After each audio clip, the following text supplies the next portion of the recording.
Gardens for the second day of the Vitality County Championship match between Glamorgan and Sussex. The game will be resuming at 11 o'clock.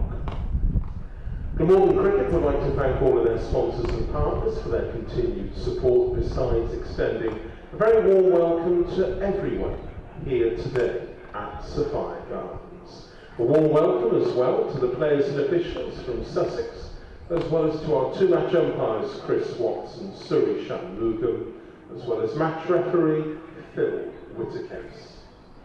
The official Glamorgan website, www.glamorgancricket.com, contains details of how to purchase tickets for all forthcoming games here at Sapphire Gardens this summer.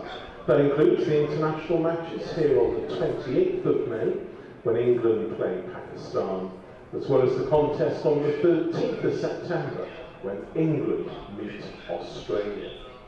Also on the official Glamorgan website are details of the various match day hospitality packages available for all home games here at Sapphire Gardens. That includes those in the Vitality T20 Blast, as well as in the home game.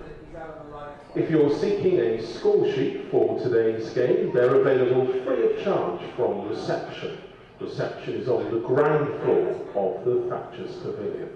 That's where you can also purchase a copy of the 2024 Glamorgan Yearbook, and you can also obtain a copy of Chris Cook's testimonial brochure. It's available for a minimum donation of £5.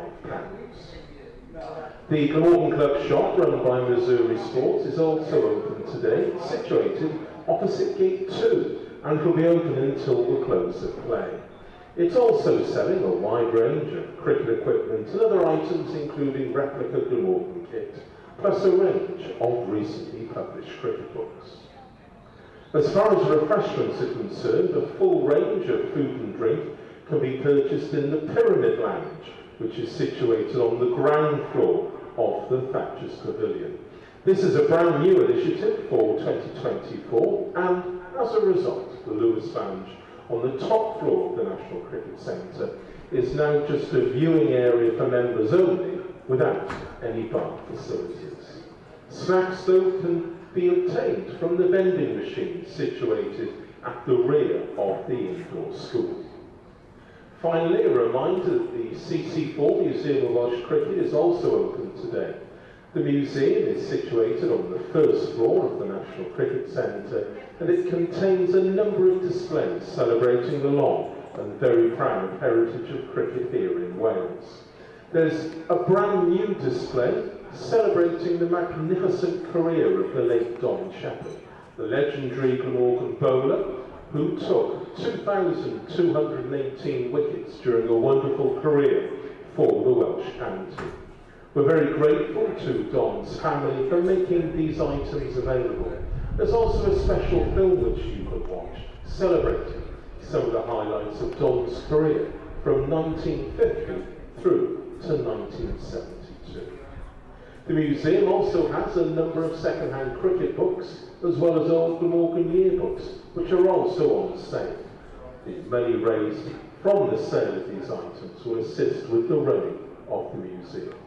The museum will be open until the end of the tea interval, which is scheduled to start at approximately 3:40 and to finish at approximately 4 p.m.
War and Peace. Okay, I'll come up in a minute. Right, it's just to let you know that Brandon and I are his coming. I like the artist. He's out there with permission. He's not underneath as it looks, the broken glass. He's standing down. So if anything happens, the glass will fall. So I've spoken to Brandon about it, and he's doing it as well.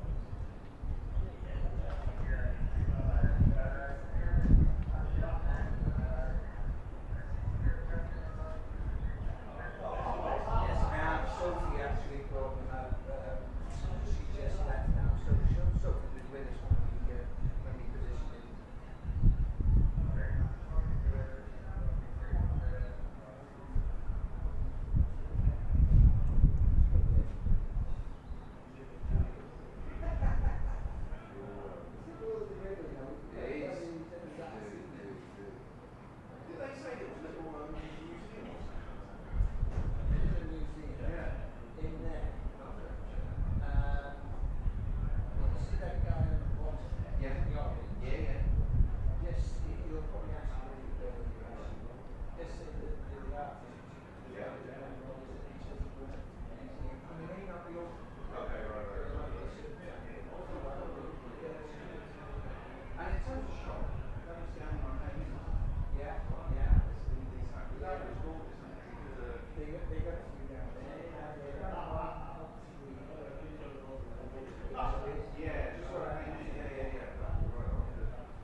In terms of what this, or I mean, I've always done this, but 5 years professional, 15 years, 15 years playing sport. Yeah, staying around the world, done all sorts of sports. Yeah. That's what I'm going to do. It varies, you know, like now it's getting to the point where, you know, I wrote to Johnny Graves at the West Indies, and he said, yeah, come on now, let's start to get you sorted out. But you know, like when I started, it was just turning up and doing it. It's good morning, Borida, to our two-match umpires, Chris Watts and Suri Shanmugu.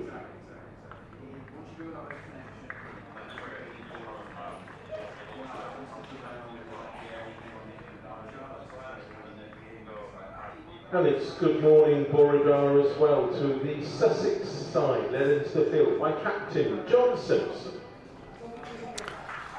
Very good morning from BBC Sport Online, here from Sapphire Gardens for the second day of this County Championship match, Division 2, between Glamorgan and Sussex, where the match situation is that Glamorgan resume on 21 for 1 in their first innings, in reply to Sussex's 2-7-8 all out. So the general consensus is the match is fairly evenly poised. The weather is set fair again for today, I'm thankful to say, and we should get the full 96 overs in.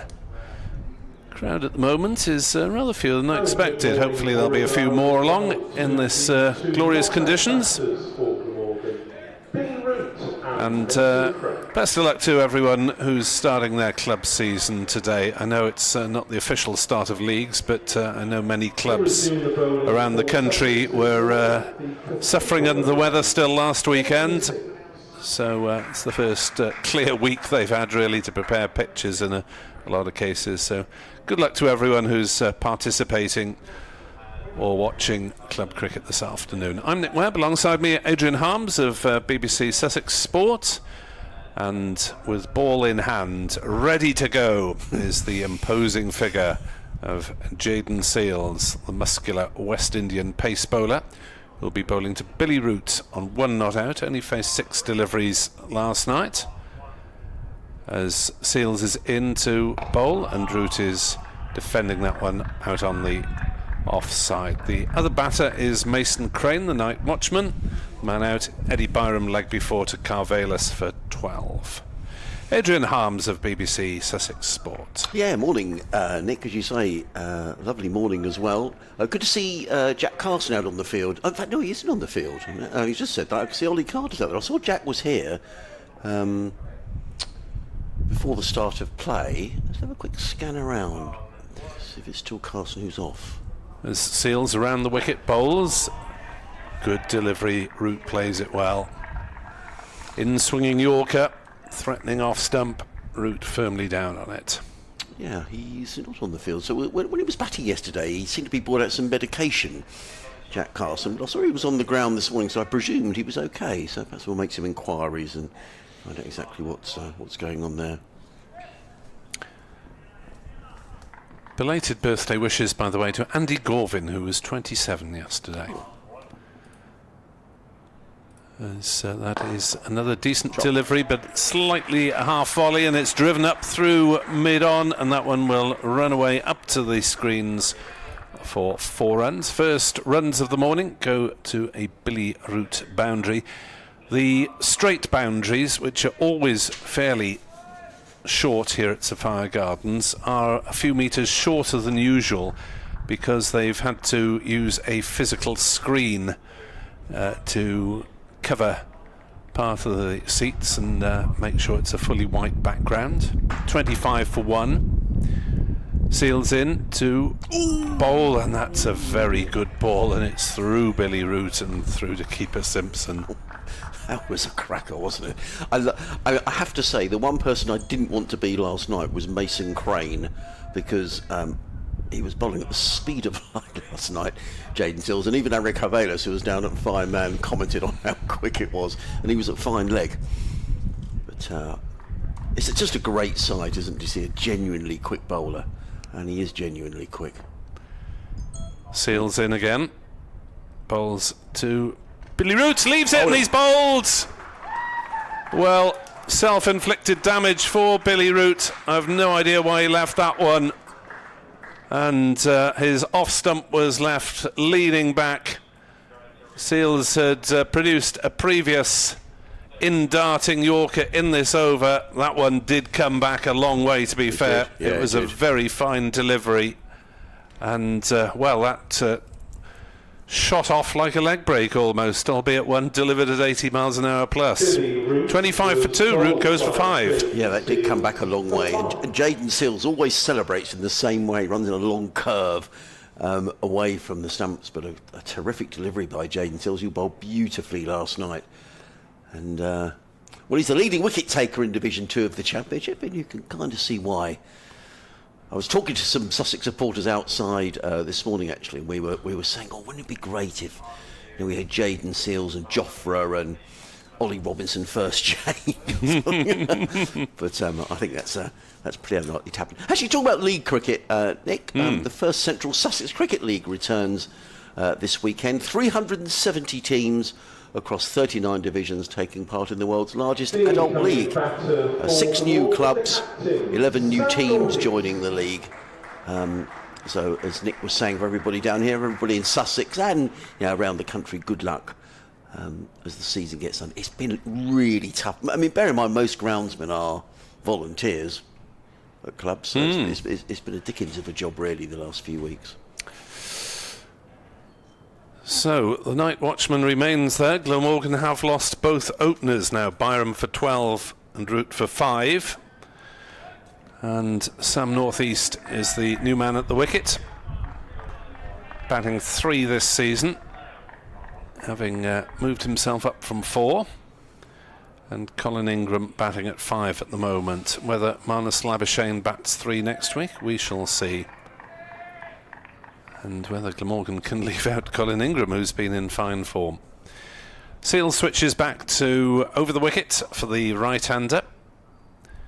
And bowls to Northeast, who chops down on it, defends on the offside. No run. End of fine over from Jaden Seals. Wicket, 1 boundary conceded, but he'll be pretty happy with that. Good morning to Duncan Evans in Kent, who says, Adrian asking about Tunbridge Wells. Kent don't play there because the delightful Neville ground doesn't meet the necessary requirements player security, etc. Kent do play second 11 there. What a shame that is. So, yeah, they're quite fussy these days on the sanctity of the dressing room area, aren't they, so that there can't be any unauthorised approaches to players and so on. I believe that's the reason. Shame though, isn't it, really? Funnily enough, I was up at Derby last week, and Jeff Arnold was there running the rule over, well, I presume Ollie Robinson, really. All right. But I remember, and England have these sort of scouts, for a better word, aren't they, who go out and keep an eye on everybody. More of that in a moment. In comes Ari Cavelos from the River Taffin, and a glorious morning here in Cardiff. Bowls to Crane, who plays firmly to mid-on, and there is no run. And I just remember he was one of the first people I got a cricket autograph of. All right. I remember going to Guildford and seeing the last few. Well, it was the third morning. Sussex were playing. Surrey were playing Northamptonshire, and Jeff Arnold and Robin Jackman had sort of cleaned up for Surrey, and we all hung around outside the dressing room, and players came out and gave autographs. I mean, it was great fun, really. I mean, I do understand maybe times are different now, but it is a shame. In comes Carvelos, bowls, and I wonder if they should have been out as well. There was a flash outside the off stump by Mason Crane. He went over James Coles at second slip. Maybe it was away over James Coles. He put his hands up, but it went very quickly. So we might get a replay of that on the very good Glamorgan stream. But we didn't quite see that. It was just a little bit too high, and he might have got up a fraction quicker if we're being. Oh yeah, it wasn't a million miles away. Hypercritical, really. But Crane picks up a boundary. He goes to 10.29 for 2.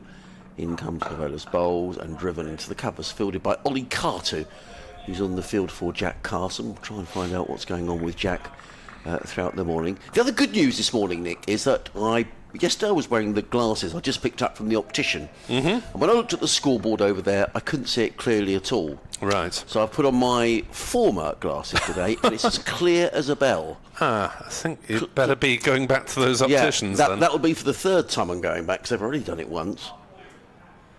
In comes Carvelos bowls, and Crane just eases forward and plays it through the covers. They pick up one, and they're going to come back for a second.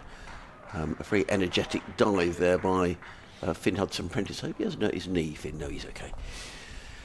2 more to Crane. He goes to 31 for 2. So it's good news. I can actually see what's going on today. Really good to speak to Harry Carvelos last night. He amiable bloke. Yeah, really, really is. Yeah, he's a smashing fella. As I think we say it, most cricketers are. But he really was. Slightly worryingly, as the 4 slips go down, and Carvelos is on his way to bowl to Mason Crane. He's in and bowls, and Crane is back and across, steers that to backward point. There is no run. And Harry was saying, I asked him a question, and he said, yeah, he said, I was listening. I think it was you on the stream yesterday, and I thought, oh my lord, they actually listened to what we're saying.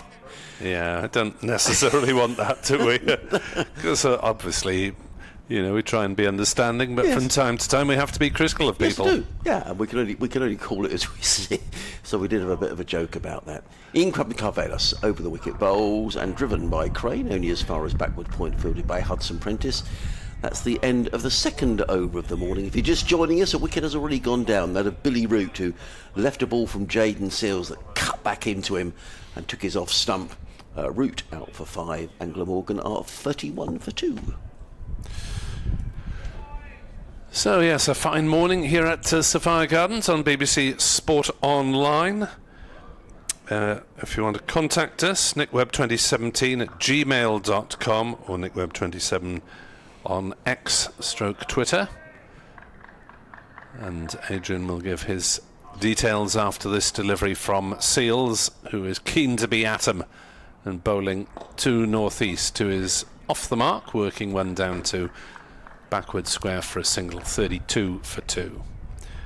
Yes, Sussex Cricket at bbc.co.uk, or you can tweet us at BBC Sports Sussex. This should be a good contest between Northeast and Seales this morning. Looking forward to this. And you can watch last night's post-match interviews on my X account and on BBC Sports Sussex. With Mia Hamza having a chat. As Seales is in away from us and bowls, and he's through. Crane there, through to the keeper.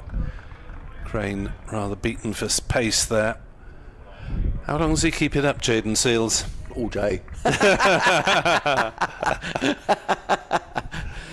Can't bowl at this speed all day, surely. I reckon 5 or 6 overs, but you know what bowlers are like if they take a couple of wickets. Yeah. He's going well. As Seales is on his way in, past umpire Shanmugam, bowls back of a length. Crane does well to get on top of it and defend it on the offside. Got to be fair to Mason Crane last night. I mean, he was really given a working over, wasn't he? And he got into line, so fair play. If you fancy a bit of televised rugby in Wales later, by the way, Lions of South Africa against Cardiff the programme starts at 5:10, and Leinster against the Ospreys, that programme starts at 7:30 usual.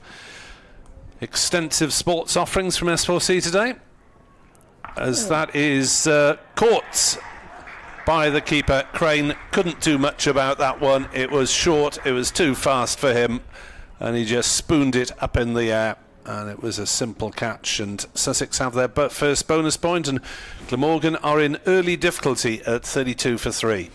Well, that was pretty much unplayable, wasn't it? For for a top order batsman, that would have been a troubling delivery. But with all due respect to Mason Crane, who was sent in last night as a night watchman, it was a short delivery, and he got himself in a dreadful tangle, did Mason Crane. But it really was a very, very difficult delivery to play. Probably did well to get any sort of bat on it in reality, and the ball just looped away off the bat, taken by John Simpson. So Jaden Sills, who picked up a fifer at Derbyshire last week, is already in the wickets. Yes, having the benefit, of course, of a 3-over blast last night and being able to come back fresh this morning. Yeah.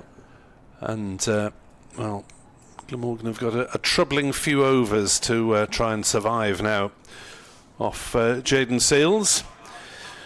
Rest of the attack for Sussex. Lamb and Hudson Prentice will be bowling seam.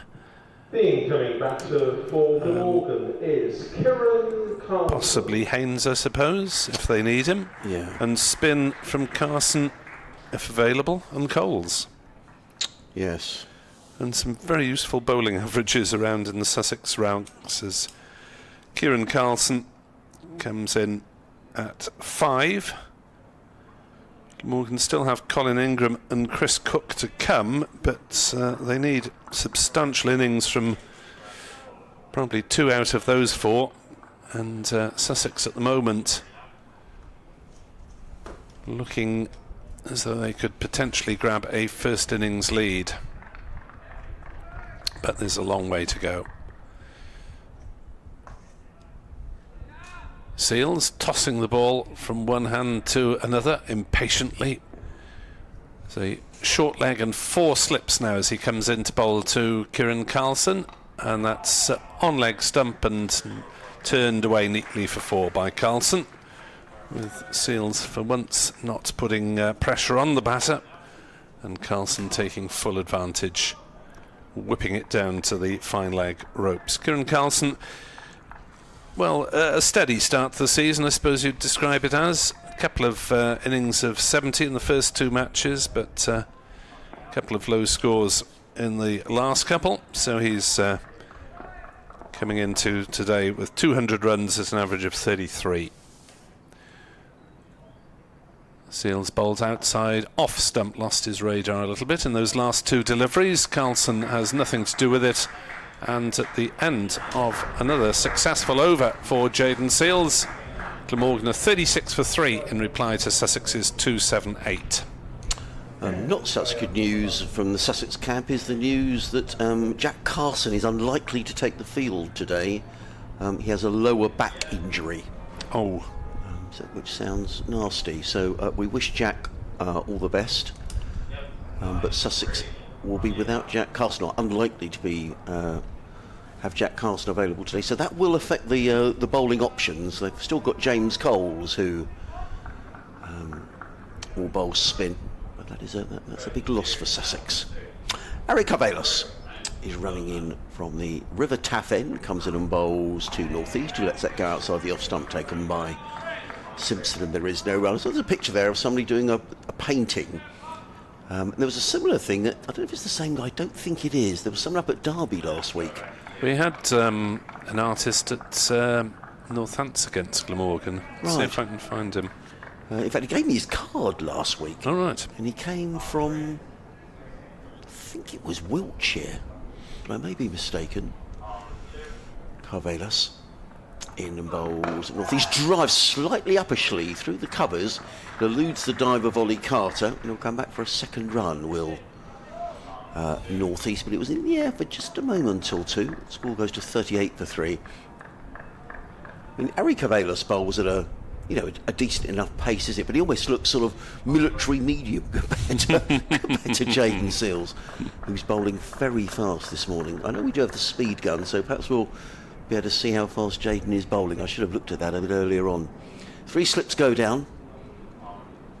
Cavalos is on his way to North East. He's in and bowls, and North East plays firmly to mid-on. A player in fine form, Sam North East, skipper of Glamorgan. 3 slips, point, extra cover, mid-off, mid-on, mid-wicket, and a fine leg. Slightly hazy sunshine now at the moment here in Cardiff. Yeah, it's not quite as bright as I thought. I mean, very pleasant still. Yeah. Best Saturday of the season, but... I spoke to Heidi and John. I don't know if they're listening. A couple of Sussex fans making their way in this morning. Down here for the weekend. In comes Cavalos bowls, and North East is solidly forward. Plays that into the covers fielded by Carter, and there is no run.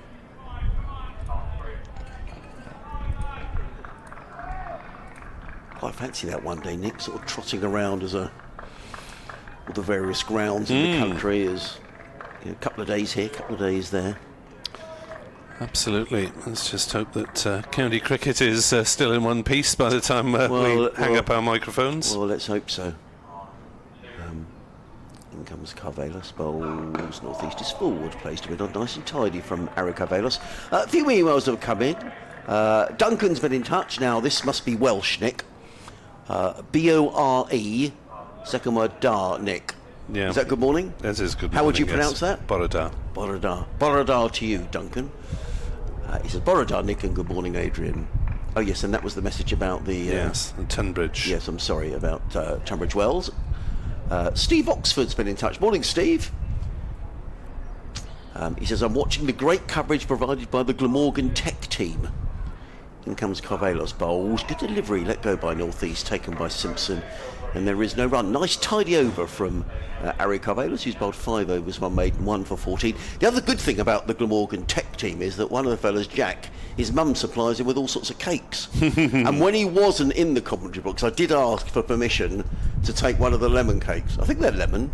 Lemon drizzle. And there was in fact, Ed Bevan put me up to it. I said, well, can I take one? And he said, oh, just help yourself, So I'm sorry if 2 cakes have disappeared. But no, it's an excellent stream. In fact, just to embarrass the lads even more, Steve Oxford says it's the best so far this season. Heard you say yesterday we got out of a -5 over 8 in our last game. In comes Seales over the wicket bowl. Sorry, I don't know why I'm commentating. It's played onto the onside by Carlson. He picks up 1. Thinking about a second, it wasn't really there as the throw comes in.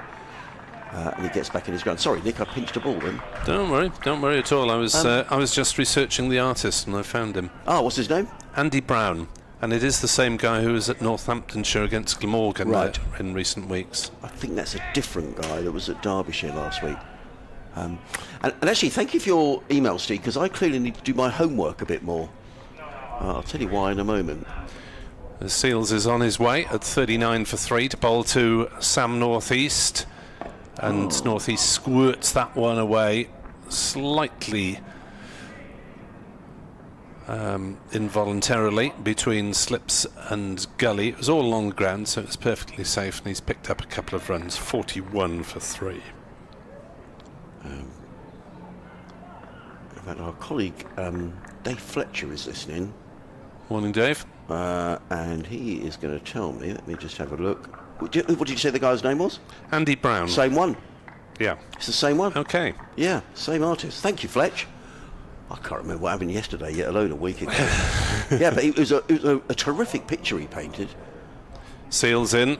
Bowls and beats a rather tentative prod from North East for once. Rather flat-footed there. It's a rare error from the Glamorgan skipper. Where's he painting from? It might even be down beneath us, I think. Because that would be a great view, wouldn't it, towards the River Taff? With the trees in the background. Yeah, I'm pretty sure it'll be somewhere near our effects microphone downstairs. Right. So if you hear brush on canvas. Seales in. bowls. And North East is caught behind this time. This is a fabulous spell from Jayden Seales. He's got 3 in the space of 20 minutes this morning. Sam North East has gone for 5 and Glamorgan are 41 for 4. And the West Indian quick is on fire. Well, he absolutely is, and I think almost Sam North East was done for pace then. It was a terrific delivery, didn't know whether to play or not, got a little nick through to John Simpson. And my word, we were saying before the start of play how we were all looking forward to watching Jayden Seales this morning, and he's been absolutely terrific. He's roaring in. Sam North East was caught by John Simpson off the boat. Well, this is not something you see very often in the county game generally these days. Raw, international, top quality pace. And that was a fine delivery. I think, as you say, North East had to play at it, especially having seen Billy Root bowled without playing a shot. And so Seales has got 3 for 27 next to his name on the board. And this spell is even better than that, because he did give away a few in his first over, which cost 13 runs. So Colin Ingram comes in at 6, but 41 for 4. Glamorgan are behind the 8 ball, as they say. Actually, a message from Sam. Thanks very much, Sam. He says it's such a thrill watching Seales bowl. I mean, it really is. We've been very lucky at Sussex over the last few years, but watching this fella reminds me of watching Jofra. I mean, it really is fabulous to watch. I mean, it's not great if you've got to face this sort of bowling, but it's from a crowd's point of view, seeing a genuinely quick bowler roaring in, it's a brilliant sight. What's he taken this morning? 3 for. I'll work it out in a mo. Well, yes, as I say, he conceded 13 off his first over, so since then he's taken 3 for 14. The spell this morning is probably even slightly better than that, as he'll bowl the left-handed Colin Ingram. He'll come around the wicket and Seales is in and bowls wide, and Ingram carves it away for 4 through cover points, and Seales stands mid-wicket momentarily, hands on hips. Well, you can't get them all right. That was very wide, and Ingram had every right to throw the bat at it. Glamorgan 45 for 4. I suppose one has to bring into play now the follow-on target of 129, which didn't look like something we'd be talking about at the start of play, but if Seales does any more damage in this spell, then it very much will be. And he comes to Ingram again. Not more runs, as he didn't quite time that one. It's fielded at point. 45 for 4 at the end of the over. The artist's name is Andy Brown. His website is andybrownstadiums.com, and he's on Twitter /X as Andy B is an artist.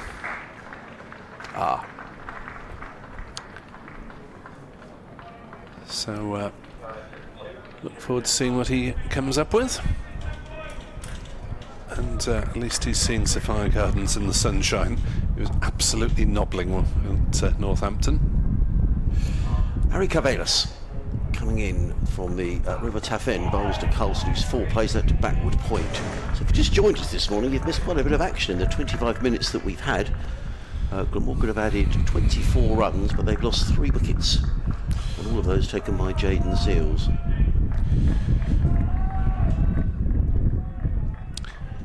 Rich Mucky on X had his first day at Sapphire for a long time yesterday. Perfect weather and a decent day's cricket. Chilling on Gower for the rest of the weekend. In comes Carvelis. In bowls, and Carlson drives. I'm just going to take this call, Nick. Ben Bonney says hopefully in his Division 9 game today he won't see any swing like the one that got Billy out, keeping or batting for that matter, he says. And Matt on X says Seales showing the difference a top-class bowler makes in a side. Steve West says Glamorgan are entertaining, but usually in the second innings clinging on. Well, this is a bit of a mess of the first innings. Carvelos bowls and punched off the back foot by Carlson, and that's not going to go for the... Yes, it is. It just dribbles over the boundary. Nice shot by Carlson. He goes to 9 and Glamorgan to 49 for 4.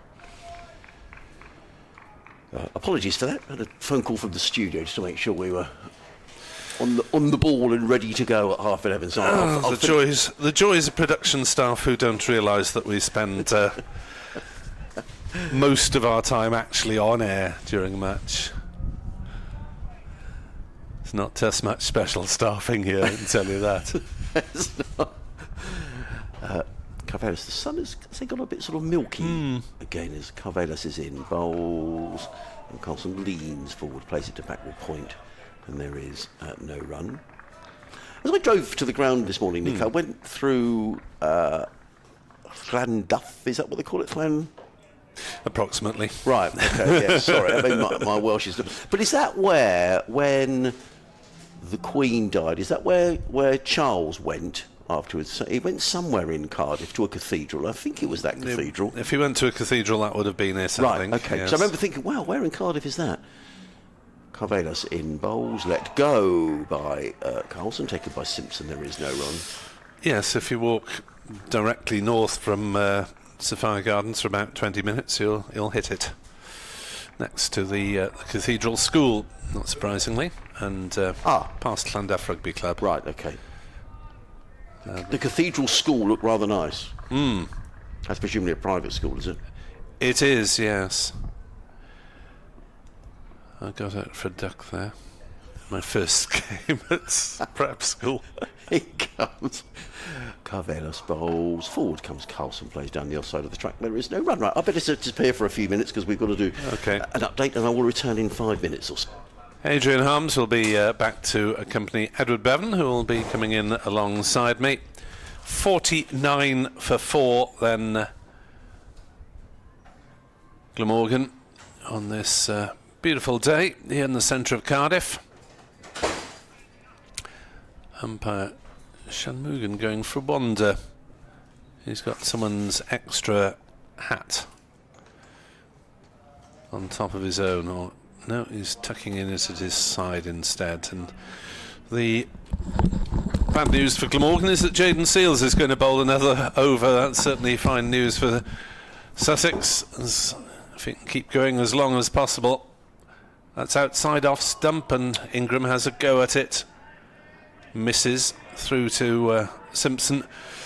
Edward is saying it's not very often in the Championship you see this pace and this quality. No, I think one of your emails this morning, Nick, said the absence of a top strike bowler does. We remember here over the years, Waka Yunus, Michael Kasperich, Michael Hogan, Michael Nisa, excellent new ball bowlers, and Seales is another one following. Seales bowls, and Ingram defends that one to point, and there's no run. Makes such a difference, doesn't it, that when you've got somebody like this running in at you. I was trying to think the last time we saw pace of this sort in a Glamorgan match. I mean, I know Michael Nisa gets ahead of steam up, but he's not quite as visceral in pace terms as Seales. He gets bounce, doesn't he? Yeah, big, tall, powerful man.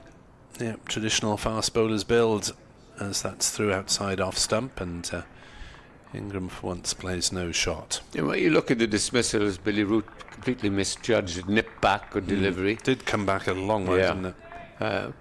Don't expect Mason Crane to deal with a bouncer coming like that. And the ball before, of course, he'd placed a short leg there. So, and of course, the North East had a nibble outside the off stump, and all of a sudden you think 129 is the follow on. Yeah, still 80 to get for Glamorgan. Yes, it's Seales into bowl. Ingram drives into the offside. And they are, Nick, very short of batting points because, okay, they got 4 at that featherbed in the Kookaburra Bowl, the opening game at Lord's. But since then, it's just the one batting point they've accumulated. Yeah, I think at Headingley, Glamorgan were exceptionally unlucky because they had a string of marginal decisions go against them in terms of short leg catches, and also the freak run out of North East and the freak run out of Carlson in the second innings.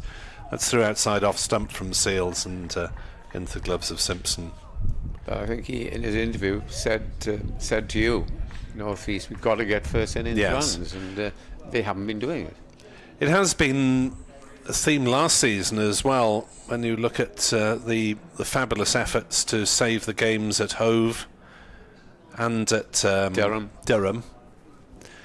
And but they shouldn't be getting so far behind in the match to start with. Yeah. So I'm not quite sure what the remedy is. That as square leg is dispatched towards the boundary. Could be for the either for the short ball or the double bluff. Yeah. So will Ingram take on the hook shot, or will he find something pitched up on off stump? Seals around the wicket bowls. It is on leg stump, but it's not threatening, and Ingram knocks it down to fine leg for a single to bring the Glamorgan 50 up, but with 4 wickets on the board. So it's a rather restrained ripple of applause here at Sophia Gardens. There aren't too many spectators near our effects microphone because one of the windows in the media centre is sort of splintered. It hasn't fallen out at all, but it's like a cracked windscreen. Pardon? The heat. One of the staff was saying something to do with unexpected. Well, you haven't much heat this spring. It rarely comes on the front of this media box. Yeah. It's Carvellis to continue from the river end. 3 slips. Wicketkeeper is standing back, and an arc of 3, saving 1 on the offside. Mid on, and rather straightish mid wicket and a long leg. He's rather square again. Here's Carvellis over the wicket. Bowls to the left-handed Ingram, straight delivery which he pushes out to mid-off, and I think Ingram or Carlson, they are attacking players. If anything is on offer, they'll probably take it. That's the way they play, because if you potter about and you get one with your name on, that's the end of it. So 50 for 4, Glamorgan, as Carvellis turns in this beautiful morning here in Cardiff. Passes the umpire on his way and bowls, and this is defended in the line of off stump by Colin Ingram up towards mid-off. And we have to give full credit. I don't think the pitchers had anything to do with any of those dismissals, really. No. Just some very fine, fast bowling. Yeah, he's gone for a few runs. What's he gone for? 20... 3 for 32. 32 of 7. But 13 of those were off the rather dodgy first over last night. Exactly. Yeah, it's Carvellis again. Nice measured run up and bowls, and this is driven firmly and is diverted then to mid-on. So Glamorgan hoping to establish a platform this morning, but that undone by Seals, who in 20 odd overs dismantled Derbyshire's second innings last week, and Sussex will be very sorry when he disappears after the first 7 games. That could be a threat to England as the next ball comes in down the leg side, and Ingram leaves it. He will undoubtedly open the bowling for England, for the West Indies in their Test series against England. And he certainly will be a threat. Remembering, of course, Nick, that in the last game played, West Indies beat England.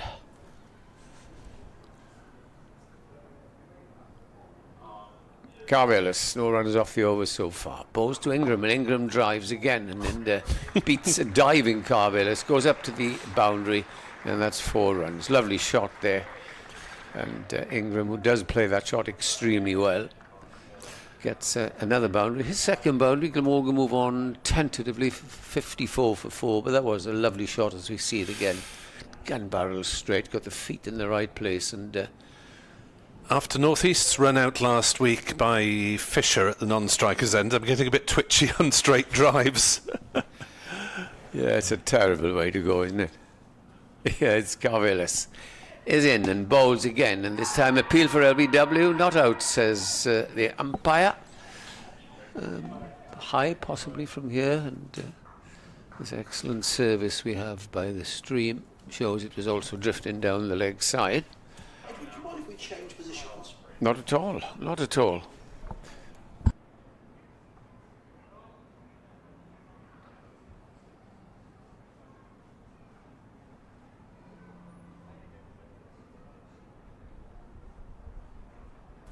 Sorry about that. Bit of logistical moving around. You enjoy? I mean, I'd imagine the Glamorgan batters aren't enjoying facing Jaden. Are you enjoying watching him? I was looking forward to seeing him bowl, and I really, yes, you know, as a Welshman, you support Glamorgan. This is a top class fast bowling. Well, he's coming in now from the Cathedral and bowls, and that's a short delivery and rocking out the way is Kieran Carlson. The ball rattles through into the gloves of John Simpson, and there is. I was just saying, Adrian, when you were next door, that Sussex supporters will be so disappointed and sad to see him return to the West Indies, and that'll be it for the season. And yesteryear, of course, we always two overseas, and they'll be there from April till the end of the season. But rarely do you see that now. Yeah. Seals in over the wicket, bowls forward comes Carlson back down the track, footed by Seals, no run. But he is genuinely quick, isn't he? And, oh yes, he's absolutely, and it's great to watch, isn't it? And you've had your share of quick bowls down there, like a Wacko Eunice. I mean, you must have just mentioned it. And, okay, Michael Hogan, of course, wasn't expressed fast. Nisa was quick, and Michael Kasparovich and Wacko Eunice, and they are the best bowlers. Yeah, it's been proved, and it's exciting. Of course, it is. And comes Seals, bowls, and Carlson is forward, plays it out into the offside, and there is no run. I don't know if you heard us saying earlier on that Jack Carlson very unlikely to take the field for Sussex today. You were saying something, but he's got a lower back problem, which we've got officially from the Sussex camp this morning. That'll be a blow, and it'll just give John Simpson a little bit more to think about in terms of rotating his bowlers. I mean, James Coles has taken 10 wickets this morning and has really benefited from being away with the Lions this winter, working alongside Graham Swan. But you just need, there is still plenty of bowling, but that's a blow for Sussex. Seals in, bowl short, and well, I think how highly I've rated Jack Carlson since I saw him here. Yeah. Because he's tall, he spins it, he keeps a good length, and I wasn't a bit surprised that he was selected for the England Lions. Oh, I'm sorry to hear that. Yeah, well, we did see yesterday there was an occasion when he was batting and the Sussex physio, John Morelli, came out with a drink, and it looked like he was taking a couple of tablets. You're never quite sure quite what that is for, but maybe that was, I'm only guessing that maybe that was some sort of a pain relief. Pain relief, yeah. For his back yesterday. Seals roaring in again. Oh, that was a terrific delivery. As well played by Kieran Carlson. In fact, kept a little low. In fact, he was. What's he doing? Well, there? He was wandering around, Kieran Carlson. If that had hit, yeah, I think he would have been out. He played it into the offside. It kept a little low. He sort of seemed to glare at Jaden Seals. Ollie Carter was alive to things at short extra. He threw the ball at the stumps. Well, I think he would have been out because I don't think the ball was dead. Watch, he's out of his ground. He's miles out of his ground. That had shades of Johnny Bairstow at Lords, didn't it? Yes. Well, it would have been out. Except it wasn't the wicketkeeper. Yeah, but he would have been out. Seals runs away from us. In and bowls. Carlson is solidly forward, placed to mid-off, no run. It's a really good contest. I tell you what. Yeah, I tell you what, Seals and Carlson are having a couple of words there. All very friendly. Yeah. But have you noticed, and obviously you've seen him all season, how he's hurried the batsman? Yes, he has, yeah. Carlson at the moment is short of runs, but he is a good little player. Got 2 70s at the start of the season. But he's been hurried into the shot twice in that over. And there's a change of bowling. Interesting to see if Seals will carry on. What do you reckon? He's bowled 8 overs. Well, Nick was saying that. How many overs would he bowl? So last night, at the close. Did we bowl 8 overs last night? It was No, 6. 6. It was 6, wasn't it? Yeah. So where are we up to this morning? He bowled 3, I think, last night. Yeah, so he's bowled 5. So he's bowled 5. Well, I reckon they've changed the bowling now at the taff end. Finn Hudson-Prentice coming into Yes. the attack. I reckon he'll fancy another one, don't you, Jaden? Oh, I would have thought so, because he nearly got a wicket in that last over. Yeah. Hudson Prentice then, who was having a very good season, all-round season. Notice his name as one scans the papers every day, and he's coming in from the river end. Bowls his first ball to Colin Ingram wide of the off stump, and it goes through to wicketkeeper John Simpson. He'll be delighted, the captain, to see 4 wickets gone, and 3 of them gone this morning. Just in case you've just tuned in, the men out, Billy Root in the first over, shouldering arms to Seals, was bowled for 5.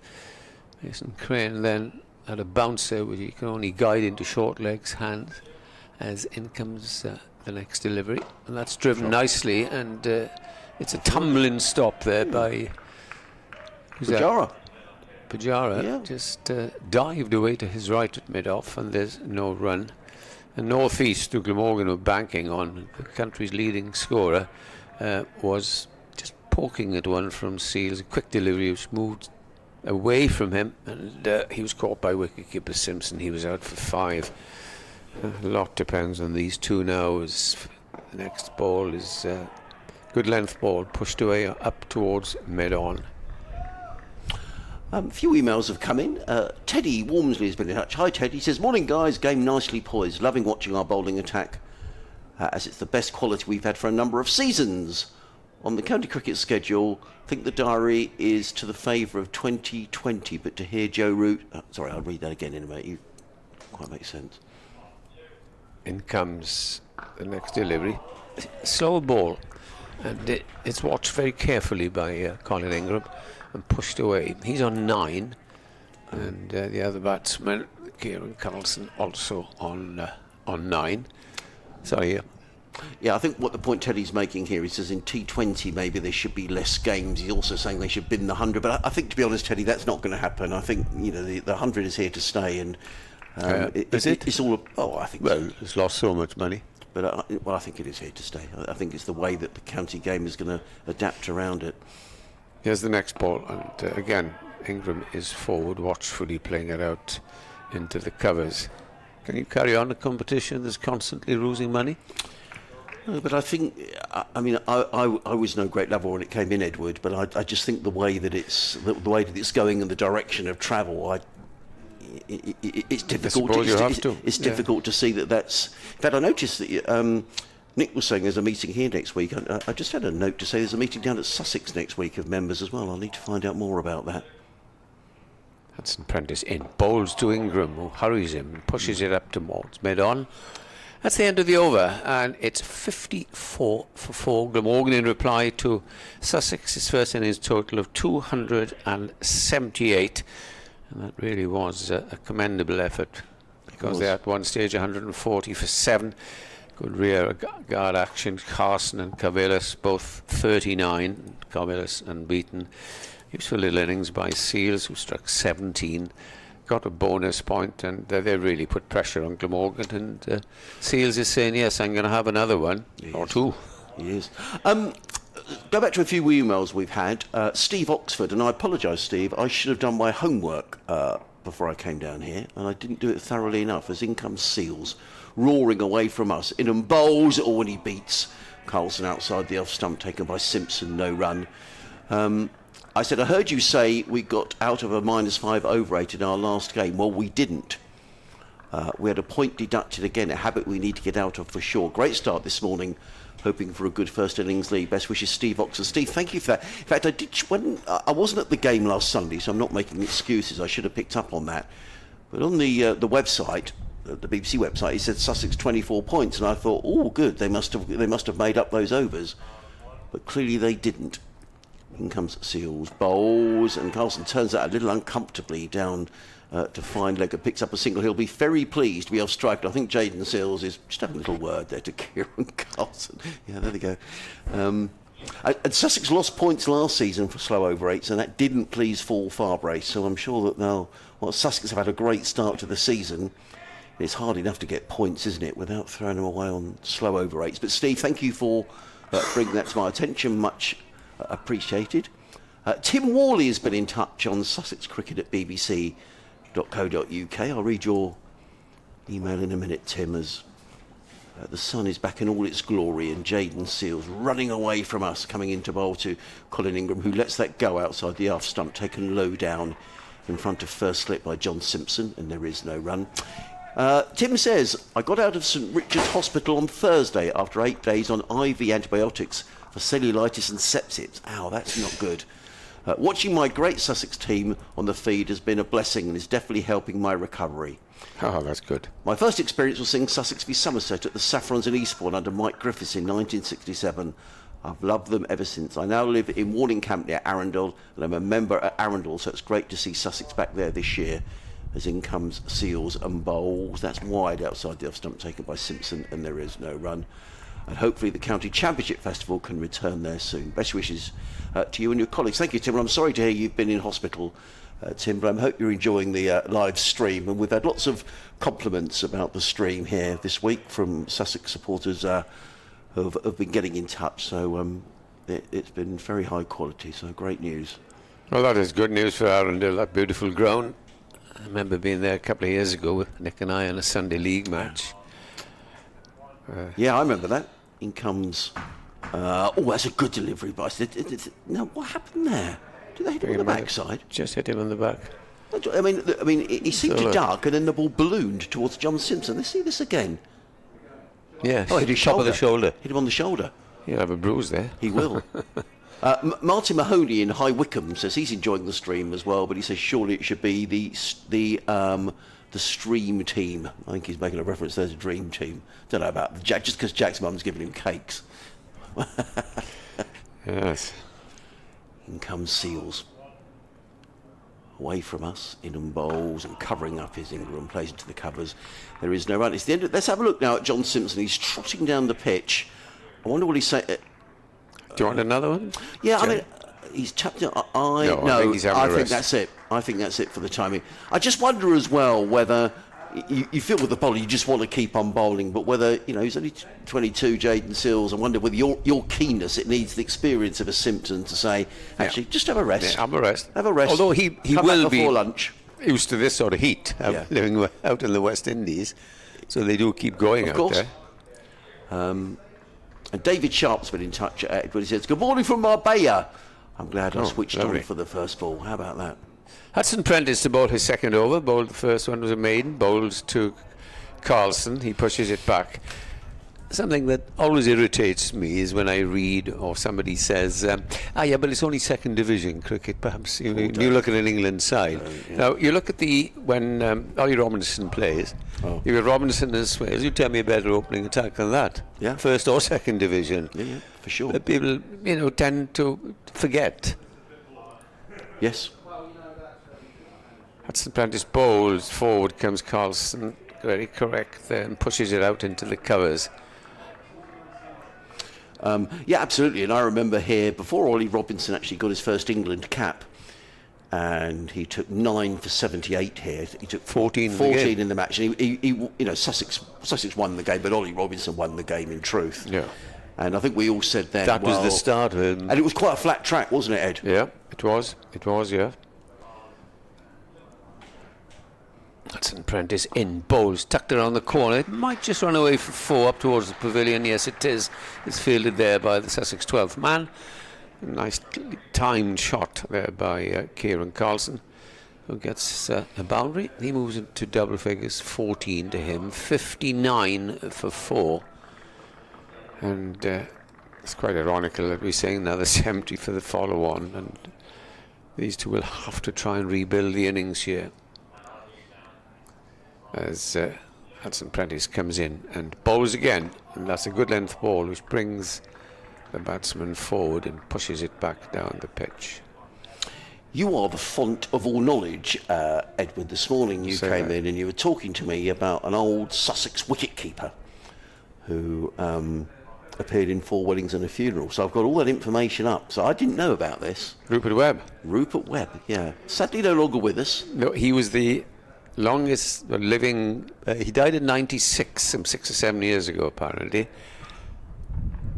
And the next ball is defended. He actually died. He was born in 1922. He died in 2018. He was 96 when he passed away. And the ironical thing, I also told you this morning that years ago, back in the 90s, Glamorgan were down at Hove, and we got to the ground, and of course the slope was like a river. It had rained most of the night, and the match was the day off, so everybody, players, press, thought, well, what are we going to do all day in Brighton? And it had stopped raining. Tell you what, somebody said, as I'll break off, as Hudson Prentice comes in, bowled. Oh, and that's short slips. Short of slips, but a good delivery. That completes the over. So somebody said, they've been writing up this new film, 4 Weddings and a Funeral. And the first showing was at 12:30. So about 8 or 9 of us went to it's on the front there in Brighton, and it was a terrific film. I watched it about 8 times on the repeats. It was. Well, I'm just looking here, Edward. He says Rupert was born in Harrow and was the first choice gloveman for the county from 1948 to 1958. And Jim Parks took over then, wouldn't he? He made 256 first-class appearances, 255 of them for the club, taking 325 catches and 129 stumpings. As his first-class playing days ended, Rupert showed his deep love of the game by carrying on playing for Seaford for many years, and at the suggestion of his actress wife Barbara, took up a career in modelling and acting. Danny Lamb is coming into the attack as a replacement for Jaden Seals. He played the father of Duckface. That's right. In 4 Weddings and a Funeral. In comes Lamb. Bowls wide outside the off stump and carved away by Ingram. That is a good shot. 2 wide from Danny Lamb, and Ingram latched onto that with glee and belted it through the covers for 4 runs. He's probably very pleased that Jaden Seals isn't bowling. 63 for relief. Yeah, father of Duckface, and was the face of several big companies during successful major marketing campaigns in the 60s and 70s, and they were regular visitors to the First Central County Ground in latter years. Well, I wasn't aware of that, so thank you, Edward. As you say, great, there's that great bit where he's walking Duckface down the aisle and he hangs onto her too tight and she gets all stroppy. A brilliant actress. Not so tight, Dad. Yes. And that's when she gets blown out at the altar, isn't it? As I said, ironically, we watched it down at well, how funny. How funny. Yeah, wonderful film, very funny. And poignant as well. You know, there's a good mixture. Yes. In comes Lamb around the wicket, bowls, and he's at it again, but this time drilled straight into cover, fielded there. I think that's Tom Haynes. Those were the days, you see. I was a child and you used to look at the scorecards every day, and I remember the names of Ken Suttle, who must have played over 400 games on the trot. Ken Suttle, the 2 buses. They used to be known as Omnibus and Minibus. Yeah, very good, isn't it? Tony Bus and his brother, and then you had the great Jim Parks, Robin Marler before that. Yes, they were a good side then. Lamb in bowls, too much width again, and again driven. I mean, a yard either side. I tell you what, it could have been 4 fours on the trot. It could have been, yeah. He's just over pitching, isn't he? And Tom Haynes is, and you've got to say, good field placing, but a yard either side, and they would have been boundaries. Doesn't a cover drive, I always say, it looks so much nicer from a left-hander for some reason? Yeah, it does. Yeah, it does. You know, a Gower cover drive was a thing of beauty. Ian Bell wasn't so bad, man. He was a right-hander. Lamb in again, bowls, and it's a better delivery. Covers up his Ingram, plays it back down the track, no run. Actually, talking about the cinema of no real interest. We went to the cinema the other night. There's a film out about Amy Winehouse we went to watch. That's right, yeah. And you know, certainly at our local cinema, it's a £5 to get in. Yeah, so it was a cheap date. £5 and a bag of pastels. Yeah, that was You can get so many films on these various channels. Well, you can. Nothing quite like going to the cinema. Yes. In comes Lamb, bowls, and driven again by Ingram, and again it doesn't beat Haynes, and there is no run. But you know what, Edward? There was probably no more than 20 people in there. What time of day did you go? We went in the evening last Monday, Bank Holiday Monday, I think we went, and it was... Was it a nice day? Yeah, it was sort of 8 o'clock in the evening, I think, you know. So, but I was just amazed how few people were in there for a £5. Yeah, it's pretty decent. Yeah, it's lazy as far as I'm concerned. I should be going more. In comes Lamb bowls. Oh, is he played on? Nearly. We saw that a couple of times in the Sussex innings, didn't we? We saw Finn Hudson-Prentice played on. I think Tom Alsop played on as well. Oof. Anyway, it is the end of the over. 63 for 4. Carlson is on 14. Ingram is 13. 5 half volleys where each one could have gone for 4 and one he nearly played on. Yeah. But prior to that, finishing off on cinemas, we went to see another film and we sat there and the cinema was virtually empty. Just my wife and I sitting in 2 seats, minding our own business, and a fellow came in. He could have sat anywhere in the cinema. Sat next to you, really? Sat next to us. Yeah. I mean, I think I'd have moved. Did he sit next to you or your wife?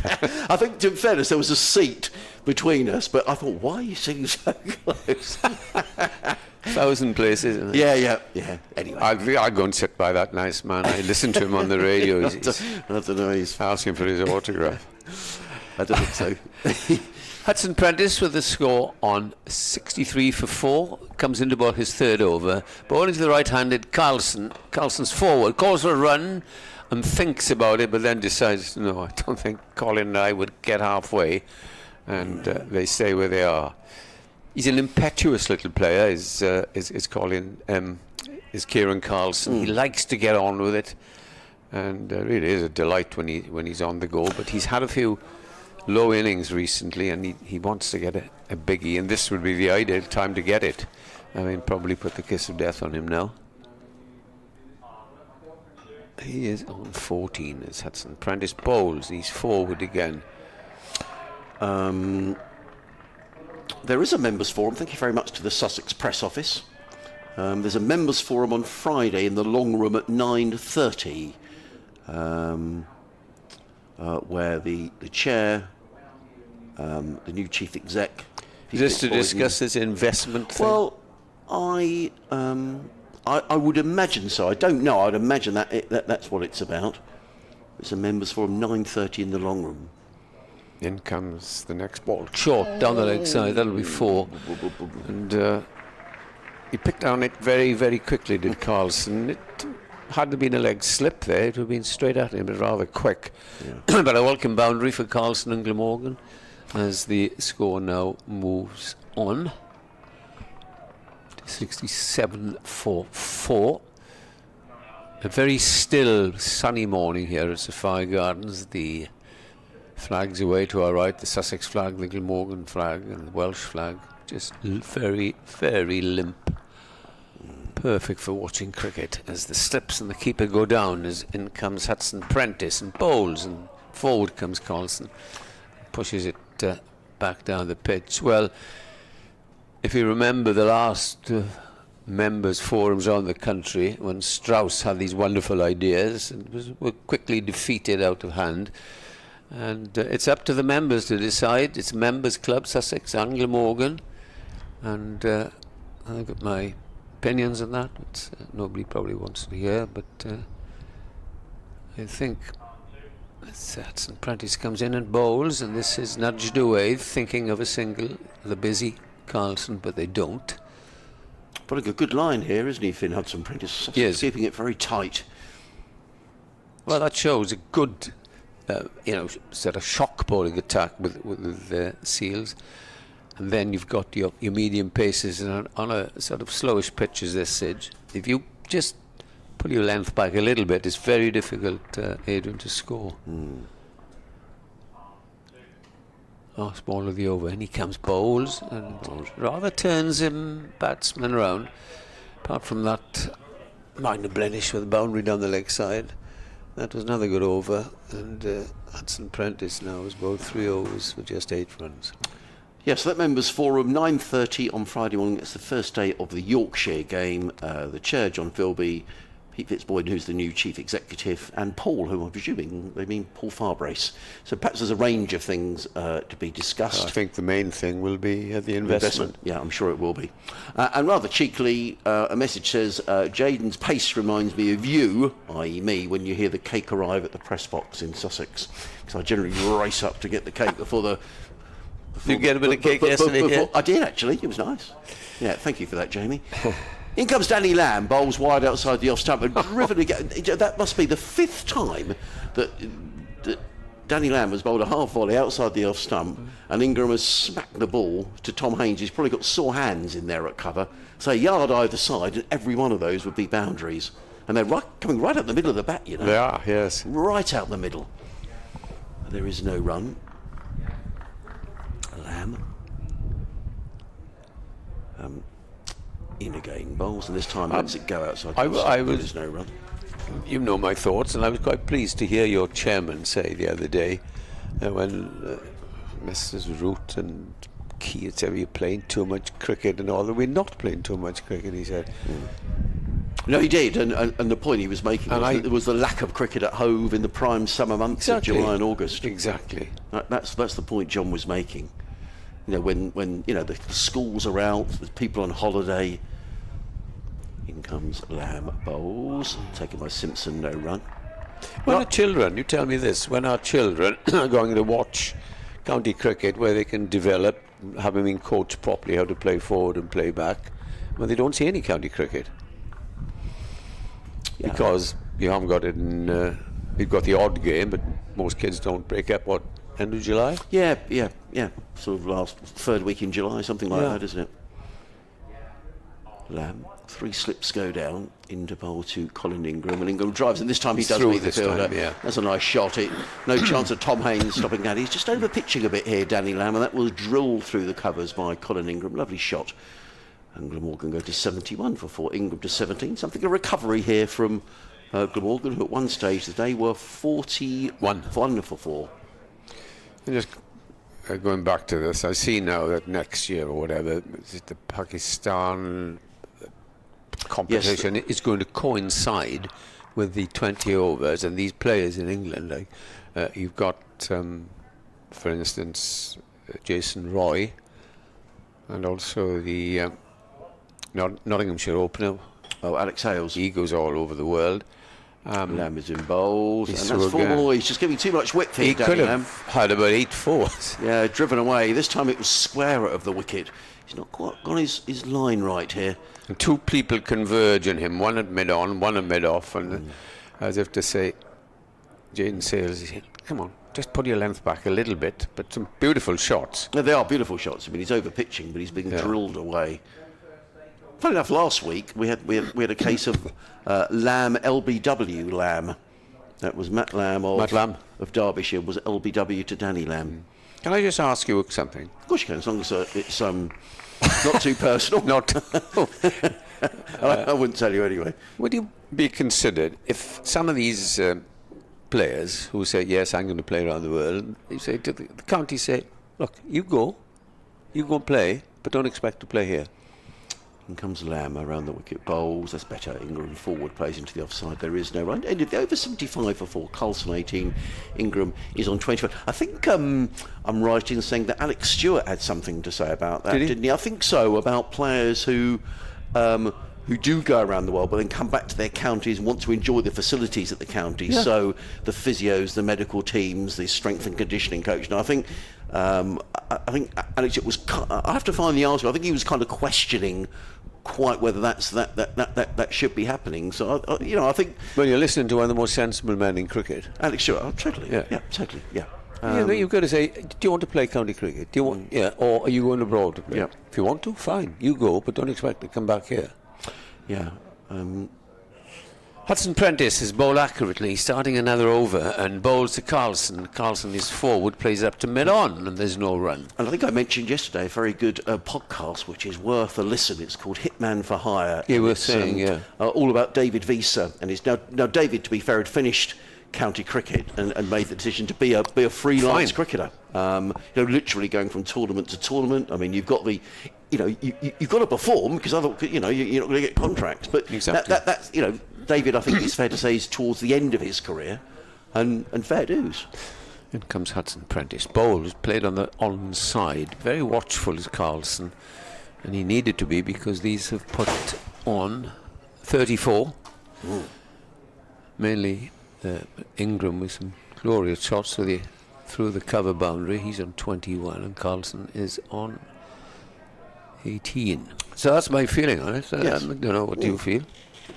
Yeah, well, I think it's. And I said when I come back on, I'm going to wait for Nick in a minute, and I'll see if I can hunt out that article.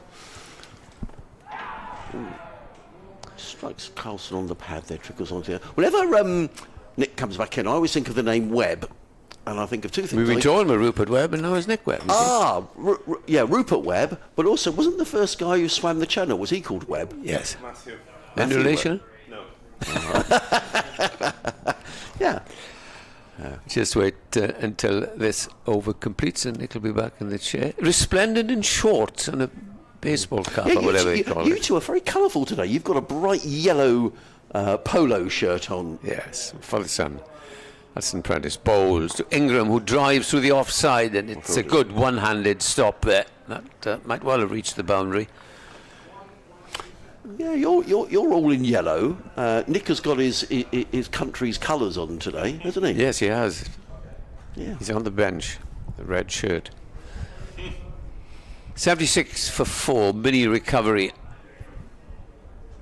As we watch Hudson Prentice walk briskly back to his mark.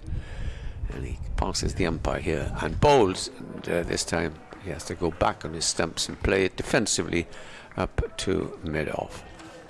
Well, I've made the two notes. So we've spoken about Rupert Webb and we've spoken about Glan. I didn't pronounce it correctly. You pronounced the name of the cathedral up the road here. Llandaff. Llandaff. Right. Okay, I'll get there eventually. Eglwys Gydairiol Llandaff. What does that mean? That translates. In comes Hudson Prentice bowl, and this is pushed down. Llandaff Cathedral, quite easily. Well, so it's a lovely language, it really is. It's terrific. We had a couple of listeners yesterday. Right, we're going to do some jiggery poker with the microphones. I think you're going to come and sit where I was sitting, Ed.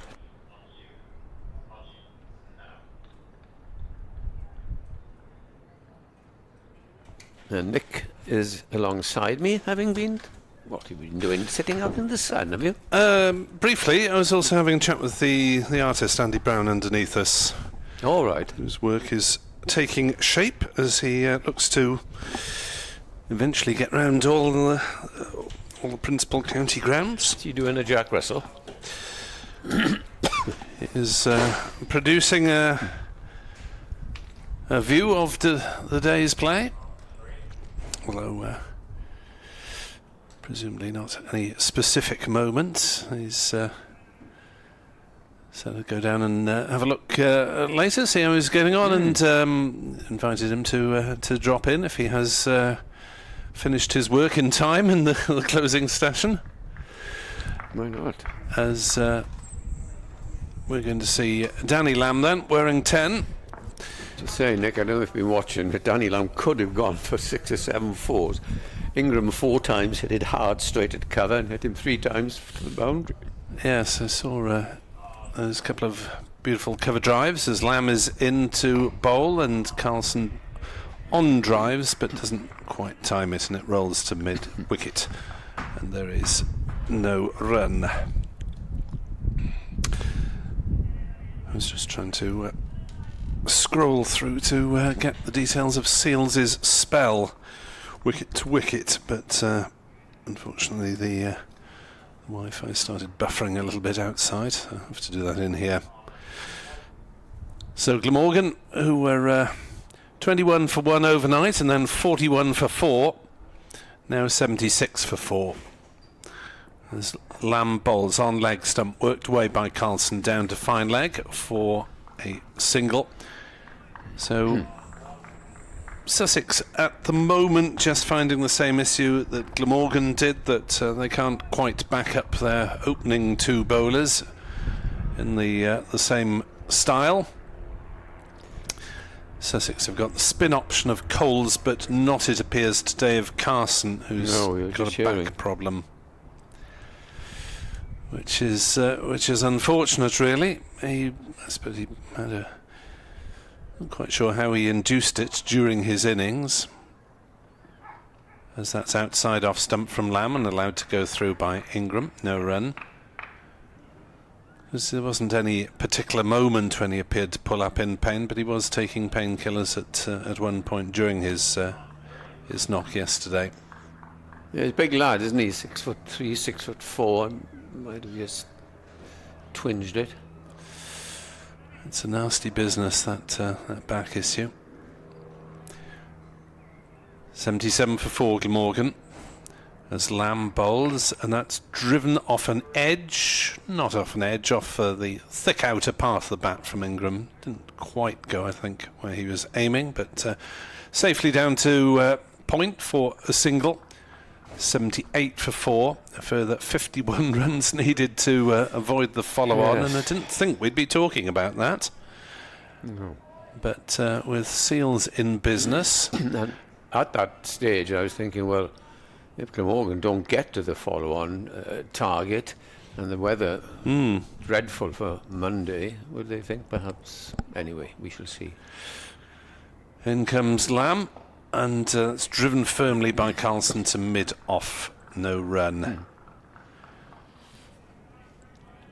Yes, it's not likely to continue after today, the fine weather. Thunderstorms tomorrow. Should get most of tomorrow. I think. Let's see what the BBC reckons at the moment. Met Office tends to me to be a little bit more accurate. As that is driven by Carlson into the offside, through the offside, that'll challenge the boundary. Now it's just hauled in inside the ropes, and the Hirsute Carter is in close attendance to get the throw in and keeps them down. How well they do two these stops, runs. don't they? You think sometimes, oh, that's 4. And it never happened when I was playing club cricket. We're doing it, Nick. Well, it's an art in itself. Yes, I'd probably break a leg if I tried to. Game to give it a go, but in my case, it looks like a bit more like a beached whale flopping somewhere near the boundary. And a scramble of arms and legs, and by the time you've picked yourself up, they've run 5 anyway. 80 for 4. Yeah. I saw somebody at Headingley, you probably remember, quite rightly, put a big number 11 boot out last week. Forget who it was. New over, Hudson Prentice, bowls to Ingram. Ingram is hit on top of the pad, a stifled appeal, which is not really looked at by the umpire. BBC forecast says possibility of showers tomorrow afternoon, but not too it's more high west percentage. Let's have a look at the Met Office, see what that's got to offer. Changes every day, these forecasts. Oh yes, yeah, they do tend to change frequently. You can't too much more than 24 hours out. Hudson Prentice, right arm over, bowls, and Colin Ingram's forward pushes away into the offside. Met Office has got 30% chance of rain tomorrow afternoon, which could possibly be a thunderstorm. Then on Monday, well, we could get through the morning potentially, but likely to be raining. What's the great saying now, Nick? You might miss it, and you might have some rain, or you might miss it.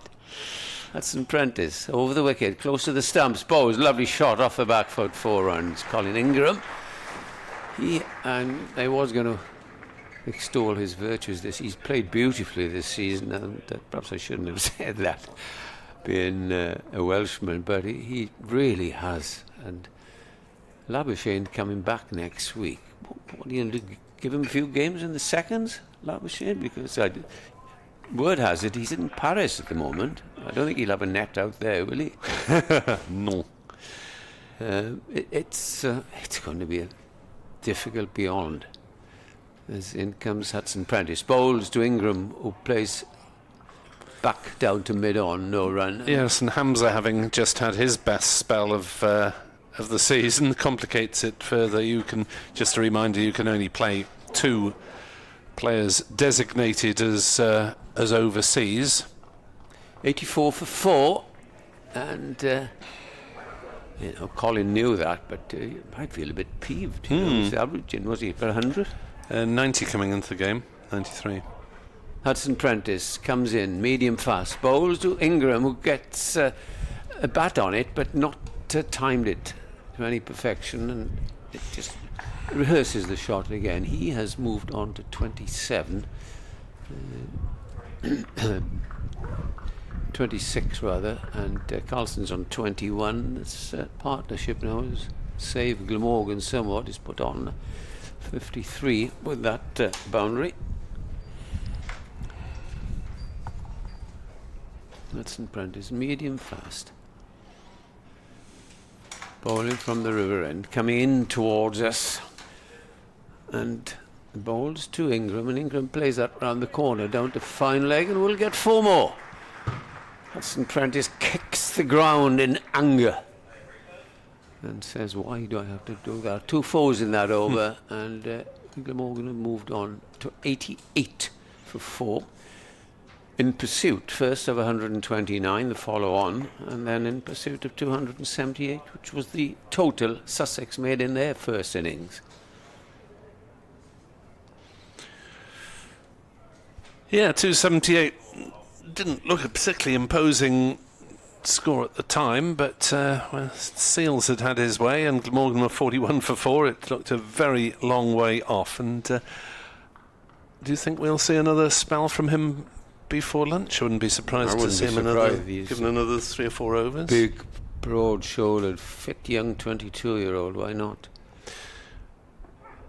As that's worked away down towards backward square by Carlson, looks at the second run and decides wisely against it. There was an extraordinary incident earlier, wasn't it, when he nearly ran himself out dozing a couple of yards down the wicket. You've got the right word there, yes. Well, if it had hit, he'd have gone. Yeah.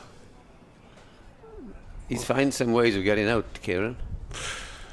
Yes, I don't think he can be entirely held responsible for his second innings dismissal at Yorkshire, which she'll describe for the benefit of Sussex supporters who wouldn't have seen it necessarily, as Lamb bowls to Ingram, who defends on the offside.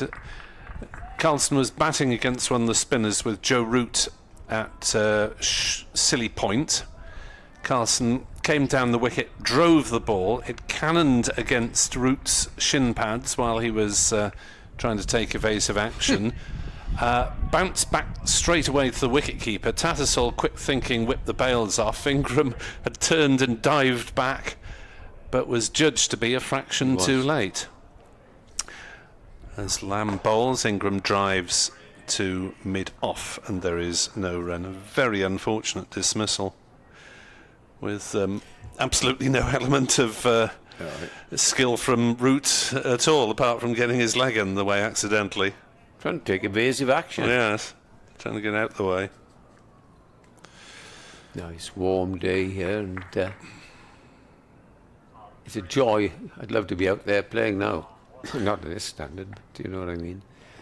So that's driven straight down the ground by Ingram, but well intercepted at mid-off, and there's no run. Number 5, I think that's Henry Crocombe, who's on as a sub now, so might be a second substitute if Carter's county still teams with us. take about 13 players now when they come away, and they have 12 men. There's so many things to do, aren't you? Yeah, they brought 14 for this game, Sussex, with Crocombe, Hunt and Carter missing out. But hello, what's going on here? There'll be a bit of... Oh, it's a ball check, is it? I'm still trying to work out the details of Seals' spell, which I think... I've taken this opportunity, Nick, as we got a break in play, to wish my grandson all the best. He's cycling 109 miles today in this heat from Cardiff to Tembe, amongst 2,000 others. There is a special name for it, but I confess I can't remember it, and set off at 7:45 from Cardiff. So Lamb in, bowls, and Ingram defends. The last I heard, he'd got into the outskirts of Neath. Rather him than me. Is this for any particular charity? Yes, it is, but forgive me, I can't remember. Oh, you've missed a golden opportunity to give them the charity a plug. Find out and tell us later. And he would have one of the hottest days of the year, of course, but he's well prepared. Lamb into ball wide, and Ingram chases after it and carves it down to the point fielder on the boundary, and they go through for a single. Glamorgan 90 for 4. You get the impression that Colin Ingram is saying to himself, well, I think I'll take advantage of this while Sealers and anything offline is going. And he is now gone on to 31. And as we wait for the next over, I'll just go through. He's 31 not out. The last innings was 113 and 48, 82, 37, 30, and up at Lords, of course, he got 132 not out. His lowest score has been 30. It's incredible. He's certainly in fine form. And will it be next week against Middlesex? Sorry, Colin. 12thers. I don't think he'll be 12thers. 90 for 4. Yeah. Well, it's Hudson Prentice to continue. He's coming round the wicket to the left-handed Ingram now, and he plays defensively back down the pitch. He can try and change his line. He did drift down the last ball over the over he bowled, and it was tucked away for 4. So he is trying to, excuse the pun, tuck Ingram up by just adjusting his line somewhat. He's got a man on the drive at St Prentice, and then a man at square leg having a quick word with the umpire, who was twirling his arms around as in comes the bowler and bowls, and Ingram gets a ball that keeps a bit low and just gets down on it in the nick of time. As well, that sounds like a private aeroplane to me rather than a biggie flies above. Trees in the distance in full bloom, not a murmur from them. All is well.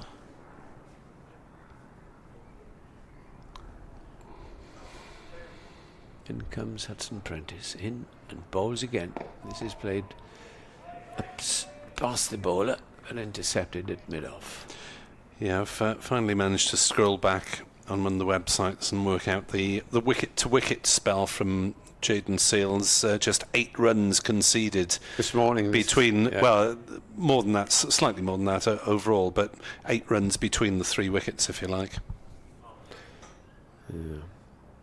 Thinking still 40 minutes or so to go before lunch. Hudson Prentice bowls on the back foot this time. Ingram punches it with a lot of bottom hand up to mid-off. Yes, perhaps what, 1/4 to 1, 20 to 1, or they might just say, well, go to have a good lunch and then steam in after the interval. Some raw beef. Yes, he looks a powerful young lad. Hudson Prentice, 0 for 16 in the 6th over, comes over the wicket, around the wicket, bowled, and it's driven, and 4 more runs to England. It really is, if you bowl there to Colin Ingram and it's a half volley, you know that you're going to be punished. And he looks really in prime form. He leant into that and didn't move. Both him and Carlson knew it was boundary bound. And Glamorgan move into the 94 for 4. And Hudson Prentice continues. And he comes and bowls to Ingram. Ingram forward, better delivery. That completes the over. 94 for 4. And Ingram has moved on to 35. Carlson is 22. The run rate, despite losing 4 wickets, is quite healthy, 3.62. There's a discussion between. There's a change of I think we're going to have some spin, are we? Cathedral Road end, because coming on to bowl for Sussex is James Cole. Yeah, it is the left arm spin of James Coles. As Sussex look to make further breakthroughs, this partnership has added 41 for this 5th wicket after the Jayden Seales blast. 51? 50, sorry, yes, absolutely. 53. Oh, my maths are all over the place. Yeah. It's a long time since you were studying. Partnership. I was looking at the figure for partnership, You and were I was looking at 41 interpreted for that 4. as last wicket rather than partnership. Yeah. But this board puts the stand up so that we don't have to calculate this. Have a look at other scores as we can, because there's a little delay between overs as Sussex get their short leg padded up, which is And he's going to Ollie mid- Carter, Yeah. subfielder. The keeper last year, Carter. Yes, he does Thought he keep, was. yes. As Coles is in from this Cathedral Road end and bowls to Carlson, who stretches forward, and there's no run. The only other game in Division 2 at Northampton. Northamptonshire are 27 for 1, and that's in reply to Gloucestershire's 409 all out. There's Coles bowls, and forward comes Carlson, and It's a bit of a road these days, isn't it? There's no Northampton. run. The batting. Yeah, apart from the the first day against Glamorgan, where the conditions really were pretty unpleasant. Coles bowls, Carlson stretches forward. Gloucestershire had 112 from Miles Hammond, half century from Cameron Bancroft, the Aussie opener. 5 wickets from Northants' new overseas Siddharth Kaul. New name to me. Coles bowls, Carlson is forward, defending on the leg side, and there's no run. At Southampton, Hampshire 402 for 5, with Tom Press 91 not out. There was a century yesterday for former Sussex man Ali Orr. Coles bowls, Carlson drives with a little bit of a flourish and a twirl, but it stopped at cover, and there's no run. Canterbury, Worcestershire 381 for 6, century for Gareth Roderick, and 90 for Adam Hose, 72 for Kashif Ali. Coles bowls on leg stump and turned away through the leg side. There'll be a couple of runs here, I think, for Carlson out towards deep square, and Glamorgan move on to 96 for 4, and Carlson on to 24. And the over, Coles getting through them quickly to help the visitors overrate, which is level anyway at the moment. Trent Bridge, Notts 51 for 1 in reply to Lancashire's 331 all out. Keaton Jennings 91 was the top score. 3 wickets apiece for Stone and Pennington. So Carvelis is coming back before Seals. Maybe they will leave Seals until after lunch. Finally, at the Oval, Surrey 24 for nought in reply to Warwickshire's 343. There's a century there for Ed Barnard and 4 wickets for Jordan Clark. Thanks, Nick. You mentioned the Worcestershire score there, and we were all in deep shock. Every cricket lover, every player in the country, over the sudden death of their young left arm spinner. Can you imagine, Nick? I was reading, it's hard to believe that when they came back last week to have a meeting and train for the game down at Canterbury against Kent, the anti-dope people arrived. As in comes the first ball from Carvelis, a glorious shot, one of many we've seen from Ingram, goes down to the long boundary at deep extra cover for a boundary. Really is a delight to watch something like Ingram in full flow. And that brings up the 100 mark. And surely the follow-on will be averted now.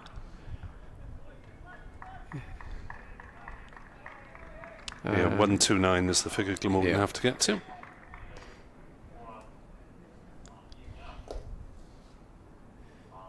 Carvelis is round the wicket to the left-handed Ingram, bowls again to him, and this time he drives straight and fielded by the bowler. Just going back briefly to that, and Worcestershire were appalled by, and of course the anti-dope people apologised and said it wouldn't happen again. Thank God that something like that won't happen again. It is somewhat insensitive in terms of timing, doesn't it? Yeah. And they had apologised, and the PCA were up in arms, of course.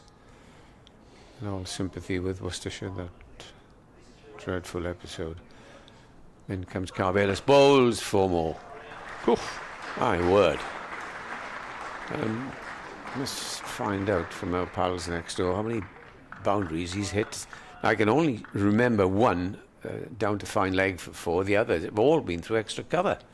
I think they might think of putting a fielder out there in a moment, but if you keep bowling half volleys, you can expect that.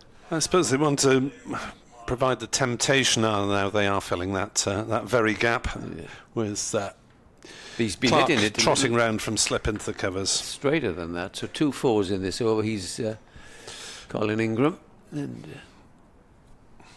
the next ball is driven this time a little straighter up to mid-off, and there's no run. 104 for 4, and score 3.76. Despite losing those 4 wickets, and the partnership flourishing. It's up to 63 between these two. Ingram's only run for 3 out of his 43 runs, 10 boundaries. Is it really? Carvelas comes still round the wicket to Ingram, who plays it gently, treating every ball on merit here. We're in the 28th over of this innings, 104 for 4 in reply to Sussex's 278, where they recovered extremely well thanks to the tail enders.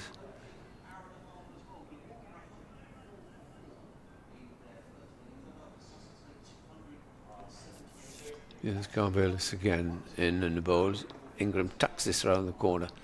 Down to fine leg, and will get a single of the last ball over the over. Good over there for Glamorgan and Ingram. 9 runs coming off his batting. Glamorgan at 105 for 4. And just to remind you of the wicket takers, Seals has taken 3 out of the 4. Carvelas last night with the only other. And if you weren't watching or listening last night, I'm sure that Nick, as he takes up commentary, will describe the first over of Glamorgan's innings. It was extraordinary from Seals. No hint of the devastation he was to inflict this morning, because his second ball was dispatched over square leg for 6 on the shorter pavilion side by Ed Byram, and then later in the same over he bowled a chest-high full toss outside off stump, which thankfully didn't threaten Byram, and he smacked it away for 4 plus the 2 no balls. So he was 0 for 13 after the 1 over. Before Carvelas got rid of Byram, as Coles starts a new over, and Ingram could be caught at mid-wicket. No, he's cleared him. It's 6 into the boundary. Advertising hoardings. Mid-wicket was bracing himself for the catch there and backtracking, and Colin Ingram reaches 50 in the grand style. I couldn't quite believe. And I was watching deep mid-wicket, cow corner, just waiting for it. It sailed over his head. But just the flick of the wrist, wasn't it? Extraordinary shot. 10 4s and a 6 then in his half-century, as Coles bowls again, and that's just turned quietly on the leg side for no runs. That's 65 balls. 10 4s and a 6. The Ingram half-century. Nelson on the board. Coles bowls, and Ingram goes for it again. He's hit that one big and straight, and that's 6 more. Just evading the side screen and going into the crowd, bouncing down the aisles. Excuse me, Colin, it's not 2020. Well, he's warming up for that maybe at the end of the month, Colin Ingram. So second 6 in 1 over, 117 for 4. Long on, Carvelas remains back on the ropes now. As Coles bowls, that's shorter and flatter, and he's knocked back to him. He's not going to attempt another 6 in this area. So there are now 3 deep on the leg side. There's a backward square, a mid-wicket, and a long on, all on the boundary. As Ingram is forward defensively, plus the short leg and a short catching mid-wicket. So 3 on the boundary, 2 in catching positions. Thanks, you mean short leg. Just a 5-4 onside field, therefore, as Ingram dots that one down on the offside. It's fielded by Haynes wandering in from cover. I think that's the end of Edwards' spell, as Dr. Hignell confirms those stats that I gave you. 65 balls, 10 fours and a 6. We'll hear from Edward again after lunch and taking us through till lunch at 1 o'clock. Adrian Harms comes in beside me. It's been quite the morning for entertainment. Do you know what, Nick? I think we've seen two sort of world-class performances here today. I thought Seals' bowling was world-class this morning, and Colin Ingram, what a counter-attacking innings this has been. Absolutely magnificent to watch. He's a tremendous player, but he's taken the attack to Sussex, hasn't he? And, you know, the perfect response, really. Some beautiful shots. Given them a little bit of width on occasion, but there wasn't too much wrong with those deliveries from Coles. No. It's going to be Ari Carvelos who's running in from the River Taff end to bowl to Kieran Carlson, who punches that out into the covers, fielded there by the aforementioned Coles. No run. Just worth mentioning, no Jack Carlson for Sussex. I can see Tom Clark warming up at second slip to bowl his medium pacers. Jack Carlson, if you missed it earlier on, unlikely to take the field today is the official word from the Sussex camp, due to a lower back problem. And let's hope, I do sort of grimace slightly when I hear lower back on bowlers. Let's hope that's nothing that's too bad. In comes Carvelos, bowls, and forward comes Carlson, plays into the offside, no run. Sorry. And the world-class performances of Jaden Seals. So lucky to have the local Hugh Evans agency here today, and there's some magnificent shots of Seals' celebrations where he loves that, Jaden. Wheels round, arms outstretched. Ray Yates has been in touch. We were talking earlier on about Rupert Webb, who was Sussex wicket-keeper for many a long year and appeared in the film Four Weddings and a Funeral. More of that in a moment. In comes Carvelos, bowls, and Carlson with a very high left elbow punches the ball into the covers again, fielded by Coles. There's no run. He says, lovely to hear you reminiscing about Rupert and his wife Barbara, who were very dear friends. He was a very big man, but had such a gentle spirit. He is sorely missed.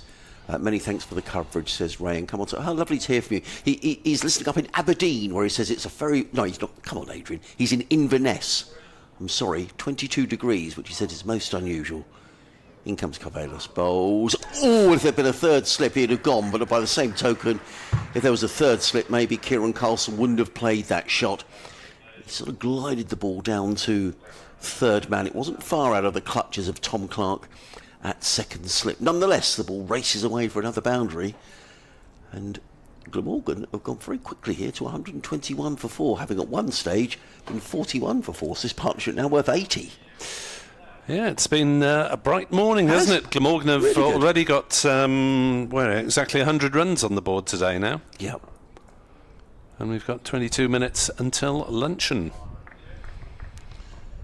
Carvelos, who picked up the wicket last night of Eddie Byron, LBW for 12. In comes Carvelos, bowls. Carlson is forward, plays the ball into the offside, and there is no run. And I get, we talk a lot, or there's a lot of talk around the way that England play cricket now, but I would say that Colin Ingram has played the way here that England want to play cricket. I mean, the good ball he's left, or he's blocked the good ball, but anything that's slightly offline or short or over pitched, he's made sure that it's gone for 4 runs. It's been a terrific exhibition. I'm sure the crowd are thoroughly enjoying it, basking in the sunshine. There's Carvelos. Is in bowls to Carlson, who again works us into the offside, fielded there by James Coles. There is no run. End of the over. Now I wonder whether we're going to see Jaden Seals before lunch. You'd have thought he might get a little burst, a couple of overs? Or do you think you'll hold him back till after lunch? Yeah, we were speculating about this earlier. If I were Simpson, I'd be tempted to get him on for a blast 3 overs before lunch, and then maybe another 3 or 4 afterwards. He's actually walking across to have a word to his skipper. There we go. So that's no doubt what they're discussing. I think this is... Do you fancy bowling, Jaden? Yeah. Yeah, why not? Well, it is going to be Tom Clark. Interesting. I wonder whether he might bowl Seals from the other end. I don't know. I think I'd be tempted to give him a couple of overs. quite. Speaking of fast bowlers, news this afternoon that Jimmy Anderson has confirmed he will retire from Test cricket this summer. The first Test against the West Indies on 10th of July will be his last. Is that at Lord's? That's at Lord's. Right. He's got 700 Test wickets and 987 in all formats for England. Anderson, aged 41, had talks with Brendan McCullum, so he's been offered a final farewell as Clark comes in and bowls, and that's defended by Ingram. Having a look. So he's been such a servant for England, so willing, so skillful.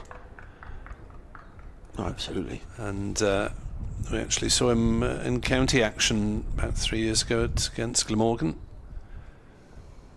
as that's punched off the back foot by Ingram, but straight to cover where Haynes does the fielding. And in a rain-hit match, he was certainly caused Glamorgan a lot of headaches, as you would expect from a Test bowler operating at county level. But always been impressed by the way Jimmy Anderson went about things. No real histrionics, all fairly low key for a man of his achievement, as that is played by Ingram off the back foot into the offside, fielded by the cover sweeper Coles, and they take a single. 122 for 4. I remember I interviewed him once because Chris Jordan had just been selected, I think, in the England Test squad, and Sussex had played Lancashire, and Jimmy Anderson was making his way out the ground at the end of the match, and I ran across and said, oh, would you mind having a quick... And you never quite know how people are going to react. He didn't know me from Adam. No.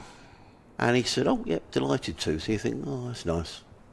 When, you know, but when people do that, he put his great big kit bag down and said, yep, no problem at all. 122 for 4 as Clark goes over the wicket, bowls outside off stump. Carlson doesn't get hold of that at all, plays it to backward point. I just see James Kirtley walking around the outfield. Now, I saw an article last night, I think it was in, I can't remember if it was the Times or the Telegraph. It gave a list of stats, and for some reason James Kirtley was in there.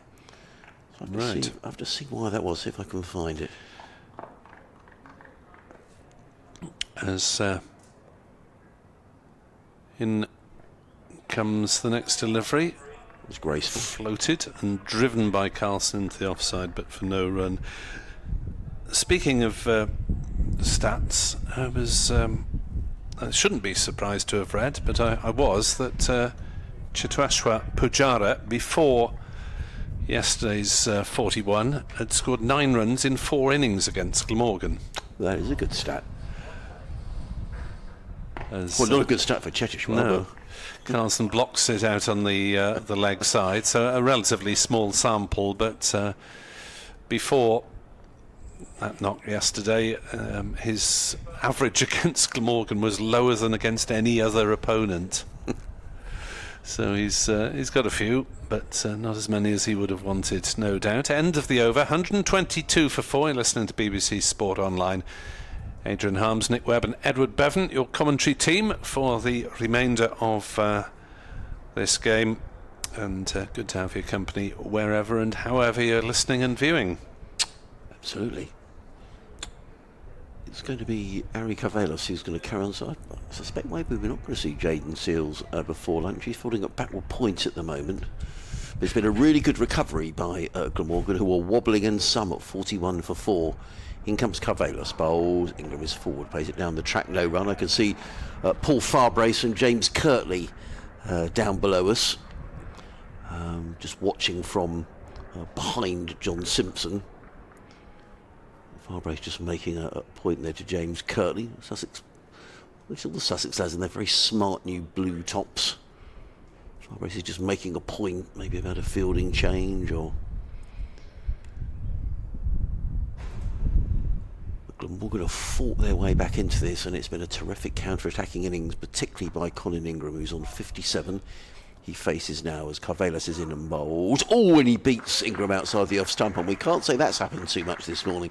He's a very persevering bowler, is Ari Cavalos. Not express pace, but he always puts it there or thereabouts on a length. And Colin Ingram walks down the pitch and does a little bit of gardening. And there is no run, just the one slip in place now. Jaden Seals clapping his hands furiously at backward point. A sweeper on the cover boundary, cover mid-off, mid-on, mid-wicket, 2 men set back on the leg side. Carvelos in again, bowls, and a good delivery again by Carvelos, making Ingram play, but defensively back down the track. Carvelos fields off his own bowling, and there is no run. I thought it was quite a statement that Colin Ingram made to James Coles, maybe with just the one spinner in the side. He was making up his mind that James Coles was going to go. And so it wasn't too much wrong with the deliveries, to be honest, but relatively short boundaries here, certainly lengthwise. And Ingram with 2 terrific shots straight down the ground for 6. Carvelos. Ingram forward, plays into the offside, no run, fielded by Tom Clark. So is the expectation in the Sussex camp that Seals' form will get him a test place? Do you know, I interviewed him after the first game against Northamptonshire. I'm sure it will be. He's due to play some T20s before he goes, but I'd have thought bowling like this. I'm slightly out of sync with who the other quick West Indians are, but I mean, he must be right up there. Well, they do change their test team quite a lot. Yeah, they do. Carvelos in bowls, short, Ingram pulls away, and that's going to go. It's a good bit of fielding by James Coles out on the mid-wicket boundary and prevents anything more than a single. That was a fine bit of fielding, and he gets a round of applause from Paul Farbrace because that had 4 written all over it. It was pulled away by Ingram, and Coles had to get round the mid-wicket boundary very quickly, picked it up, got the throw away. Very good indeed. In fact, it could be a decent series against the West Indies. I think, you know, obviously in the halcyon days of West Indian cricket, you'd expect the West Indies to win, but they had a very good win in Australia, didn't they, in the winter, in Brisbane. So let's hope that's a good series. Now, John Simpson is standing up to the stumps, which I like to see.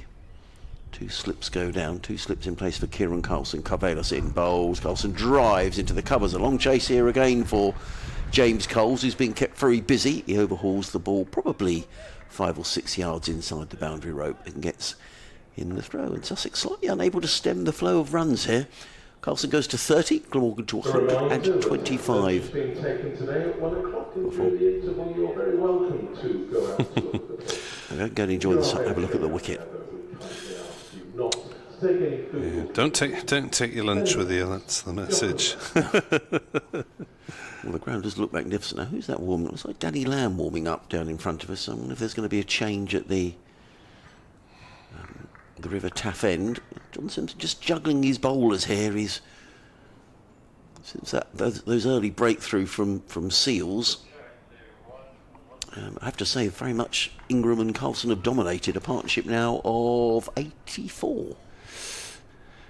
Here comes Clark then with his right arm medium pace, bowling to Ingram, who plays that one off the back foot out towards Coles, who fields and puts a rather over-enthusiastic throw in that Simpson has to leap to take. Yesterday, funnily enough, I mean, wickets did go in clusters, didn't they? They went in a cluster this morning. Yesterday, mid-afternoon cluster of wickets. I wonder if it's just sort of that sort of wicket that, you know, one can very quickly lead to 2 or 3.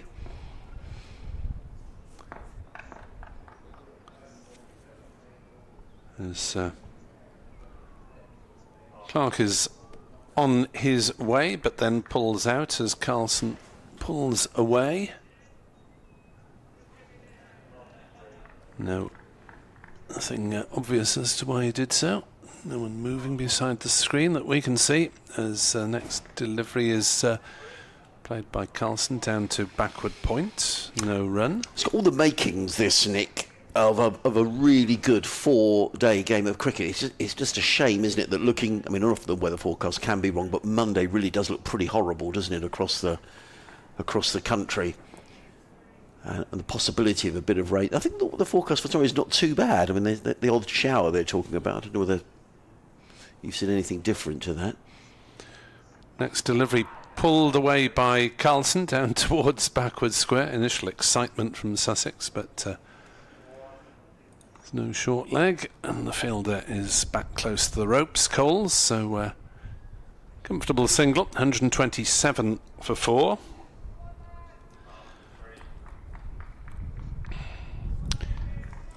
Article in the Cricketer. Calling card if Pujara versus Hamza deserves a wider audience. At the moment we're seeing Ingram cutting, and it's parried by the man in the gully, and Glamorgan decide not to take a run as the slip fielder goes back to tidy it up. Who was writing for the... Hugh Turbeville of okay. the Cricketer was here yesterday. Yeah. Right. So it's not an attack on Glamorgan, but where was everyone? Yeah, probably slightly fewer today than yesterday, as Ingram tries to pull and goes back to Clark as he doesn't time it. I suppose there are... I'm always torn on Saturday cricket, because obviously there are a lot of lovers of the game who are involved with their own clubs or supporting friends and family locally, and who would prefer not to make it on a Saturday to County Championship. As Clark bowls and Ingram forces it back to the bowler. End of the over, 127 for 4. Glamorgan remain. So, yeah, Friday seems to be quite a popular day. Some people able to end their working week early, and of course the audience of the Championship is very much made up of retired people, because you're staging something in the daylight hours of the working week. So it's only natural that should be the case, and hopefully we will see many more of all ages and backgrounds piling in for the T20 competition. Yes. Albeit it has been relegated in importance in the this calendar quite unfairly. Carvalhos is continuing from the River Taff end. Bowls to Carlson, who again works that down to third man. And Sussex haven't got a third man in place. Sussex are rather leaking runs here. We had this one, Glamorgan beginning on 21 for 1, so they've scored 110 this morning. That's been very good progress. It has, considering that they lost 3 wickets in the first 20-odd minutes. Yes. But Glamorgan, I suppose, as you suggested, know that a Seals blast is round the corner just after lunch, no doubt, and need to get on with it while they can. Possibly. That's the follow-on avoided, by the way. Yeah, I mean, it did look a possibility. In comes Carvalhos, bowls, and driven firmly. More runs here. Driven away through extra cover by Kieran Carlson, who scored those 200s in a match here against Sussex 3 years ago, when the match that Sussex won and Ollie Robinson got a stack of wickets. It was also the weekend of the funeral of the Duke of Edinburgh, I remember, Nick. Mm-hmm. So that was 3 years ago in April. Good shot by Carlson, who's playing himself into form here. He's played very nicely. He's on 37. These two closing in on a 100 partnership. Carvalhos in again. Rolls, and Carlson drives firmly to mid-off. Ollie Carter is in there with a shortish, straightish extra cover, but he had no chance of catching that. Paul Farabe still down below us. In his shorts, as that seems to be the way for most coaching staff. He'll go for a walk around the ground. It hasn't really been shorts weather, but it certainly is here today. There's a first slip, almost a third slip, is Tom Clark. Carvalhos in bowl, and Carlson again glides this one. He's used that shot to good effect. Down towards deep backward point, fielded there by James Coles. Another single to Carlson. He goes to 38, 134 for 4. What's tickled your fancy? It's just reminding myself that I have to not pay too much attention to my phone this afternoon, because the WhatsApp group will be buzzing with a lot of club scores updates, Okay, which have limited interest to the wider audience. Carvalhos around the wicket, bowl, two-eyed, and he's rather fortunate to get away with that. And Colin Ingram rehearses the shot. He's drilled it straight to Tom Clark, who had gone out from his second or third slip position into extra cover. There's no run. And of course we have to keep an ear sometimes on phone messages to learn when we're on 5 Sports Extra, but not against Lancashire's their featured game, and they've got the England Women T20 International this afternoon. Carvelas in a bowl, driven away by Ingram, straight to Sills at backward point, who for a big man was down very quickly to field.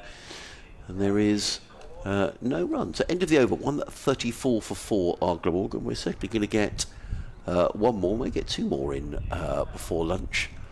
And the way Glamorgan are playing, may not want to come in for lunch. Yeah, what was it? 6 overs on the board last night, so 28 bowled so far this morning, which is okay from the Sussex point of view, because they have taken 4 wickets, and time is taken to compensate for each wicket, so the over rate shouldn't be any worse than level, I would have thought. No, I would agree. May even pick up one, possibly. But it's Clark to bowl his final over of this mini spell, and that's forced backward point by Carlson, and there is no run. You would presume that Seals will be opening up proceedings at 1:40, so whatever you're doing this afternoon, do try and make an effort to join us on the button for the resumption of play, because it's likely to be quite a battle. As Clark bowls full length ball, driven by Carlson, who's hitting the fielders more often than not at the moment, which is credit to Simpson's field placing. Carlson has 38, Ingram has 59, having reached his 50 with 1 6 off James Coles, and then hit another maximum later in the same over. Clark bowls on leg stump, worked straight to mid-wicket this time as Haynes does the fielding. 134 for 4 Glamorgan in reply to Sussex's 278. But as Adrian mentioned, wickets have tended to fall in clusters. Sussex were 140 for 7 at one point, and then added a further 138 through the efforts of Hudson Prentice, Carlson and Carvelas. That's cut by Carlson, but he can't get it past backward point. His good fielder is Cheteshwar Pujara. I mean, he's 36 now, and he doesn't look as if he's a natural fielder, but he's very quick across the ground, and that was a good stop. There's no one behind him, that would have been 4 runs. Yeah, the standards of athleticism, and Chris Cook, the Glamorgan keeper, is 37 now, but still springing around as energetically as ever. He was excellent yesterday. As that's left by Carlson outside off stump. So it's tight wicket to wicket stuff, the same maybe as we saw from Andy Gorvin, who was the most economical of the Glamorgan bowlers yesterday, and claimed the final wicket, that of Jaden Seals, on Gorvin's 27th birthday. 134 for 4. As Clark bowls and Carlson gets tucked up and plays it to Haynes. So he's doing a frustrating job here, isn't he, Tom Clark? That was a maiden over. He's bowled 3 overs, just conceded the 3 runs. So he's keeping things very tight until the return of Seals after lunch. And at 12:59, this will be the final over before said interval. Returning to bowl at the river end. Danny Lamb is going to bowl. Coles. Oh, interesting. I thought Danny Lamb warming up. Interesting, get over a spin before lunch. Maybe not a bad idea. Interesting, Tom Clark, because he didn't bowl at all last season, and very infrequently the season before he had some kind of an ankle problem, which is clearly solved. And he does bowls a brisk medium pace and gives Simpson another option. And I wonder how Colin Ingram will. I think he's the sort of player if the ball's there to be hit, he's going to hit Absolutely. it. He's going to prod around, and if it's a poor ball, it'll go. But good tactic, I think, this by Simpson. Got a slip and a short leg in place. James Coles coming in from the River Taff end over the wicket to bowl to Ingram. He's in now 4 or 5 paces. Bowls, nice flight by Coles, but Ingram leans forward and punches the ball down the ground to long on and picks up a single, does Ingram. Total moves on to 135 for 4. The field changes around for the right-hander. Jaden Sills comes up from sort of a wideish, deep backward point up to a backward square leg as in comes Coles, and Carlson just stretches forward and with left knee bent plays the ball out into the offside, fielded by Danny Lamb.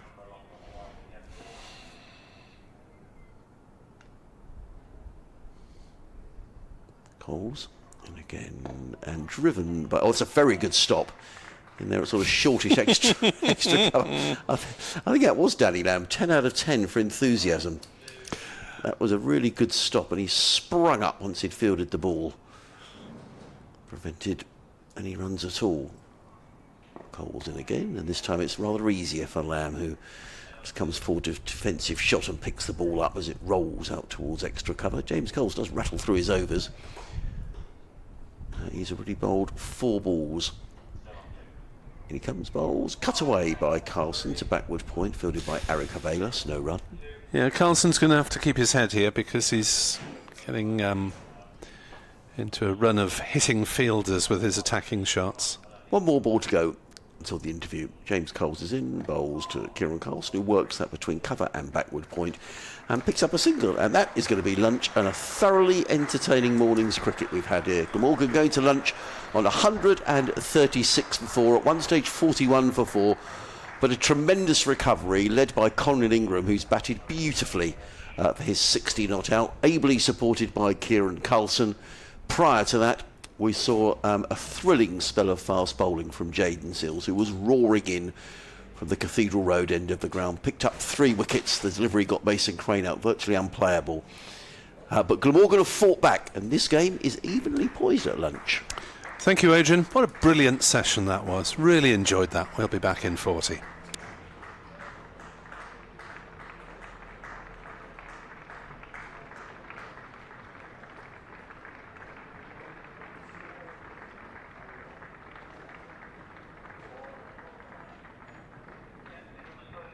I've got some lunchtime scores from the other games taking place in the Vitality County Championship. Starting at the Utility Bowl, Hampshire have moved on to 420 for 6. That's against Durham.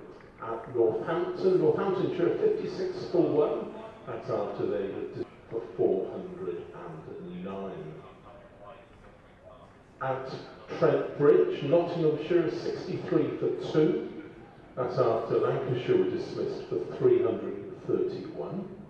At the Oval, Surrey is 65 without loss after Warwickshire made 343. And in the other game at the Spitfire, St Lawrence in Canterbury, Worcestershire have moved on to 420 for 7. That's against Kent. A reminder that the official Glamorgan website, www.glamorgancricket.com, contains details of how to purchase tickets for all forthcoming games here at Cardiff this summer. That includes the international games here on the 28th of May, when England meet Pakistan, plus the game on the 13th of September, when England play Australia. Also on the official Glamorgan website are details of the various matchday hospitality packages available for all games here this summer at Cardiff, including those in the T20 Blast and the 100. If you're seeking a score sheet, they're available free of charge from reception, which is situated on the ground floor of the Thatcher's Pavilion. Also from reception, you can purchase a copy of the 2024 Glamorgan Yearbook, as well as a copy of Chris Cook's testimonial brochure. His brochure is available for a minimum donation of £5. The Glamorgan Club shop, run by Missouri Sports, is also open today. It's situated opposite Gate 2, it will be open until the close of play. And as always, it's selling a wide range of cricket equipment and other items, including replica Glamorgan kit, plus a range of recently published cricket books. As far as refreshments are concerned, a full range of food and drink can be purchased in the Pyramid Lounge, which is situated on the ground floor of the Thatcher's Pavilion. This is a new initiative for 2024, and this means that the Lewis Lounge on the top floor of the National Cricket Centre is now a viewing area for members only, without any bar facilities. You can still purchase snacks from the vending machines at the rear of the indoor school. Finally, a reminder that the CC4 Museum of Welsh Cricket is also open today.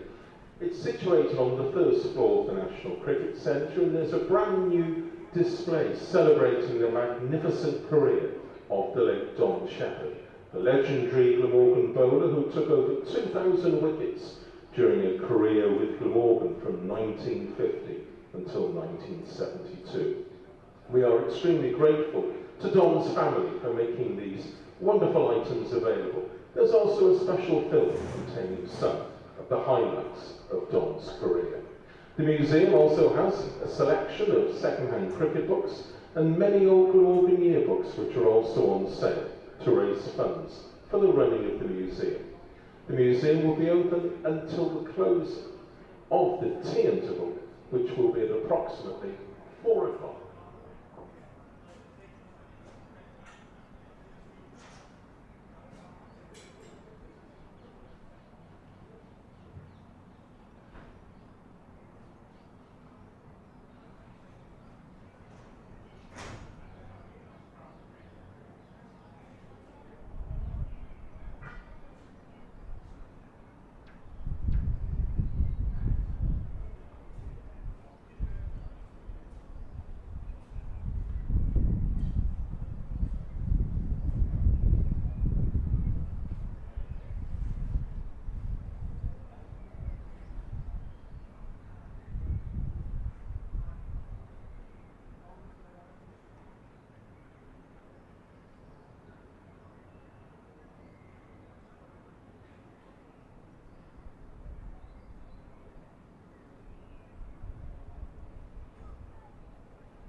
Good afternoon and welcome back to Sophia Gardens for the second session on the second day of this second division match between Glamorgan and Sussex in the Sophia Sunshine, with Glamorgan's batters Kieran Carlson 39 not out, Colin Ingram 60 not out.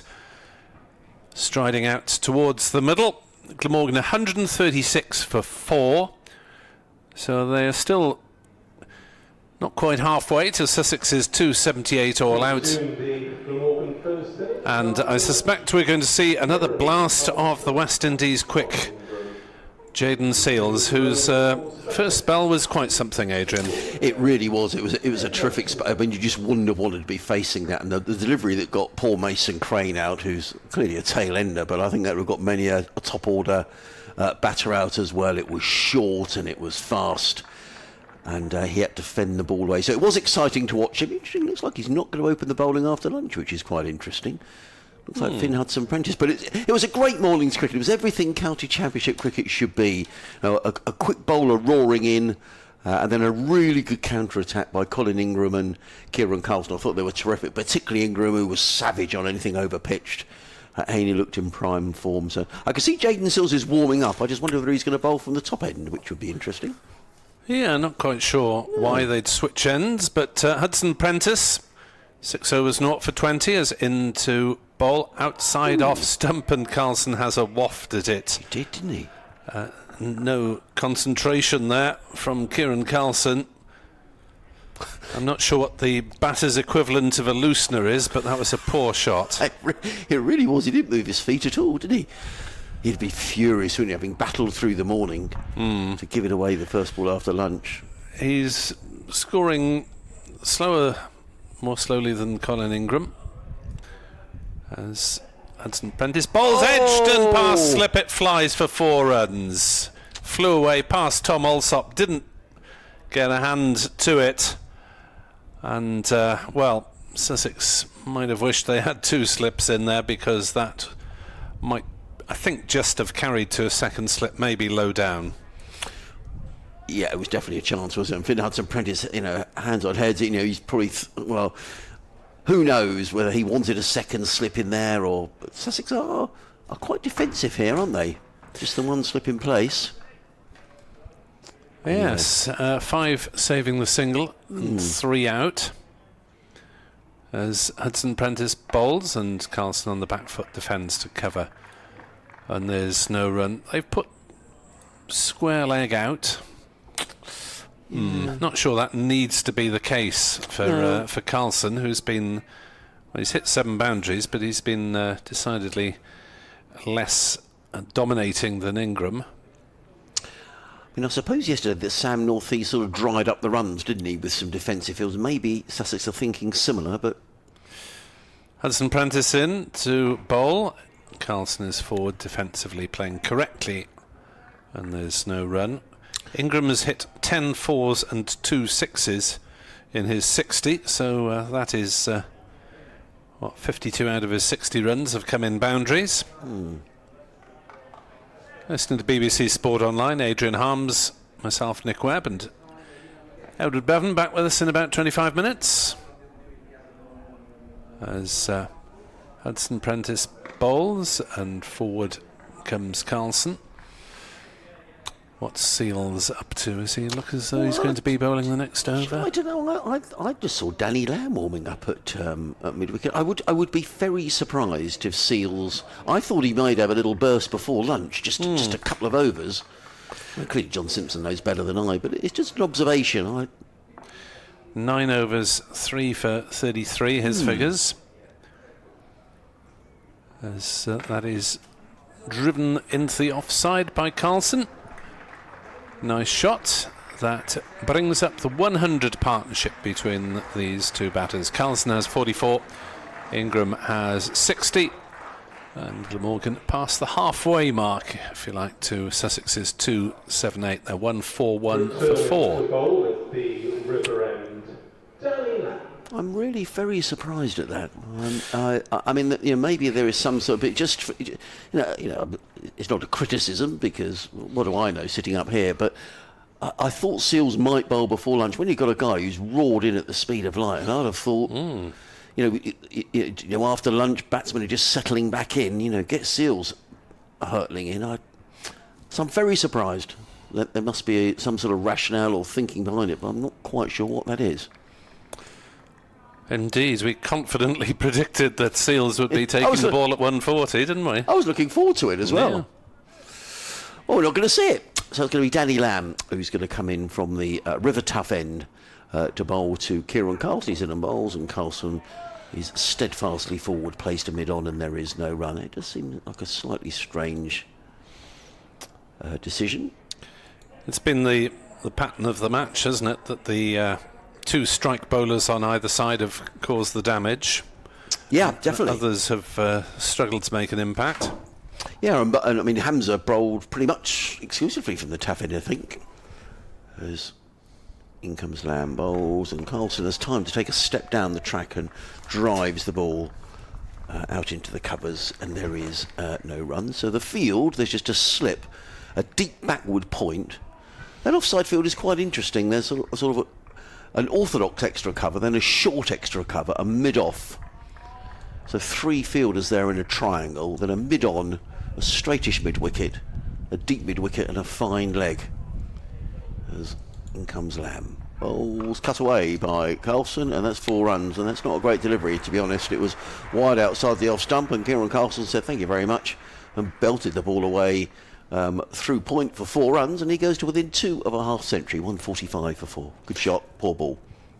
Yeah, you really don't want to leave Carlson opportunities to score square of the wicket. No. Strong in that arc between a backward point and cover in particular, and laid into that one with very little risk whatsoever, just the one slip in still. Danny Lamb Waite is in his 5th over, figures of 0 for 22. He's in and bowls to Carlson. That's a much better delivery, pitched right up, and Carlson just has to play defensively away down the track, and there is no run. Yeah, I mean, the stats for these two coming into the match with 9 wickets apiece. Lamb at just under 29, Hudson Prentice at 33. They're perfectly respectable. They've certainly better than anything on the Glamorgan side before the game. Yep. Lamb in again, bowls. Carlson is forward, plays into the offside. There is no run. I just guess it's a question of, compared to Seals, everything else looks a little bit less threatening. I've got a photograph to show you, Mr. Webb. All right. Good heavens. That's you and I with Mia Hamza at Hove. Oh, there we are. I think that's Well 5 found. years ago. Back in 2019. We look a bit younger there, Nick. In comes Lamb and bowls, and Carlson is struck on the pad. I don't know if he got a bit of an inside edge onto that. The ball rolls out onto the onside field with Coles. There is no run. End of the over. 145 over 4. Carlson on 48. Ingram on 60. This partnership now with 104. Yeah, if you can send me a copy of that, I will. That'd be nice. Yeah. 145 for 4.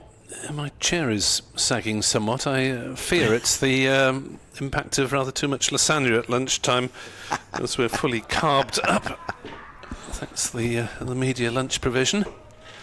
Yes. So very much T-shirts and shorts and sun hats and sunblock, the order of the day here at Sapphire Gardens, as Hudson Prentice starts a new over, coming round the wicket to Ingram, who works that into the point area. Fielded by Carvelis, wearing a sun hat. And now Carvelis will be swapping positions with Pujara for some reason. Yeah, I mean, unless there is some master plan here, I would have just thought after the break would almost be an ideal time to bowl Seals, or just before the break, one of the two. Hudson Prentice bowls, and that's a good delivery. Was. Through the keeper. Ingram shaping defensively. Didn't make contact. And he did play at that. The replay confirms. You have to call on your technical expertise a little later, Nick. You've already helped me out once today. If you're relying on my technical expertise, you're in trouble, mate. Hudson Prentice bowls and Ingram pushes it down into the gully, says to Carlson, do you fancy a run? But Pujara is in quickly, having swapped positions with Carvelis, and Pujara is now in the deep gully backward point area of the ground.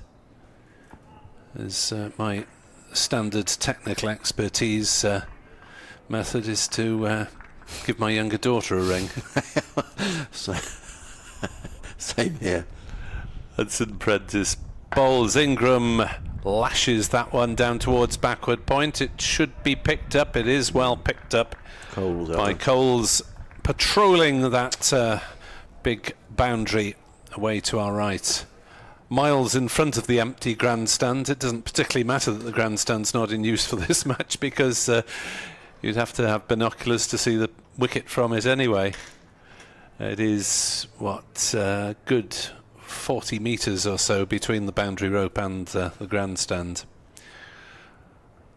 As Carlson defends the next ball on the offside, so Hudson Prentice starting reasonably tightly after lunch. Glamorgan 146 for 4, 132 runs in arrears.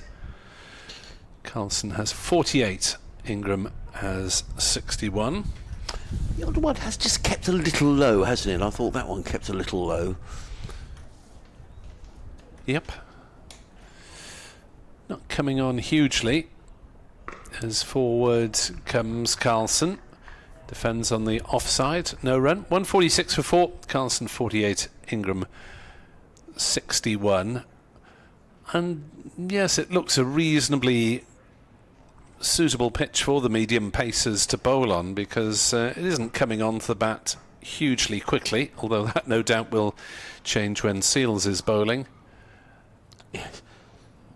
Not too much bounce, again with the exception of Jayden Seals. So Glamorgan just have to bide their time, and as Colin Ingram has done, certainly throw everything at the odd bad ball. Not that I particularly understand the intricacies of these sort of things, but I'm just wondering, as Danny Lamb comes in from the River Tough end around the wicket, bowls to Ingram, who's, I think he played at that as well. Outside the off stump, taken by Simpson, and there is no run. We'll see the replay, I'm sure, in a moment's time. Here we go. I thought he just had a little bit of a fiddle with that. Yeah, he did. Definitely beaten. It's only added, a single since lunch, Ingram. I mean, I just wonder whether there's some sort of thoughts of the seamers getting a few overs here, maybe an older ball, bit of reverse swing. I don't know, that's something that they may be thinking about with Jayden Seals. Don't know. In comes Lamb round the wicket, bowls, and Ingram just plays this casually to deep backward square, picks up a single fielded there by James Coles.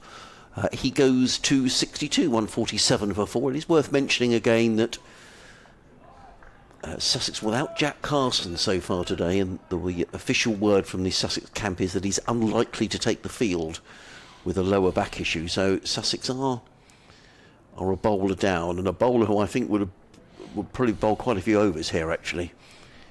In comes Lamb over the wicket, bowls. Carlson defends into the offside. There is no run. Only other game in Division 2 at Northampton. Northants 60 for 3 in reply to Gloucestershire's 409 all out. Vasconcelos out for 43, one of two victims for the Gloucestershire Quick, formerly of this parish Marchant de Lange. Comes Lamb again, bowls, and Carlson works this one down to deep backward square, fielded by Ari Carvelis, who loses his sun hat in fielding the ball, gets in a good throw to Simpson, one more to the total. Carlson to within one of a half century, 148 for 4. Yeah, he's faced 86 deliveries. It's slightly subdued by Carlson standards, but of course he did have the tail end of Hurricane Jayden to deal with. Oh, was that? In comes Lamb and bowls, and England defends to mid off, and there is no run. I was referring to Mr. Seals's spell that I Carlson see. couldn't I'm exactly sorry. go after the I'm sorry. bowling from the off. Yes, I'm sorry. I'm not quick enough, Nick. Yeah. So I don't know. Perhaps our listeners will know better than I as to why Gene Seals isn't bowling. Maybe there is something about them wanting to bowl him a little later, maybe a slightly softer ball. I don't know. Maybe they're looking for it to reverse. But in comes Lamb, bowls, and Ingram clips to mid-on, fielded there by Ollie Carter, who's still on the field as a replacement for Jack Carlson. Ooh, we've got an update coming, Nick. Radio updates at about 5-6 minutes time, so don't worry about it. Yes, I've got to do one at 3 minutes past. So our Sussex Sports programme, the Albion's final away match of the season up at Newcastle today. All right, much on it? Not really for Brighton. I think they really can't qualify for Europe next season now. So they've got 3 games left. They play Newcastle today, Chelsea on Wednesday at the Amex, and they finish with a game against Manchester United next Sunday. As the first ball of Hudson's Prentice is over, is defended by Carlson. And there's no run. So keeper standing up, slip standing back. Quite a way, actually. Yes, he is, I'm isn't he? surprised Allsop is that far back, with all due respect to Hudson Prentice, as Carlson runs one down to Carter in the gully, and there's no run. 1 for 8 for 4, 130 runs in arrears. Chris Cook to come, Zain Ul Hassan, James Harris, Andy Gorvin and Mir Hamza. So Hudson Prentice in, bowls, and there is Kieran Carlson's half century as he turns the wrists and plays it down to fine leg. Carlson's 50 coming off 89 deliveries and including 8 fours, but still slightly subdued by his standards. Good knock, isn't it? Because, you know, batting against Seals, as you were saying, he was absolutely roaring in. He had to survive those 2 or 3 overs that he faced.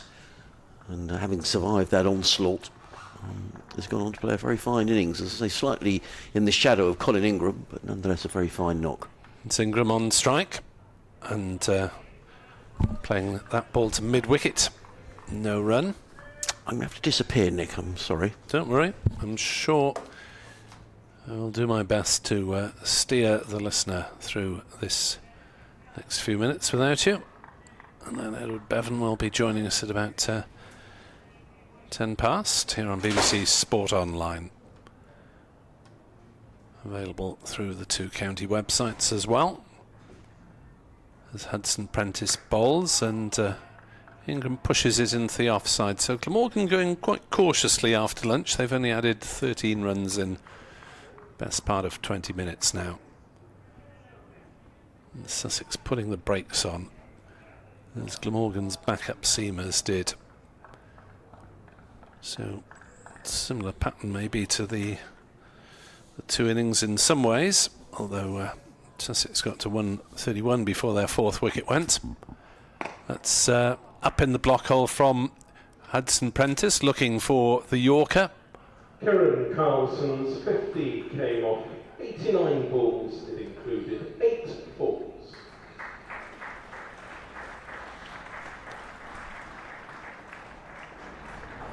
Applause then for the details of Carlson's 50 being announced over the public address. And Glamorgan going quite cautiously after lunch against this medium pace attack of Lamb and Hudson Prentice. Hudson Prentice in that last over, fastest ball was 76.4 miles an hour. So rather better than medium pace as Carlson comes down the wicket to Lamb's first ball, but then defends when he gets there. Seals bowling mid-80s.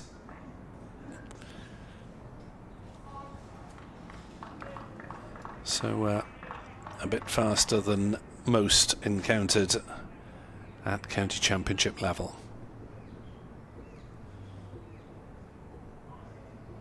Lamb on his way towards us. Bowls, Carlson pulls and will get 4 runs down to fine leg. Shortish ball. Temptation from Carlson with square leg and fine leg back, but Carlson played the ball competently enough down just wide of that sight screen. 153 for 4. Carlson has 54.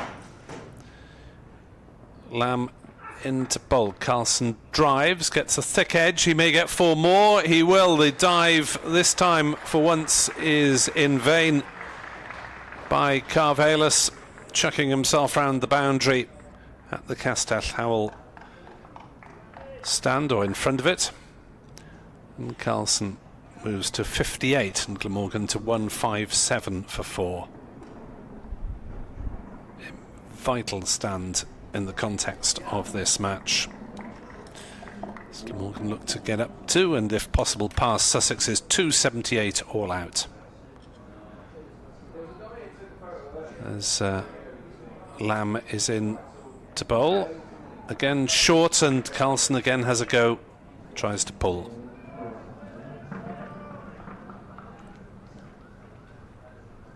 Glamorgan 157 for 4 in reply to Sussex's 278, so the game now equally poised thanks to the efforts of Colin Ingram, who's 62 not out, a sparkling knock, and a supporting role from Kieran Carlson on 58 not out. Glamorgan lost 3 wickets in the first 25 minutes of the game today to Jayden Seald, Sussex's West Indian fast bowler, who really did bowl with pace and hostility. But Carlson and Ingram have led the recovery, and Glamorgan 158 for 4. Single taken to Kieran Carlson. While I was summing up events.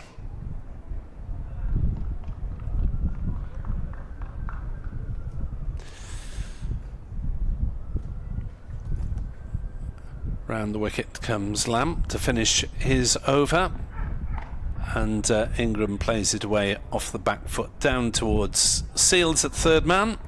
Single taken. Carlson drops his bat as he reaches his ground. No damage done. 159 for 4. Glamorgan now 112 runs in arrears. 42 overs bowled. So the spectators basking in the sunshine, enjoying a Glamorgan run rate of 3.79 runs per over. 60 overs remaining today. So where are we? 28 more before tea. Tea probably about 10 to 4, 4 o'clock. Ingram straight drives the first ball of Hudson Prentice's over, fielded by the bowler, and there is no run.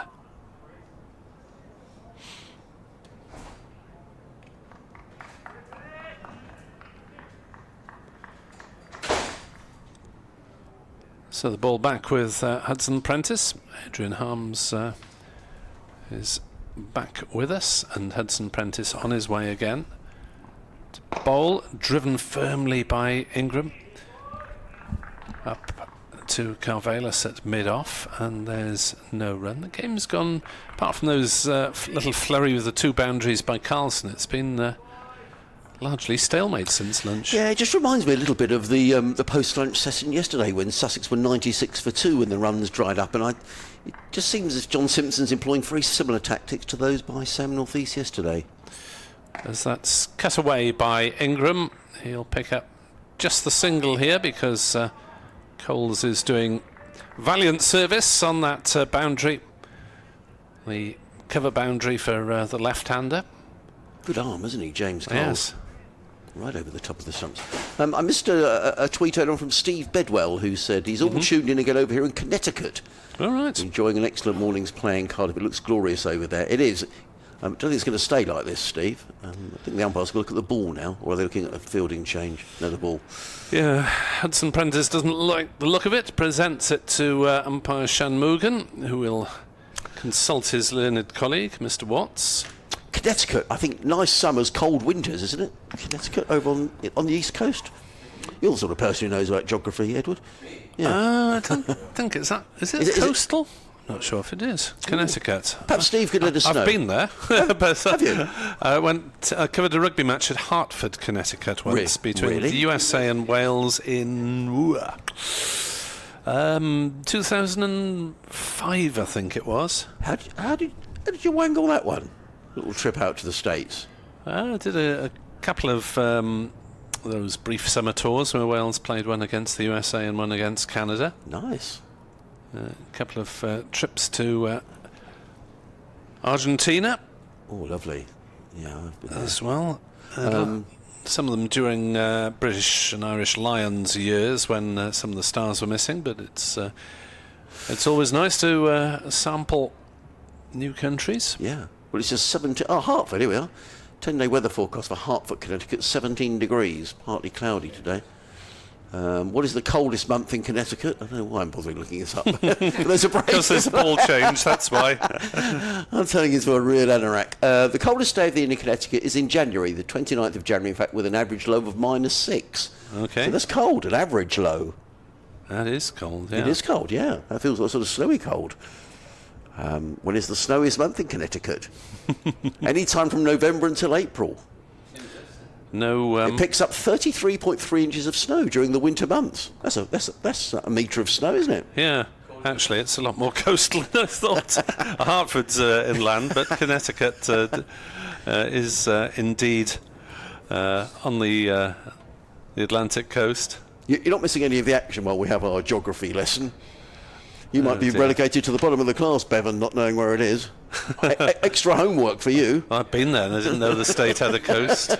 Well, both you and Webb are in trouble. Detention. Here we are, back with the cricket. Hudson Prentice to bowl to Kieran Carlson, who clips that one down towards square leg. They amble through for a single. Carlson to 60. His highest of the season is 77 so far. Colin Ingram, well, he's got a couple of centuries to his credit in the first match against Middlesex at Lords, and then the second innings at Yorkshire. And bizarrely, I didn't interview him on either occasion. Oh. As Hudson Prentice is in to bowl to Ingram, who drives beautifully. That is Kingram. Hasn't quite got the legs to reach the far cover boundary, and they'll settle for a couple of runs. Good enthusiastic chase from the Sussex fielders, Coles and Carvelis, and Ingram deciding to save his legs and not try the third run. Two more to Ingram. He moves to 66. It's 163 for 4. The deficit is 115. As that's firmly driven by Ingram down the ground, but well saved by Carvelis, who gets his tall frame down and prevents them from taking more than a single. So Ingram to 67. 164 for 4. Edward Bevan is lurking with intent. He is. I think he's back with us in his bright yellow top, will Edward. Well, the recovery from Glamorgan continues. 164 for 4, at one stage 41 for 4.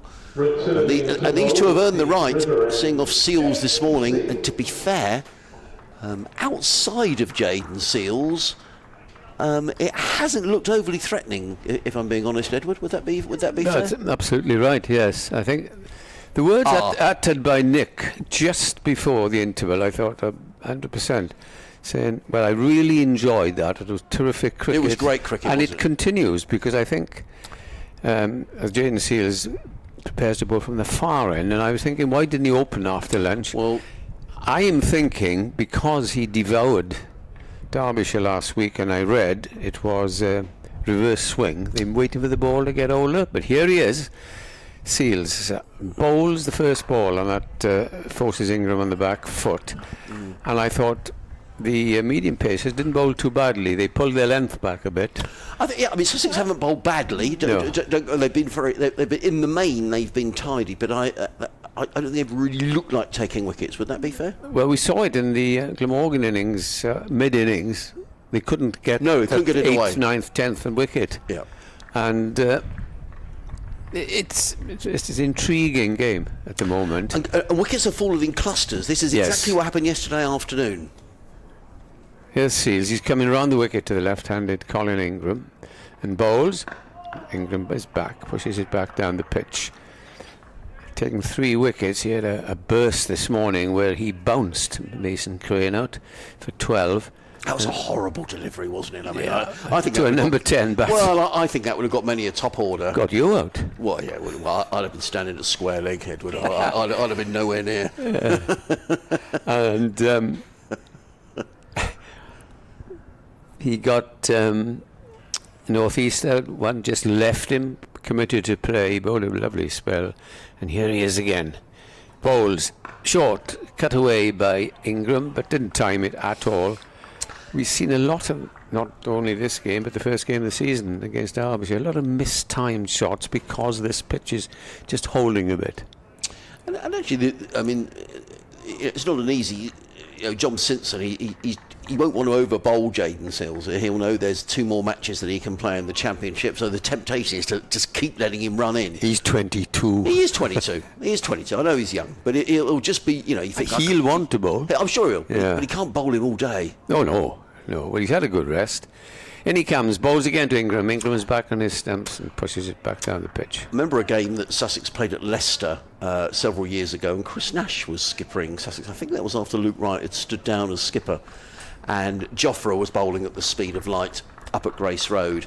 And Chris was having to just sort of juggle, Jofra on. Every time Jofra came on, he took wickets. Yeah. And Chris thinking, he just can't bowl all day. So it is a fight. But I do appreciate Jaden Seals as a young man. I'm sure he just wants to bowl. But and he's so well built for it, isn't he? Yeah. Here he is then, coming racing in from that River Taff end and bowls to Ingram. Ingram plays forward defensively. They know that they've rescued Glamorgan from the ignominy of possibly following on, and now they want to get as near as they can to that total of 278. Talk about Chris Nash. He's talking a lot of sense on social media about the future of the game, and it's a pity they didn't. ECB didn't listen to the likes of Chris Nash, and not of some other people we will not mention. Seals in, bowls. Oh, Yorker, which is dug out by the batsman, and that's the end of a maiden over. Good comeback over. Glamorgan remain on 164 for 6, and the partnership now is 123. I would agree about Chris Nash. A player who's experienced cricketer. He's played around. I didn't know him all that well, but he does talk such a lot of sense. He does, yeah. I think the game needs to make sure that people, someone like Chris is. I mean, he's very heavily involved at Horsham Cricket Club. And he's played the game at the highest level. Well, he has. Yeah. You should listen to people like that. Yeah. And some people just come into the game, or some administrators come into the game and think they can change it. In comes Hudson Prentice bowls to Carlson, who leans forward, plays into the offside. An example of a tweet from Chris was last night, actually. And he says, for all the talk of money into cricket, nights like this, he's got a picture of Horsham Cricket Club. Makes you realise the volunteers, the parents and the kids are the most important people in the game, and that should never be forgotten or taken lightly. Very well said, Chris. I remember when I was playing club cricket, it was quite a high level. We'd be down there on a Friday night helping, just covering the pitch, doing what's needed, putting everything out. And it's all for the love of the game, which means a lot. Totally. In comes Hudson Prentice bowls. Carlson is forward to ball of good length, punches to mid off, there is no run. So it's a tidy here. I mean, they're building the pressure. Yeah, absolutely. They've quietened things down since lunch, because having said that, it's still 3.70, and that avalanche came when Ingram went 40 to 60 in a couple of shots, and he hit 2 sixes of Coles in one over. He did. Hudson Prentice away from us in bowls, and Carlson turns that with a flick of the wrists down to deep mid-wicket, where it's fielded out on the boundary edge by James Coles, who's excelled in the field today with a couple of very good stops. Got a good arm as well, gets the ball into John Simpson. One more to the total at the moment, 65 for 4. Just going back to that theme, you see, Joe Root and Rob Key have been saying we should play with a kookaburra throughout the season, when everybody who's playing these days, no, for goodness sake, no. It's going to be so boring, so... Hudson Prentice in bowl. Oh, that's a good delivery. And he played and missed at that, Colin. Yep. That's the third time since lunch that he played and missed. The ball rather died on John Simpson as it went through into the gloves. Just watch the replay of this. Oh, he definitely played. Yes, it was a good delivery. I mean, since lunch, Colin Ingram went to lunch on 60. Kieran Carlson was on 39. That's right, yeah. So Ingram has been not bogged down, but he's not been scoring as freely since the lunch break. Hudson Prentice again wheels around and is in, and Ingram drives into the offside. That's a very good bit of fielding by Tom Clark, who's in there at cover. That's the sort of stop that could buoy a fielding side. You want to see your players really supporting the bowler. That was a good bit of fielding. And he must be, what, 6'2", 6'3", he got down. Long way to come down. He's a very good fielder. I mean, probably in terms of fielders, certainly close fielders, he's probably got the best pair of hands in the club, Tom Clark. And that saved certainly a couple of runs. And would have pleased Hudson Prentice, the bowler, who's around the wicket again. Bowls to Ingram, who's forward to a bowl of good length, placed to mid-wicket. And good tidy stuff by Finn Hudson Prentice, who's now bowled 11 overs, 2 maidens, no wicket for 33. And what Sussex have successfully done here since lunch is just drive the runs up, Edward. Yeah, simply by playing in defensive mode. He's got 3 men on either side of the pitch. So if you've got to get runs, you've got to try and pierce that. The bowlers are just bowling it marginally short of a length, which makes it very difficult. And the pitch is just on the slow side. And if your bowlers keep the length, then you'll say, take a risk then, batsman, which in their defence they haven't done. So it's to echo Mr. Webb's words, excellent cricket to watch. It is, really good. Here's Jaden Sales, and he's coming over the wicket to the right hand, and Carlson and bowls to him. And Carlson goes off the back foot, pierces the offside, but there's a man coming back from deep cover. It's Coles again, comes in very quickly. Yeah, well fielded. And hurls it at the non-striker's end, and what we possibly thought was 2 is 1. As the score goes up to 166 for 4. I thought for one horrible moment that James Coles and Finn Hudson Prentice were to collide then. But, good bit of fielding by Coles coming in towards the ball. Were you doing that game with that horrible... No, I wasn't at Arundel. No, I wasn't. Arundel. I wasn't at that game when Rory Burns and Moises on Henriques. Here's the next ball, and that's defensively played. No, I mean they abandoned that game. Do you know, we played at Guildford the next day, or 2 days afterwards, and I think it happened on Sunday, didn't it? Yes, it was a Sunday. And played Surrey at Guildford, and we got there, and one of the first people who saw was Rory Burns, because he didn't come out of it as badly as Moses Henriques, who played a season for Glamorgan. Did he? They all have around the counties, everybody out there. Next ball, not as threatening as he was in his opening spell. He's bowling within himself. Well, the ball is much older than it was, of course. What have you got? How many overs bowled? It's only 40. It's the 45th over. I thought it might have been more than that, but Yeah, they reckon it starts going big, reversing at 40, doesn't it? He's certainly not bowling as a rapid pace as he did this morning. But he might just slip one in now. Interesting that he's changed ends. Yeah. He's in past the umpire and bowls. And that's jabbed away down towards the third man, and he's going to get runs, 4 of them, which will not please Jaden Sales, who might just try a bouncer in anger the next ball. 170 comes up on the board. I think he wants his third man a lot finer. I think John Simpson, that's Tom Haynes down there. No, at least we've got the third man, which is good. Quick delivery that was there. That Yeah, I think this one might be a little bit sharp as well. That was quick.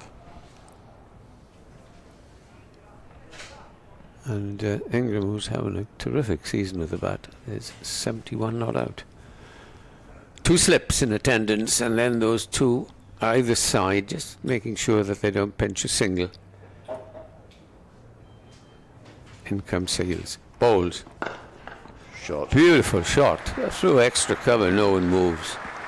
2 successive 4s. That was a super shot, wasn't it? Foot right to the pitch of the ball, belted away through the covers. That was a lovely shot. I don't think I've seen Ingram play so well, because he's ostensibly a one-day player, as you know. Yeah. Haven't seen him play this season, and he's 38 now, the old boy. That was a tremendous shot, wasn't it? 75 to him. Glamorgan creeping ahead. 174 for 4.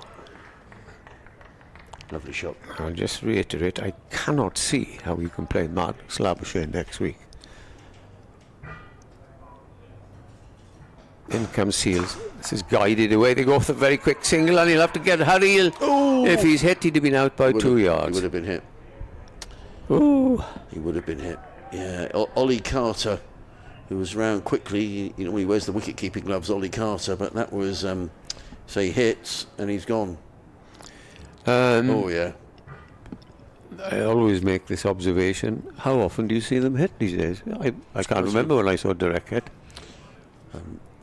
Sussex's best fielder for hitting the stumps directly seems to be Tom Haynes, who's been excellent. But that was a complete Returning to misunderstanding. bowl at the Cathedral Road end, R.A. Cabanis. You probably heard that. Carvelis to come back. There was always the big argument. Who did you rate as the best cover point in the world? Yes. Was it Ricky Ponting or John T. Rhodes? You know what the answer was? Go on. Ricky Ponting, because he used to hit regularly. Rhodes hardly ever hit. You know, he was flamboyant, terrific fielder. Yeah. But he'd hurl it in and miss. Ponting was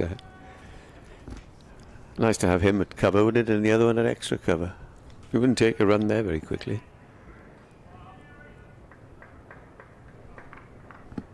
So, Aaron Carvelis back into the Sussex attack, running in around the wicket, comes in and bowls to Ingram, who's solidly forward, plays back down the track, and there is no run. Carvelis fields off his own bowling, and there is no run. I was looking here, actually, just some of this. Tom Clark, who talks about the greatest performance you've ever witnessed, Ollie Robinson's 9 for at Cardiff 3 years ago. That really was quite something. Was terrific.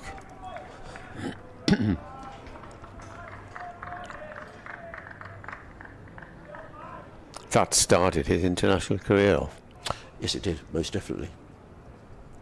In comes Carvelis again, hammered away. That's going to be 4 runs. Too much width there from Harry Carvelis, and Colin Ingram is seeing it like a football, wide outside the off stump. And what a feature of this innings, as Ingram goes to 80, I think anything, any poor ball, he's punished. Exactly. And punished, and some. Yeah. It wasn't that wide, but it was wide enough. And the half volleys he's got, he plays that shot so well, as we've said, many left-handers do. And it's 4 runs all the time. And Glamorgan have gone under the 100 in deficit, 99 now. That was a very good shot. Partnership continues to flourish. 138.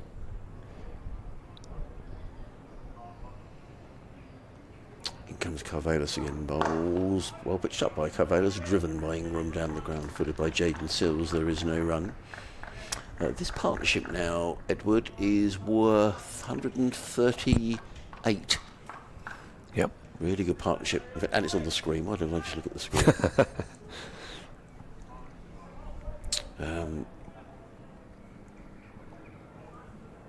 Carvelis again. It's a game that's really ebbed and flowed. Carvelis again bowls. Ingram drives with a beautifully straight back to it. Always a misfield by Finn Hudson-Prentice. It doesn't cost Sussex a run. He's just tempting Colin Ingram to take a run on a misfield, but Ingram far too long in the tooth to do that. I think that Sussex have missed Jack Carlson a lot. Well, I think he would have bowled a lot of overs here. He would have bowled, yes, as Robert Croft used to do many years for Glamorgan, tossing the ball, right, you can bowl now the next session, and you wouldn't get many runs off him, and he might pick up a wicket or 2. Yeah. In comes Guerrero's bowls and driven firmly by Ingram. Because you get used No run. to medium pace as a batsman.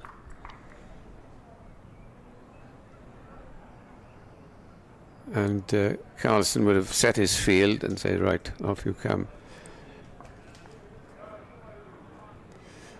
And another man now goes on to that offside. He gets there, and then he decides to go back again. And mid-wicket goes back to the boundary, and the fielder there who had come up to strengthen the offside goes back to mid-wicket. So Simpson just moving this defensive field around.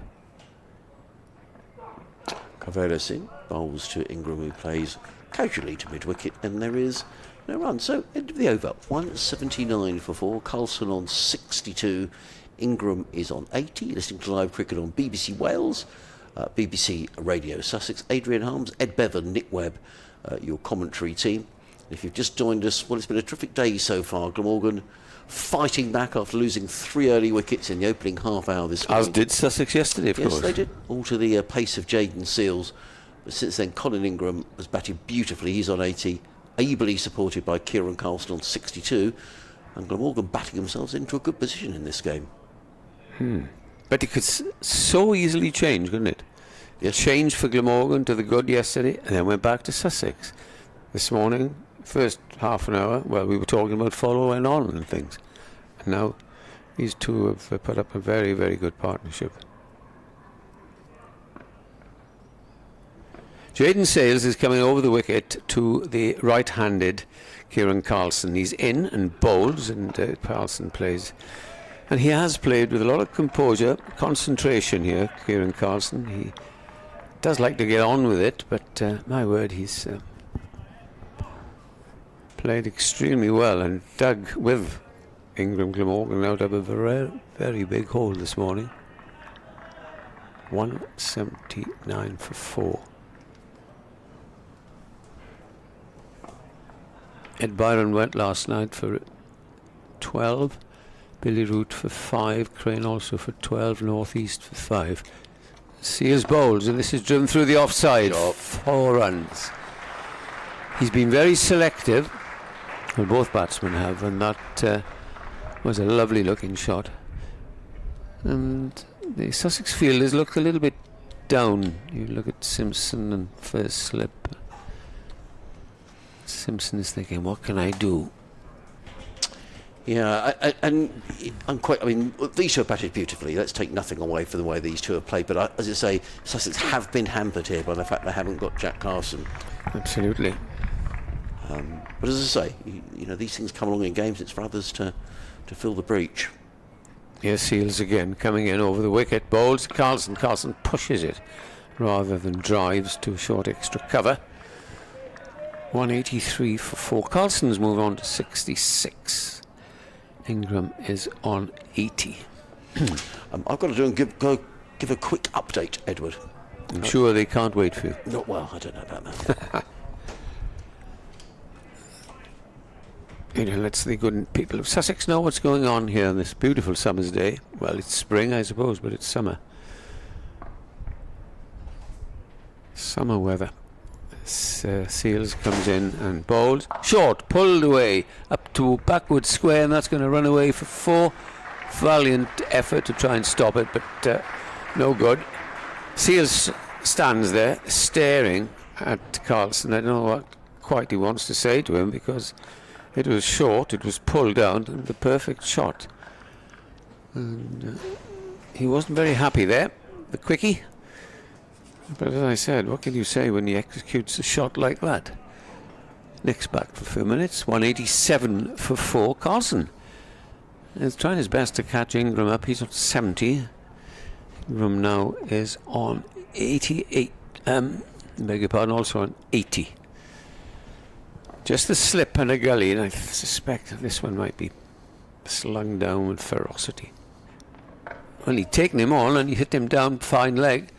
This time he didn't quite middle it as he did the other one, and he gets a single. Carlson playing this over extremely well. They get a single. 188 for 4. Nick, go back. Well, it's a fine sight, isn't it? Sunshine out, fast bowler roaring in, giving Not it happy. his all. And Kieran Carlson is needing some adjustment there. Did he get a bit of a blow on the finger playing that shot? I Didn't wonder? notice it. I just thought he might have got a bit of glove, but he's calling for something. Carlson taking his helmet off mid-over, so there's a ball left. Right, who is carrying what? Various things being brought out by various people. The trainers, physio's coming out. Is it a physio, Mrs. Physio, Miss Physio, Ms. Physio, or a Mister? I think it's a Mister. Difficult to say. Georgina Ewer. No, it isn't. So what's he having treated? Don't know who Kieran it is. Carlson. He's just got his back to us. Just taking a little bit of eye treatment of some Has he got, nature. He wears contacts, doesn't contacts, he, of course, Kieran yes. Carlson? Most of the time. Seen him once or twice in specs, but Yeah. not playing. Colin Ingram is taking this opportunity to have a drink as well, and who can blame them? And there's also a bit of an examination of now whose helmet is that? Haven't noticed anyone hit on the helmet, but someone's unhappy with the helmet. Let's have a look. So we'll see this last delivery. Maybe just glance. I think he glanced the helmet. Grill on the way Yeah. through. So it wasn't any part of his body and finger as we possibly thought. Yeah, he just touched his helmet as he took the run. And I suppose you've got to have attention, that's it. Yep, you've got to have a check over and also have the equipment checked over as well to make sure all is in order. So he's a brave man, Kieran Carlson, taking on someone bowling at that pace. Mid-80s, Well, he clocking down at the south. He's hit him for 4-2 balls previously. And I think all is well. Thankfully, and Seals can at last finish his over, his 12th, 3 for 52.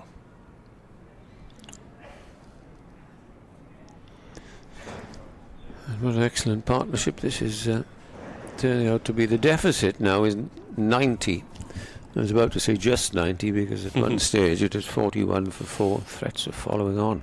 Yeah, but we have if we have another cluster of wickets, Sussex will be back in the game, and wickets have fallen in little clumps in this match. And of course Glamorgan are going down because the night watchman, they've got Cook and Ul Hassan to come. Here's Seals, Bowes. Airy fairy shot there. I haven't seen many of those outside the off stump. And Seals likes to have a chat, doesn't he? Goes right up to Colin Ingram, who takes no notice. And that is the end of an over. 188 for 4. Adrian Holmes will be back with us in a couple of minutes once he's updated the radio listeners of a good swathe of southeast England on events in this glorious sunshine. Plenty of sun hats around Sophia Gardens. I've actually had the sun cream out for the odd 10-15 minute spell in the sunshine, which has been very nice, watching from the staircase because there aren't any seats available. Take a seat out, I've done that many times. Wow. Yes, and I bet the good.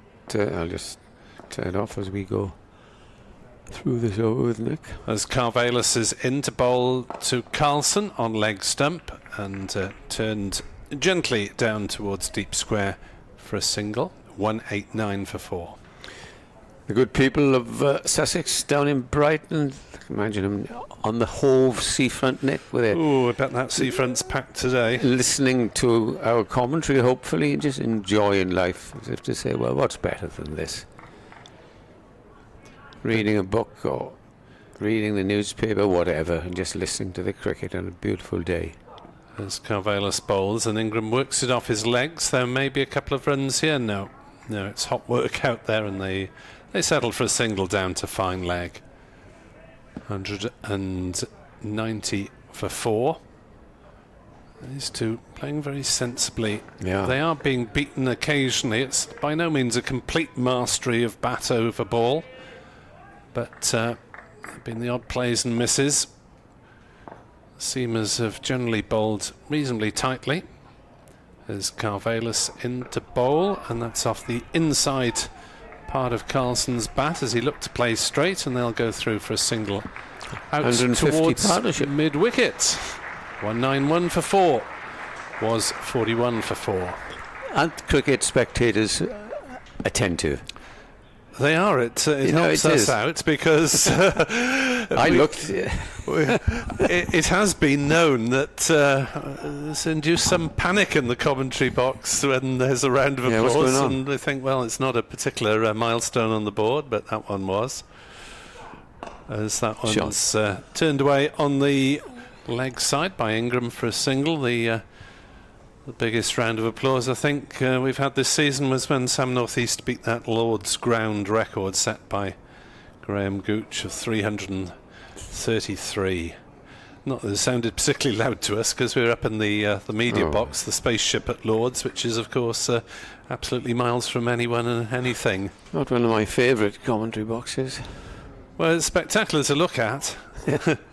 Carvallis into Carlson, keeper standing up. Carlson drives back down the ground, 4 runs, very straight between the stumps and mid-on, and as I mentioned earlier, a short straight boundary, but even if it had been another 10-20 metres it would have reached it. That is, I think that's the best shot he's played all afternoon, simply because it's the most difficult shot.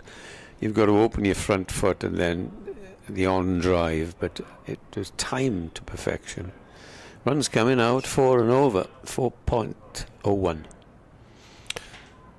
Carvallis in bowls, and Carlson this time plays it in a similar direction but less forcefully, and fielded by Carvallis in his follow through. 196 for 4 then here on BBC Sport Online. Carlson has 77, Ingram has 82, and Sussex need a breakthrough really if they're going to restrict Glamorgan to somewhere around the visitors' total. Glamorgan, as things stand, and this game can turn quickly, but you'd think that Glamorgan would be favourites to take a first innings lead, if I can say that without... I was just about to reiterate your comment, Nick, because if they keep on going like this, they will obviously, but anything can change, and I think he'll run in Mr. Swales. Here he is now, coming into Ingram. Bowls the first ball of the over, which is played onto the offside. The pitch is playing a very placid pitch at the moment, and Swales is trying his best to get some life, but it's not happening at the moment. He's tried to dig it in short. He's been hooked for 4 a couple of times, which has not amused him. Strange the difference between 2 spells, isn't it? He was virtually unplayable for about 20 minutes this morning. Yeah, I think it's the ball, don't you, as well. Yeah. It's new. Yeah. How many overs do we have? 6 last night? It was 6 last night, Yeah, so it was effectively a new ball. Yeah, coming charging in over the wicket. Bowls, that's driven past mid-off as it beats mid-off, yes, just about, and that's going to run away down to deep extra cover for 4.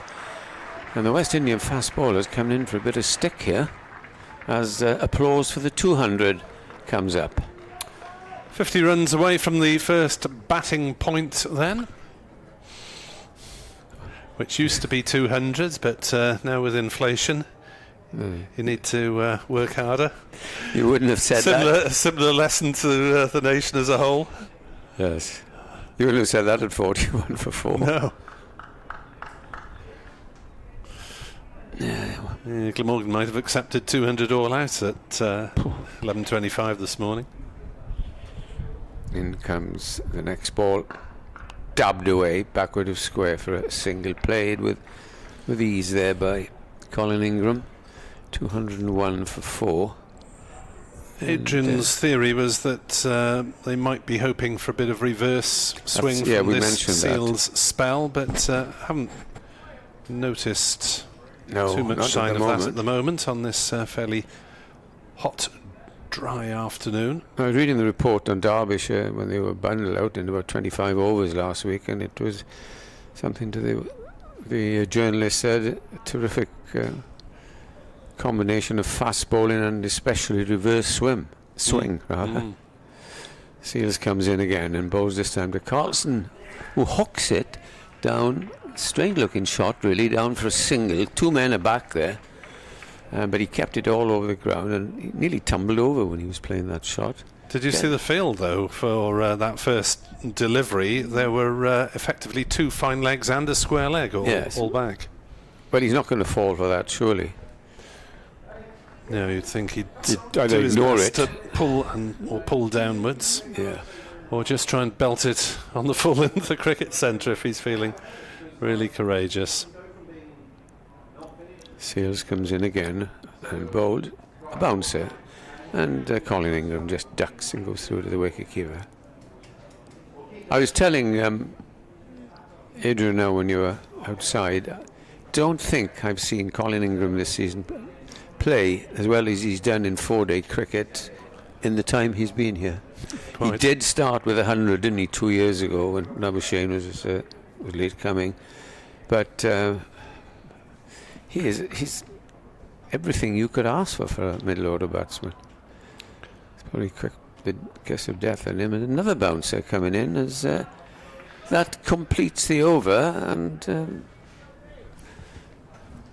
the umpire just having a quiet little word there as if to say, well, you had your 2 there. And I think possibly, Nick, he might be taken off simply because there's nothing in it for him. No. And I know the new ball is it's still a long way away, really. Yeah, best part of a couple of hours.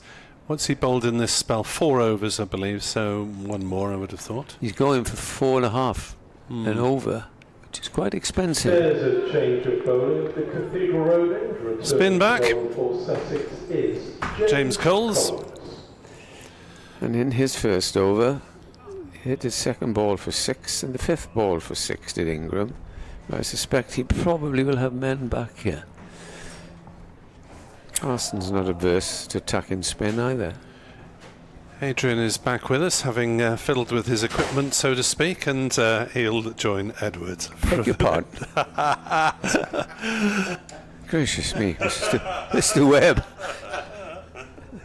No children till after 9 o'clock. I don't quite know what to make of that. No, me, I was startled. So James Cole's back into the attack. I had to pop out and I missed... did someone get a hit, or were they changing the ball? Nicked the helmet. Off Seals? Yeah, and you've got to go, if it touches, Yeah. so if it grazes. Yeah. But goes to without saying, Sussex in need of a wicket here. Yeah. And these 2 have batted beautifully, and they've put Glamorgan in a very strong position. Coles then to bowl from this end, and Adrian will carry on. Just got the 1 slip in place. 202 for 4. Coles is in, played by Carlson to mid-wicket. They think about a single, it wasn't there. Did you see the run out that would... Oh, yes, Yes, I you saw were here. that. Yes, yeah. Out by 1.5 yards. He gave up. Yeah. That's the only blemish has been in this partnership, really. It's been very good. Nobody's been dropped. Coles left arm spin round the wicket bowls. Carlson down the wicket, driving to mid-on, fielded by Carvelos, but they go through for a single. There's been a feature here that these 2 have looked to get on the attack against the spinner, haven't they? And they've attacked all the way through, to be fair. I was about to say, I think long on will go up back. Back he does go, where he was dispatched by Ingram for 6, and he's also hit over cow corner for 6 in those 2 balls that cleared everything. And I don't think he'll try the same shot again. No. Well, he shouldn't, should he? He's in sight of 187. Coles over the wicket to Ingram, and he beats it outside. Well bowled. He just let that one drift away from the left-hander. John Simpson took it and whipped off the bails, but Ingram's foot was clearly planted in. He's on 87, 203 for 4. Well bowled that. Coles again. Over the wicket, bowls and defending as Ingram respectfully down the track, no run. From a Sussex point of view, this is all about hanging in there now. This is, it's a hot day. They're under the pump. And it's about hanging in and bowling lines and lengths and just trying to keep Glamorgan in check here. Coles and Ingram nudges that one back to the score on the offside. Played it late, didn't he? Yeah, fielded by Tom Alsop, unusually in fielding in the outfield. very late. Ingram goes to 88, 204 for 4. Field changes over for the right-handed Kieran Carlson, and James Coles comes around the wicket. Carlson waits. Coles in, and Carlson tries to make room, steps around to the leg side, plays it away into the offside. Tidy from James Coles, just the 2 runs coming off the over. 4 overs, no maidens, no wicket for 18 for the young Sussex all-rounder. Glamorgan 204 for 4. Let me just tell you what's going on in other games around the country. In the second division, which is what we're interested in. Only one game, isn't it? Yeah, Northamptonshire in trouble though, 101 for 4 in reply to Gloucestershire's 409 all-out. Couple of wickets there, as we were saying, for Martin Delanga. One for Zafar and one for... who's picked up the other wickets? Josh Shaw. Formerly from this parish, of course. Yes. And then in the first division, Hampshire 486 for 9 against Durham. Worcester 514 for 7 against Kent. Just break off. Seals comes in, starts the new over to Ingram, who tucks him up rather and can only fend it off. Nottinghamshire, not be a great season, not on there. 106 for 4 in reply to the Lancashire's 331, and Surrey 115 for 1 at the Oval. Warwickshire making 343. Dominic Sibley on 49. Rory Burns, the man out for 40. I'm not sure how much longer Seals is going to bowl here. You know, I'd be taking him off. There's nothing in the pitch. I mean, he's really bent his back, hasn't he? But it's the ball is softer. It's hard work now. Yes, surely he should have his third man straighter than that. I think he wanted his third man a little. He's more of a backward point, isn't he? Yes. But it was beautifully played by Colin Ingram. He's taken some stick here, Seals, and as you say, I think he should be arrested. There's nothing in this slowish pitch for him. But there we go. Well, Sussex completely on the defensive now. There's not even a slip in place. Tom Alsop is going all the way back to third man. This is all about restricting runs now from a Sussex point of view.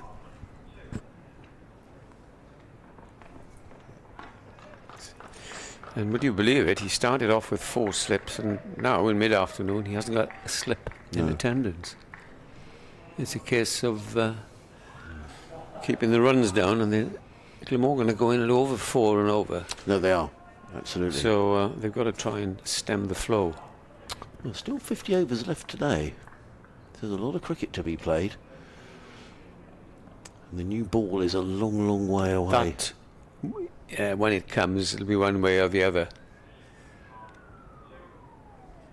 Seals is in bowls, and Ingram punches that one away on the leg side, fielded by the very eager James Coles, who's very quickly and then prevents anything other than a single. Throws to the non-striker's end, well backed up by Chetishwar Pujara, but Ingram goes through to 93, 209 for 4 here on BBC Radio Wales, BBC Radio Sussex. Adrian Harms, Ed Bevan and Nick Webb, your commentary team here in Cardiff today. I was saying to Nick earlier on, Edward, that it's one of those games that, you know, if it looks like the weather will intervene, sadly, but were it not to, it's almost a classic game of 4-day cricket. Absolutely.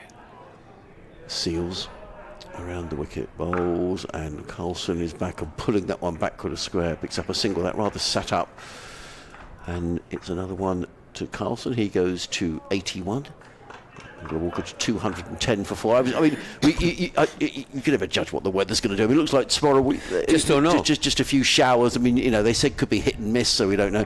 Monday doesn't look great, unfortunately. But then the weather's coming from the west, I think, so who knows? It might blow through. You just don't know. No. Talking about the weather, some years ago, Glamorgan went on a Saturday afternoon up to Nottingham to play against Nottinghamshire in the 40-over game on the Sunday. Seals in bowls, clipped away beautifully by Ingram. He picks up a single. A very good bit of fielding by James Coles, whose fielding is exceptional. His ground fielding is really very good, and it's an excellent throw over the top of the stumps to Simpson. It is the end of the over. Ingram goes to 94. Glamorgan 211 for 4. Colin Ingram will be on strike, and I'll hand the micro to you, Edward, because you could well be commentating on a Colin Ingram 100. Just go back that story. So Glamorgan went up. We went up there, and in the evening, sitting in the tail lounge watching something like the 7 o'clock news. And now we'll have the weather forecast. And when something like this, well, I advise you, any of you around the country tomorrow, don't leave your house. It is going to be one of the worst days. So, well, that was that, yes. And as cricketers like to do in the old days, they had a few shandies. There's no play tomorrow, so we didn't have a drop of rain. The following day, Glamorgan won the game. There were a few thick heads on the outfield, or they won the game. That's the main thing. So don't go by the weather forecast. No. Coles is the ball his left arm spinner, Colin Ingram, and he's coming over the wicket from this end, and Ingram gets a leisurely single. And, he goes on to 95 in sight of a third century. Got one in the last game, 113, and then against Northants. No, he got 82. He failed there.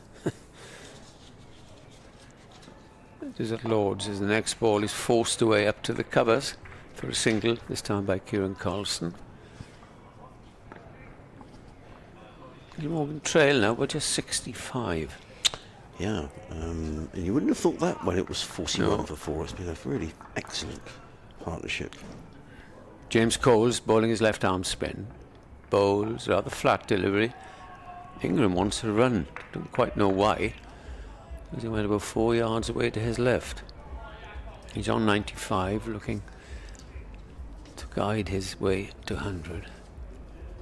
As Coles comes in, bowls him, and he defends this. And Carlson is on 81, and this. Why is Colin? Sorry, Edward, go on, you carry on. Coles just runs 2-3 yards, comes up, bowls. This is driven down to long on.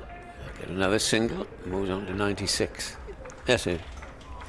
Why is Colin Ingram called Stingray? Oh, I did know, but I can't remember. Stingray was a television series.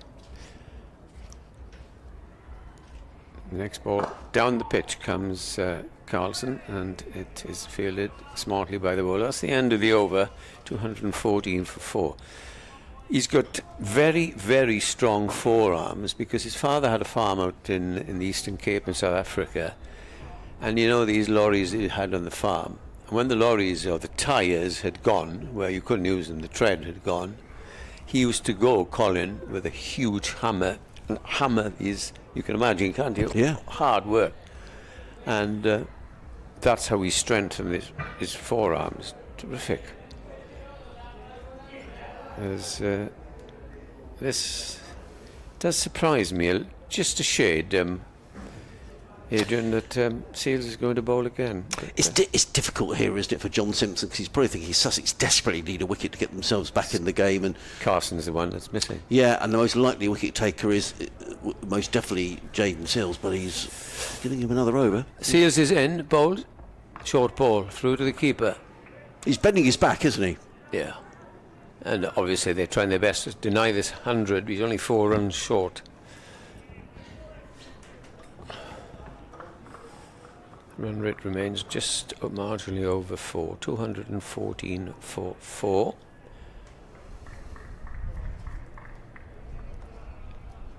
The partnership here is 173, if my maths is correct, as we watch Seals from that far end going round the wicket to the left-hander, bowls to him, clips this away, backward is square. He's not going to play any rash shots between 97 and 100, I fancy. As you can do a little bit of commentary now, or are you studying in? No, I was just looking up a couple of. No, I can absolutely. Wait, once we get back to Colin Ingram on strike, we'll get you back on commentary. Yeah, I mean the field here is very widely spread. There's a fine leg, a deep. Well, almost a deep backwards. Well, there's 3 men back on that leg side boundary. There's a fine leg. There's a deep backwards square and a deep square. John Simpson just changing it around slightly. There's a third man, so Sussex got 4 men on the fence here. He's going to short pitch bowling, obviously, in this field. Let's just see what happens. In comes Seals around the wicket, bowls to Carlson. Here we go. Short delivery, pulled away by. Almost a run out there. The ball was played to backward square leg. The throw came in, and Ingram was backing up an awful long way. Now that looks to me. Just wait for that fielder to turn round. Oh, it is Tom Clark. Sorry, he looks a little bit like Henry Crocombe. And Simpson and the Seals are trying their very best, of course, to take a wicket by any means. He's roaring in again. Bowls to Carlson, who works this one down to third man, fielded literally down in front of us by Tom Alsop. One more for the total, 216 for 4, brings Ingram back on strike. You better take over, Edward. I think Nick's got a bulletin in 5 minutes, but I'll finish the over, and he could possibly get the 100 and his bulletin in one fair swoop. He's in sight of his 3rd century in just 5 games. I hope it won't bring his downfall, but I think it had to be missaid. Seals won't give it to him easily as he comes roaring in and bowls. This is played defensively out onto the onside. There's no run. So the deficit coming down, not slowly, but rather quickly. It's 62 now. Glamorgan in sight. They are. Or a point, anyhow. 48 overs remaining in the day. If Walker were to carry on like this, could have a fairly substantial lead by the close. The new ball is still some way away. I mean, I don't blame John Simpson at all here. He's using his strike bowler because Sussex will feel if they could break this partnership. Last ball of the over. In comes Seals and bowls, and this is guided away, and he will take strike. He moves on to 98. Opportune time for Nick to come back. And you haven't got anything to report? No. You're all right, you? Yeah. Okay. You two stay All right, all. Thank you. So I lost track of who's doing what where. Update for BBC Radio Wales on this line in about 5 minutes' time. 217 for 4 then. Ingram retains the strike on 98, having taken a single off the last ball of the Seals over. That's 6 overs in Seals' spell now. That might be that particular danger seen off for Glamorgan for the time being. As James Coles will bowl his 5th over from this Cathedral Road end.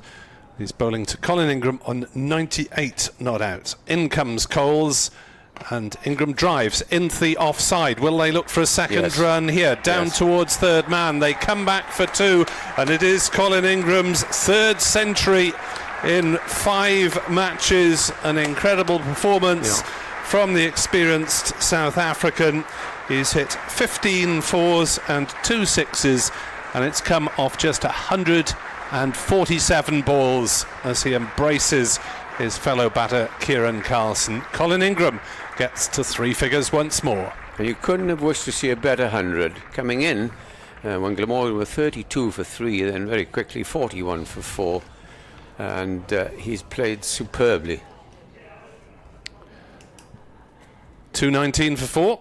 Coles in to Ingram, who works it away on the leg side. So his 2nd half century, a little bit slower than his first. Took his time to get going again after lunch. And fewer boundaries in it, but it's the result that counts. It is the output that counts, and if he has to ride a little bit of pressure now and again, then so be it. As Coles is in to bowl, outside off stump. How's that one ended up at slip? Did he play it inadvertently, or was it just not cleanly taken by the keeper? I think it might come off the keeper's gloves, but he parried it. Dot ball anyway. Coles in to bowl. Ingram turns on the leg side, and there's no run. Carlson 82, Ingram 100, and Carlson edged one past slip through a vacant second slip position. And apart from that, run-outs have been the main danger to Kieran Carlson, with a poor call and a little bit of doziness early on, but he survived. Tossed up by Coles, square driven by Ingram, fielded on the point boundary by Allsop. Single taken. Colin Ingram's 100 came from Details of Ingram's 100 repeated. Yeah, just before I leave, pleasure to watch that. It really was a terrific innings and didn't look any sort of trouble. And he and Carlson have rescued Glamorgan. Adrian. Thank you. We'll swap round in just a moment. Well, when we've got the radio update out of the way. Rhys Jenkins, no, I do not do the stadium announcements as well. It sounds like you, says Rhys. It is Dr. Andrew Hignell on the public address system. And returning to bowl at the River. Get another change of bowling, as we suspected. And it's the seam of Danny Lamb taking over from Jayden Seales. Ooh, might be a bit of Northern Lights around again this evening, which I didn't catch last night. I must no, I forgot. I didn't even know it was coming up. Let's update radio listeners. It's been a fine afternoon for Glamorgan so far. They're 220 for 4 in reply to Sussex's 278 all out. And Colin Ingram has led the way, the experienced South African, with his 3rd century in 5 matches this season. He's on 101 not out, and at the other end, Kieran Carlson also going well on 82 not out. They withstood a second spell from Jayden Seales, the West Indian, who claimed 3 quick wickets first thing this morning. That seems a long time ago now. Glamorgan 220 for 4, just 58 runs in arrears.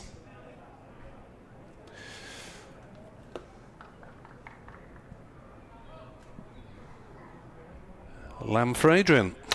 Yes, running in around the wicket. In and bowls to Ingram, who goes on his merry way. He's got 100, he'll want more. Plays the ball to backward point, fielded by Ollie Carr, who has to chase back. It's just a little difficult to see at the minute where Sussex are going to pick another wicket up from. So we can't. This partnership now worth 180 between these two. They've given, John Simpson has given Jayden Seales a burst. But without Jack Carlson, there's no sort of holding spinner in the side. But let's take nothing away. These two have batted really, really well. In comes Lamb. Bowls, and Carlson is forward. Placed to mid-on, there is no run.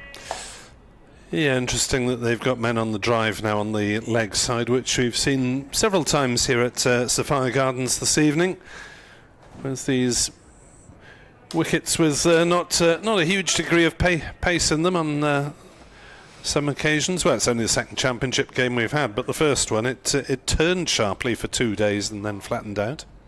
Lamb in and bowls, and Carlson turns this easily through mid-wicket and picks up a single. Carlson goes to 83, 222 for 4. Well, I'm sure from this position, well, these will just keep plodding. Well, they're not even plodding on, are they? They're going along at 4 and over. And if they carry on like this, Glamorgan could have a substantial lead at the close of play. New ball is still some way away. It's over 20 overs away. In comes the Lamb and bowls, and Ingram clips that down towards finally. Just see if that came off the bat or whether it was off the pad. Let's wait for umpire Watts, who says it came off the bat. So Ingram goes to 102, and the total to 22. Sorry, he goes to 103. The total to 223 for 4. Sussex making 278 yesterday, having at one stage been 140 for 7. Glamorgan at one stage were 41 for 4, and Seales was bowling at the speed of light, but they managed to see Jayden Seales off. And since then, these two haven't given a chance. Batted very well. 2 men in at sort of shortish mid-wicket position. As in comes Lamb, bowls, and Carlson is forward to ball of good length, plays to mid-on.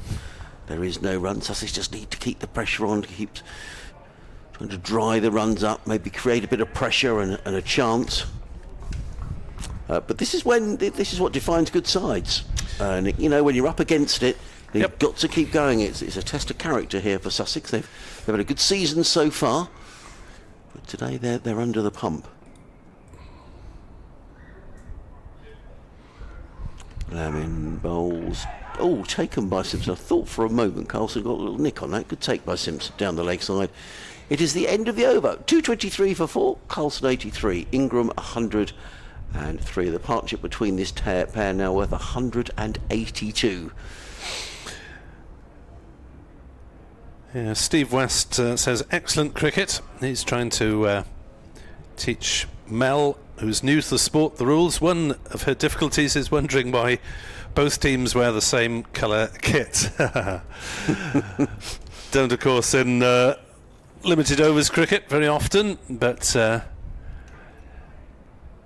besides a couple of men holding the bats and the others doing their best to dislodge them, Glamorgan have got red numbers on the back of their shirts, and Sussex, like most counties, have got black numbers. As Coles will bowl to Kieran Carlson, who reached his 50 by smashing Coles over mid-wicket for 6 and then put another one to long on in the same over. As Coles bowls, Ingram sweeps a bit. He's got through, has he? They were convinced about that one. It ended up in the keeper's gloves. I thought for a moment they were appealing for leg before. I presumed it was a leg before. Let's have a little look. We get the replay for the video stream viewers. No, it's outside off stump, and it's brushed Ingram's trousers or shirt on the way through. Good decision from Mr. Shanmugam. Yeah. As Coles bowls, and Ingram dabs it out on the offside, and there is no run. No, despite all rumours, I don't do the stadium announcements. Yeah, they might be a little more economical of wordage if I were doing them. As Coles bowls and Ingram sweeps again, and that's gone straight to backward square, and there is no run. Yeah, it's a slightly risky shot, isn't it? This is check drive by Ingram that he didn't quite get to the pitch. No. And it was slightly aerial for a while. Dave Jones points out a busy day for brothers, spinning brothers. Callum and Matt Parkinson have bowled about 80 overs between them, as Ingram comes down the wicket and sends that one soaring majestically over the sight screen, rolls back down the tarpaulin. That one hit the sheeting about halfway up, I think, and the biggest 6 of the day, as Colin Ingram again takes a liking to the spinner of James Coles. Well, that was a super shot, wasn't it? Just using his feet. I thought for a moment that was heading up here, Nick. I slightly lost track of the ball, actually, but it was a thumping shot. And Glamorgan are rattling along here, 229 for 4. They're 49 behind. Coles bowls, Ingram pulls and gets 4 more down towards backward square leg, down by the player's staircase, and nothing the deep leg side fielder could do about that one. Coles just dropping a little bit short. Ingram, having hit his more full-length delivery for straight 6, then pulls his shorter ball for 4. 233 for 4. Ingram has 113, thus exactly equaling the score that he registered last time out up at Headingley on whenever it was, Monday. Yeah. Well, he's got a real problem on his hand here, isn't he, John Simpson? He's looking around his bowlers. He needs someone to take a wicket, but he also needs to try and keep this run rate down, because Glamorgan are only now, 45 shy of the Sussex total. Danny Lamb is coming into. Well, they've set a trap here on the onside for Kieran Carlson. There's 2 men at mid-wicket. As in comes Lamb over the wicket bowls, and Carlson drives to mid-on. There is no run. Good delivery by Lamb. England women in some early difficulty against Pakistan in the T20 International. They're 46 for 4, England, after 8 overs. In fact, at one point it was 11 for 4. Wow. With Heather Knight and Amy Jones trying to build again. Lamb runs towards us from the River Tough end. He's in and bowls, and up on his toes is Carlson, and plays it almost like an uppercut out to James Coles, who's sweeping on the cover boundary, gets in the throw, does Coles over the top of the stumps. Threw that with some vigour, James Coles. I think he was a little annoyed to be hit for a 6 and a 4 in that previous over. Carlson's at 84, 234 for 4. Northants battling away, but still a long way behind Gloucestershire in the game. Gloucestershire 409, Northants 109 for 4. Lamb. Yes, I sort of thought Northants would be there or thereabouts at the end of the season. Lamb and bowls, and Ingram clips that off the hip, and again it's fielded by James Coles, who trots in from deep mid-wicket and then throws the ball in again, very firmly taken by Simpson. No run. I mean, you know, I said yesterday that I felt that every side in the second division, you couldn't discount anybody come the end of that, particularly with so many games being drawn in the early part of the season. A couple of wins can take you a long way up the table. As Lamb turns at the far end of the ground, right arm over the wicket. Short, pulled away by Carlson, and he's just going to be a single. Good bit of fielding now there by Ari Carvelos. Good tumbling save. Perhaps a little lucky just to go for a single there, Danny Lamb. Carlson goes to 85, 236 for 4. But Sussex, I mean, started this round 6 points clear, even having played a game fewer than their immediate rivals. So if they get a reasonable number of points out of this game and don't lose it, they'll be very well placed still. Yeah, certainly. In comes Lamb again, bowls, Ingram defends onto the onside, and there is no run. So if they were to draw, they certainly pick up one batting, 8 for a draw. That's 9, and however many bowling points they can pick up. They've got one bowling they've got already. One so far. They've still got plenty of time to pick up another couple. We're only in the 58th over, and you can accumulate bonus points through to 110 overs. Yeah, and we've still got 44 overs to be bowled after this delivery from Danny Lamb.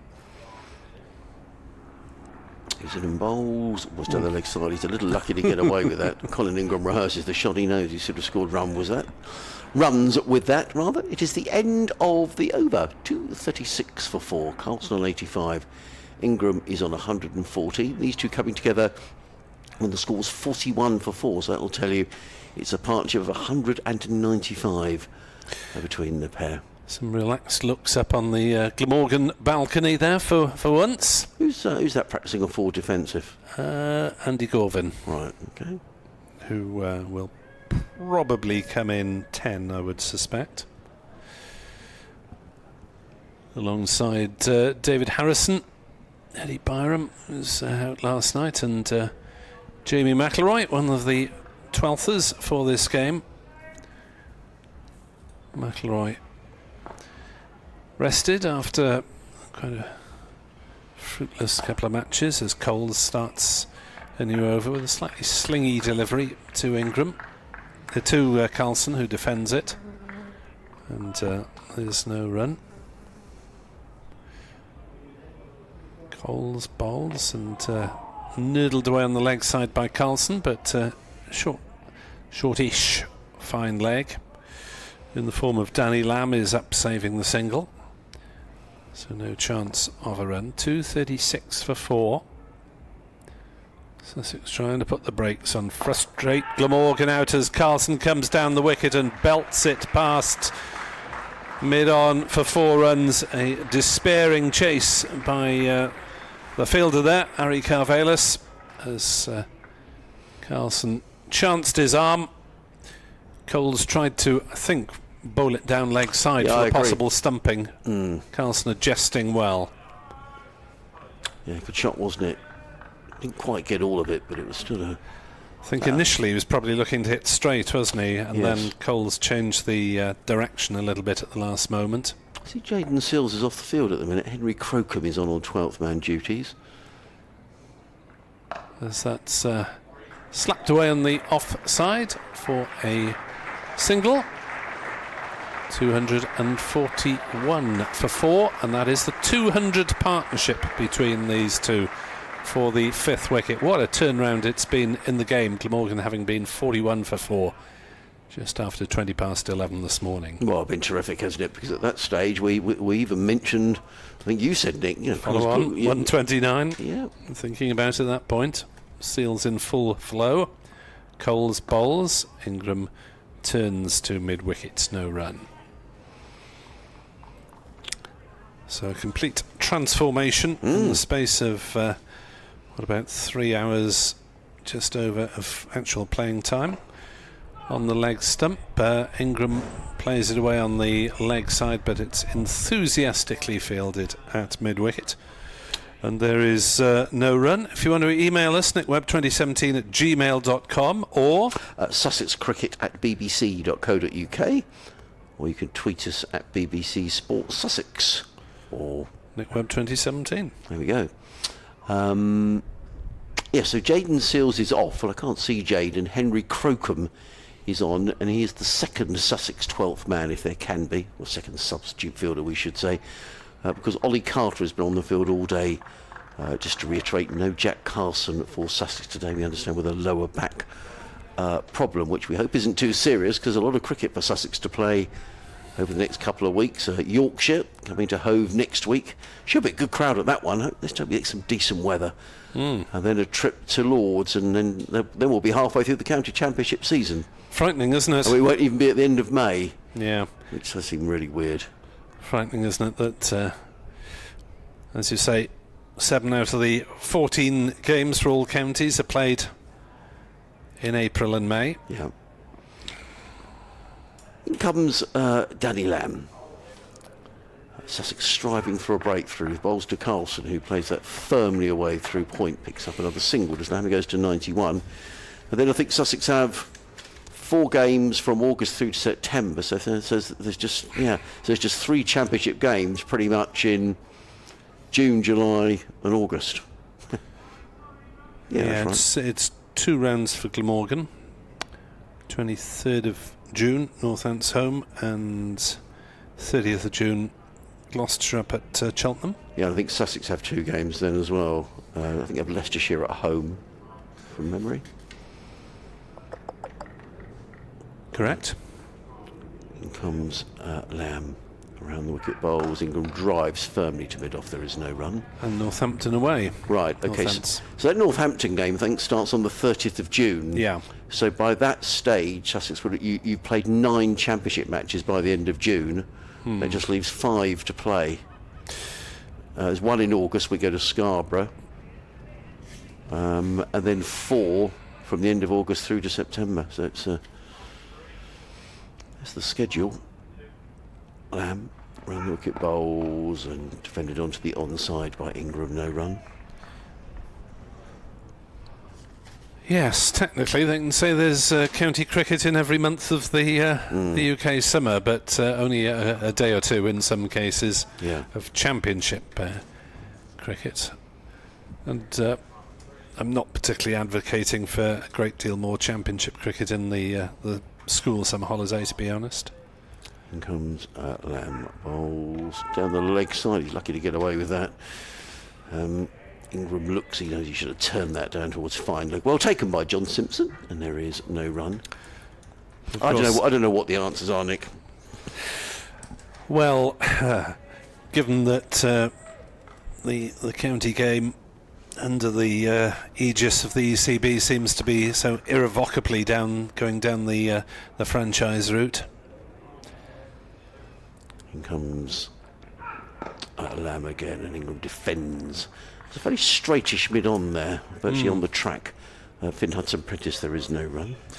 Yeah, tempting Ingram to straight drive. But, combination of summer holidays and a lot of marketing, but it was applied to the franchise game rather than the T20 blast, which was doing very nicely for itself pre-COVID anyway. Yeah. And comes Lamb bowls, Ingram defends. Good line and length there from Danny Lamb.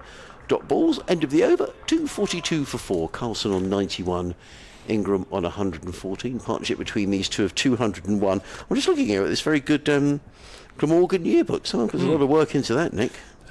Mostly Dr. Hignell, I believe. Right. Can't claim any contribution to that one. Well, pretty much every stat you'd want to know is in there. There is. Although I do have a few words on another annual cricket publication of a chunky yellow nature. 242 for 4. Do you? Yeah, Wisden debut this year. Right. Oh, I didn't know that. Oh, there we are. I've bored everyone else with it over the first month of the season. Were you asked? Yes. Oh, right. Wow. I'm impressed. Well, Edward, who did it for several decades, suggested to the publishers that I take over the role, and I was delighted to do so. Excellent. When do you have to have that submitted by? That's the problem, because there was so much change at Glamorgan really over the close season, and I actually wrote the bulk of the 1,000-word annual review in October, and then I had to keep sending them many emails. Can you work this fact in? Oh, right, okay. They're saying there's various appointments were made. So Coles to continue, bowling to Carlson on 91 not out, as Carlson is forward defending into the offside, and there's no run. But you have to write it in tranches during the season. Ah, okay. As Coles bowls, Carlson goes to the sweep, going down leg side. Extremely optimistic appeal from Simpson. And he would have been annoyed if he'd have gone out to that on the full to a full toss. 242 for 4.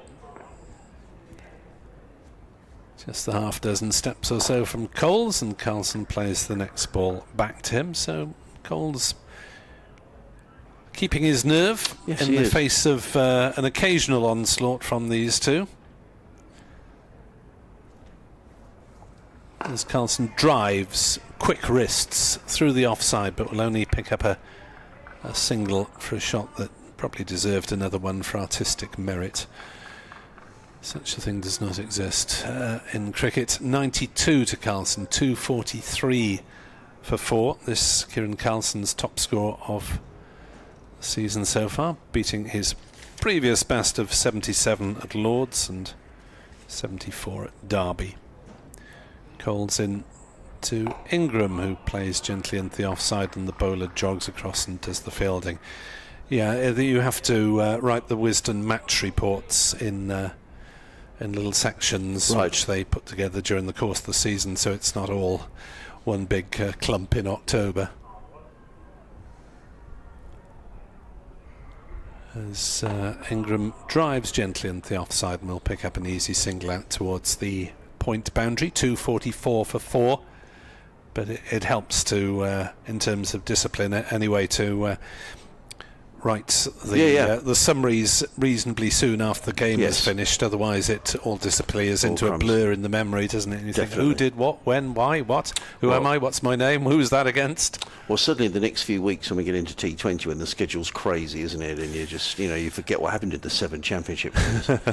Yes, I shall be handing quite most of the T20 chunks on to various younger colleagues this year, so I shall not be playing a major role in this, but there will be BBC Sport commentary on every ball.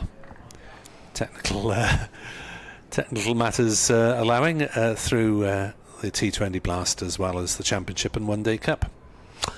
Danny Lamb around the wicket comes into bowl to Colin Ingram, and Ingram looks to work very well on the offside. He got rather squared up and played the ball on the leg side, and there is no run. I'm just looking around the Sussex side thinking where else John Simpson might turn, and really the only place he could turn, who hasn't bowled, is Tom Haynes, who plays his little medium pacers, and sometimes cause trouble, can Tom Haynes. Tom Clark has bowled a couple of overs, but really that's about it. Everyone else has been tried.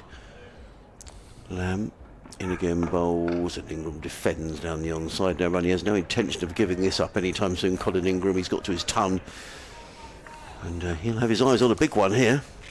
115 not out, 244 for 4. The arrears are 34. Yeah, 132 not out at Lords was very much in the shadow of Sam North East. And his score in Headingley was second to Sam North East again. Lamb in bowls, Ingram drives, and he's going to get a fortuitous boundary. Nonetheless, it's going to be a boundary. It was off the outside edge, all the way along the floor, but it was a rare force shot by Colin Ingram, who goes to 119, 248 for 4. I mean, I'd imagine already John Simpson thinking, well, I can't really bowl Seals again. He'll want Seals fresh for when the new ball is available, but that's another 18 overs away. And if the way that Glamorgan are going here, what are 18 fours? 72. You know, Glamorgan would be 30 or 40 in the lead, but he probably feels he's got to hold his main strike bowler back until then, I'd have thought. And Seals not on the ground at the moment as Lamb is in bowls, and Ingram defends down the offside, and there is no run. Yeah, I mean, the seamers generally haven't done a bad job in terms of containing in the same way as Ul Hassan and Gorvin did, without looking hugely threatening. No, I'd agree.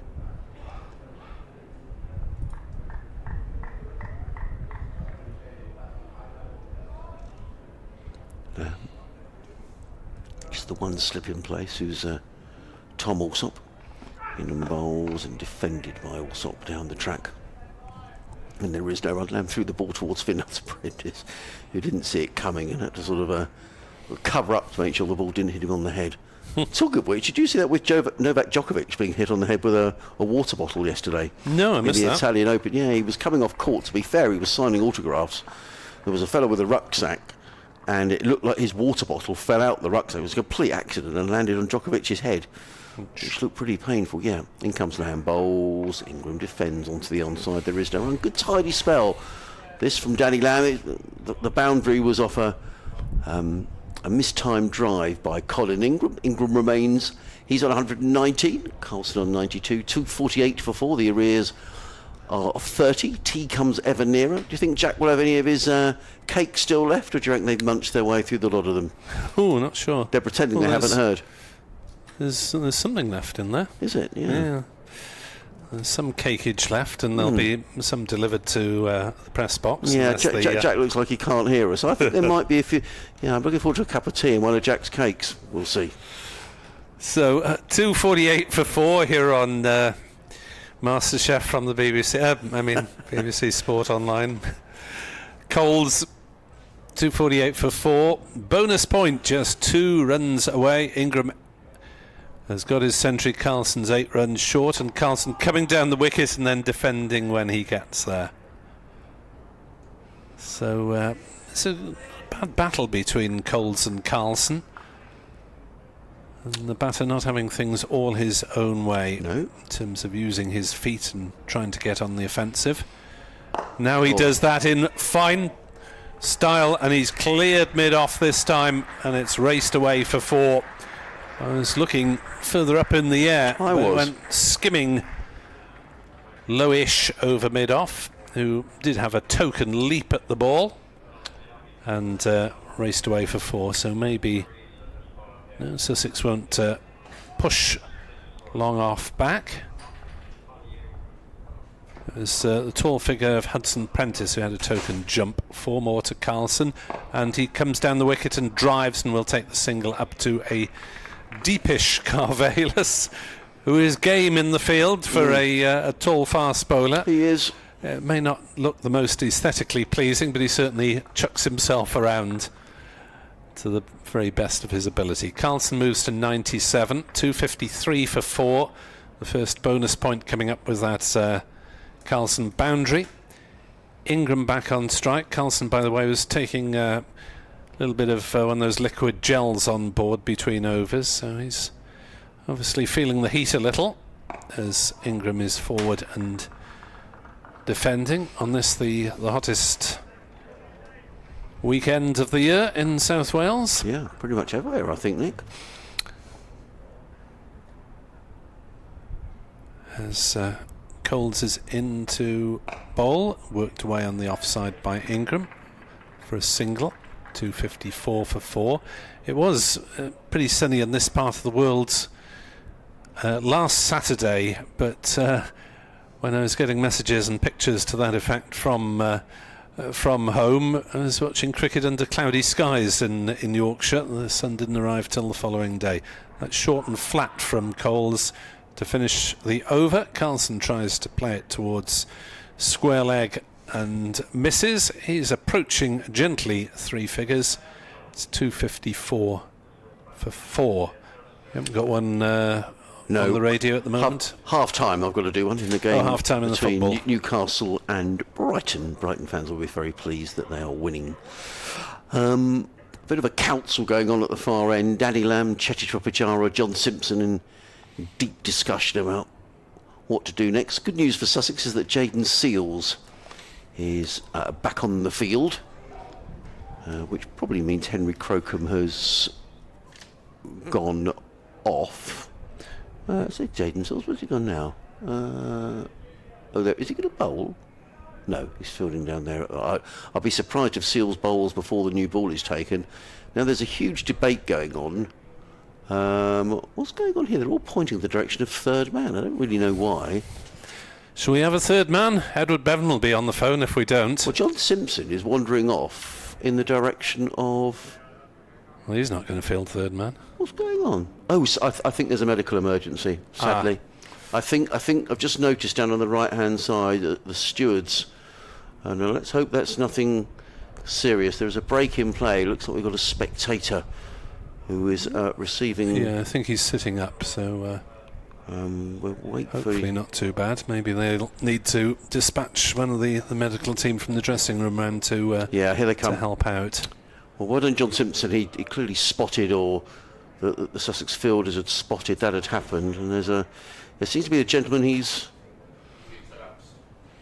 crumbs. Well, let's hope he's okay. The medical staff are running onto the field. The Glamorgan physio, and here comes John Morelli as well, the Sussex physio. So we have got a break in play here with a incident with a spectator.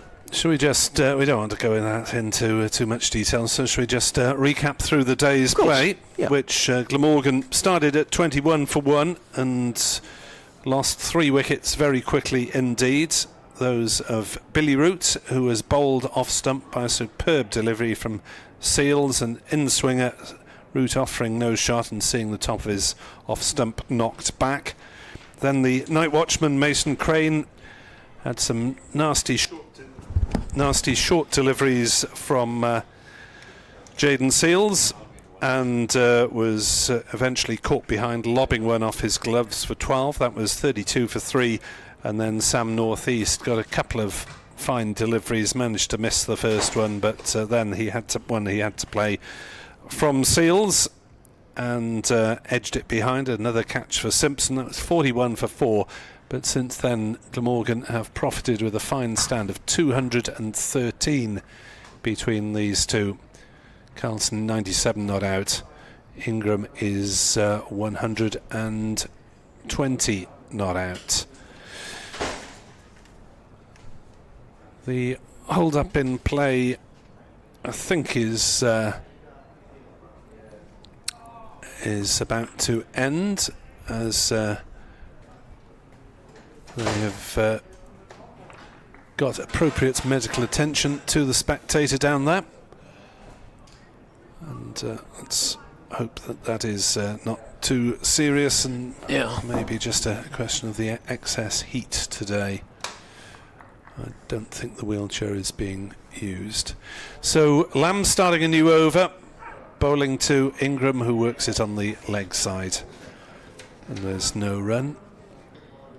So a further 6.5 overs to go until the tea interval, which therefore will be just before 4 o'clock if you're timing your own Cuppa movements of the day.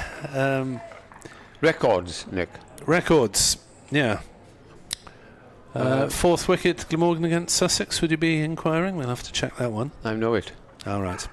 That's driven by Ingram and parried at cover, and it bounces up to mid-off, and there is no run. The previous best of 221 was between Rodney Ontong and Stephen Henderson. That All was right. in 1985, at Hove. I think that was one of my first seasons. Now, Stephen Henderson graduated from Cambridge. He was Yeah. on the staff for 2 years Yeah. only. Yeah. And then I think he went into the city to make a fortune or whatever. But that he and Ontong hold that record for the fifth. Now, I don't know what I remember Selman and Labuschagne. The applause is All is for well. someone who is clutching some sort of bandage to his head or padding, but he's dear. being shipped off for further treatment in a wheelchair, and probably in the medical room underneath the stand. So hopefully all will be well there. 254 for 4. As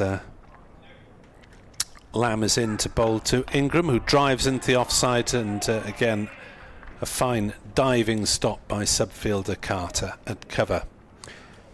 Yes, and I think you must have been down there. Selman and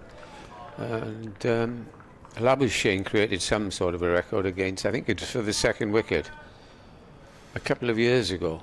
It's not in the books anymore, whichever it was. As Ingram pushes that one on the leg side, and there's no run, but they've got miles to go to beat the Glamorgan 5th wicket record, which is Carlson and Cook against Northants here 3 years ago. 307 unbeaten. Talking about Chris Cook, a couple of times this season he's waited with his pads on for a rather long time. Yes. I think England drives Lords, back the bowler. Yep. Yeah, Lords. Several days probably, it felt like anyway. and Actually, to be fair, that was Glamorgan reached 620 a lot faster than Middlesex reached 655. they did. Chris Cook currently is part of 3 Glamorgan record wicket stands. As next delivery from Lamb is played defensively by Ingram. 5th wicket with Carlson. 6th wicket with North East in Sam North East's quadruple century up at Leicester a couple of summers ago. Didn't get a mention. Yeah, 181 was it? well, I think it was 191 Cook in that, and I said, Chris, that's probably the most overlooked 191 you'll ever score. And also at Leicester last year with Michael Neser, 211 for That's the right. 8th wicket. So Cook has actually been part of record stands in 3 years in a row. Yes, and he is still to come, as Ul Hassan, Harris. So there's plenty of batting to come as Glamorgan will try and go on. But what a disciplined partnership this has been, I must say.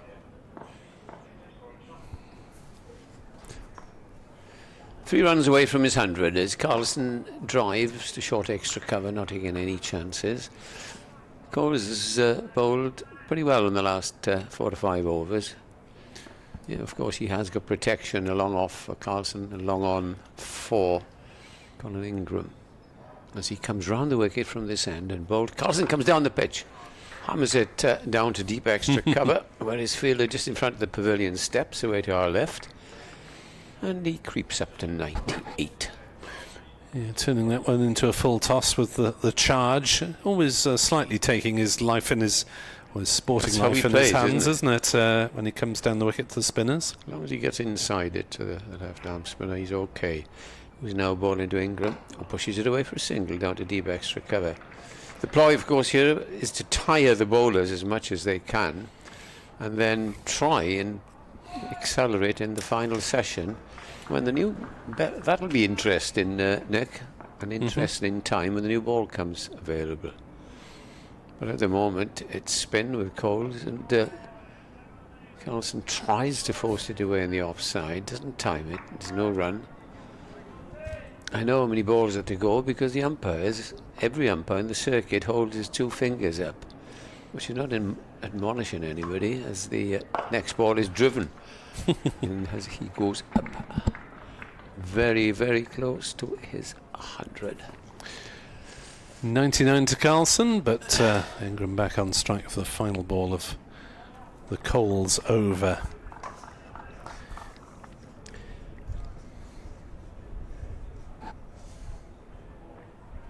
Oops, he's missed Stumping. where you are a wicket-keeper, Nick. He should have taken, we might see he was impeded, but Coming down the wicket was Colin Ingram, missed it, ball dribbled off his pads. Yeah, that's why it was awkward. It actually hit the keeper's boot. It wasn't a clean opportunity by any maidens, and Ingram survives. had time to scramble back because the ball He'd given up, more or less, but that's the only ricocheted blemish. towards the keeper's left boot, so away from the stumps in that case. I've never kept wicket and I have no wish to ever in my life, but you can tell us, quite seriously, it's, if you're impeded by the batsman, it's very, very difficult. Oh, absolutely. I'm constantly amazed how anyone takes a stumping down leg side, because you see the ball at the very last moment. No, not for me. So I have every admiration for those who demonstrate this the skill at top class level. Right, Kieran Carlson is on 99 not out, looking for his first century of the season, and he's facing up to the bowling of Seamer Danny Lamb. Interesting field. Yes, they're not giving it to him easily, Sussex. 1, 2, 3, 4, 5, 6, 7.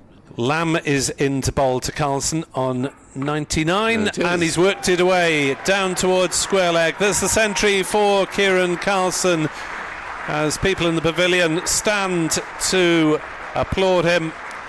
A punch of the bat from Kieran Carlson. It's come off 142 deliveries, so in good time, and it includes 15 fours. Prolonged applause there, because they know what a very important innings that is for Glamorgan. All sorts of trouble when he joined Ingram at 40. Well, Ingram joined him at 41 for 4. And my word, these two have played disciplined innings. They haven't scored slowly. They're up around the 3.5, 4 mark, and all credit to them for a very, very good partnership. Here's Lamb into Ingram, who turns it away down to fine leg for a single. 259 for 4. And I'm surprised to note that Carlson's century is actually 5 balls more quicker than Colin Ingram's, 142 to 147, as Carlson's had relatively little of the strike. But he did accelerate after lunch, didn't he? Yeah. He had a lot of the strike. Yes, Ingram's faced 47 more balls as things stand for 22 more runs. Lamb bowls to Carlson, slower delivery outside off stump. Carlson checks his drive and plays it along the ground to Coles at point. There have been lessons from the official scorer here. Any other things you can tell me? How many balls you faced right-handed? Just looking at the BBC website, it's not rocket science, which gives you up-to-date information from all the first-class games. Lamb bowls and punched by Carlson to cover. 4 overs after this to the tea interval, so maybe they'll just take that as the next port of call. Just knock it around a little bit until tea, or not, or just try and increase the suffering of the toiling Sussex attack. Lamb bowls, another slightly slower delivery, and that's driven along the ground to cover. It looks as though Lamb is just holding them back a little bit and trying to get Carlson to overcommit. They've been doing this, Nick, since after lunch, just that a couple of centimetres back of a length, because it's a slowish pitch, not really coming on. Not a quick pitch by any means. Looking for the miss-hit drive. There's quite a lot of straight fielders now. As Lamb bowls and Carlson defends respectfully back to the bowl, and Lamb tries to do it something clever with it and flick it up behind his back and drops it. Now, if you'd said to me, without looking at the online records, which of the centuries was quicker, I'd have said Ingram every day of the week. Oh, absolutely, because he hit those 2 sixes he's rocketing on, and Carlson was not scoring a run, but he did accelerate, as I say, after lunch. Now John Simpson will be hoping that there's 76 overs would have been bowled, not 66 as it is now, because he really likes Seals to have the new conquer around now and charge in. But it'll be the spin of Coles, who's bowling, to Colin Ingram, and the appeal for a stumping, but Ingram's foot was anchored. There was a big peel about 40 minutes ago for a caught behind, but it wasn't 100% convincing to me when everybody went up. Coles bowls, sweeps does Ingram, and is going to get runs. He's going to get 4 of them. Lovely controlled sweep. Got his wrists right over it and gets 4 more. Yeah, the incident you're referring to, I think, flicked Ingram on the hip or the shirt. Yeah, so there was contact. So the keeper, did have something to go on. Right. But it was off the body rather than the bat. 4 more runs to Ingram as in comes Coles again, bowls, and this time there's a single on the offside.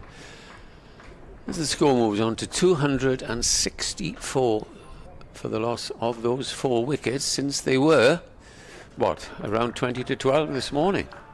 It was earlier than that actually. It was about just after 20 past, I think, the 4th wicket fell. 20 past 11. Round the wicket now comes Coles, down the pitch comes Carlson. You see a boundary of the first ball, all of a sudden you've got 6 halfway through the over. And that's what keeps the scoring rate going. 3.98, 127 to Ingram, 101 to Carlson. Glamorgan will be grateful of the, hopefully, 2 or 3 batting points. That's Coles who comes over the wicket, bowls to Ingram, who's off the back foot, and plays it up to mid-on, where it's fielded by Seals. And just looking back in batting points, it was 4 in the first match of the season at Lord's. 1 since. And since. They've got plenty of time. They're up with a clock, as it were. And now it is the record for the 5th wicket for Glamorgan against Sussex. As one of those boundaries has taken us past that previous best that Edward mentioned, and Peter Miller on Twitter also reminded us of the partnership between Ontong and Henderson at Hove. I think he pointed out it independently, to be fair. So happy viewing on the Glamorgan balcony as they watch these two do all the work. I do hope. It's a shame if we can't get 4 days cricket, but as Adrian was saying, it would turn out in such an interesting game, wouldn't it? Yes, there's been some fine times of competition in the course of this game, with Glamorgan taking quick wickets after lunch and then Sussex fighting back in fine style in the evening yesterday against their bottom order batsman. Lamb to Carlson, who defends. And to be fair, Sussex have imposed a bit of pressure and a bit of a stranglehold on the scoring rate at times during this innings, but Glamorgan have always managed to find a boundary before too long has gone by. A testament to their quick scoring is the rate now of more or less on 4 runs and over against the top team in the 2nd division. Lamb in, bowls. Carlson drives on the leg side, but straight to one of the short mid wickets. All along the ground to the sun-hatted Finn Hudson-Prentice, accompanied there by Ollie Carter with the distinctive mop of longish hair. Also, still wearing shin pads. I thought he'd have got rid of them, those by now, since he hasn't fielded much at short leg recently. Lamb bowls. Carlson turns, angles the bat and runs it down to third man. Carvelis field, single taken. Could be the reason when he had shin pads on, he missed the run out, because Carlson would have been run out some time ago. But he was about 2 yards short. But, yeah, it was. It didn't have a huge angle to work with, did he? It was fairly squarish to the wickets. And Carter also had the other opportunity when Carlson was just on 9, played it into the covers and then switched off. yeah, nearly got run out there. Lamb into Ingram, drives to mid-off. No run. 266 for 4. 2 overs to come after this one until the tea interval. And Glamorgan so far in the afternoon have not lost a wicket. They're 136 for 4 at the lunch, with the game fairly well balanced, and Glamorgan have added 130 so far in this afternoon session. Lamb into bowl. That's not sure what that was meant to be. It's a dot ball. It's gone down leg side. Wide in Monday cricket. Looping down leg side. Might have slipped. But no damage done for Sussex. In fact, that was a shocking delivery. It was nearly a wide in red ball cricket. Not at all what Danny Lamb had intended, but no damage done from his point of view. As Lamb bowls to Ingram on leg stump, turned away down towards backwards square, fielded by Carvelis. Single taken. 267 for 4. End of the over. Carlson has 102.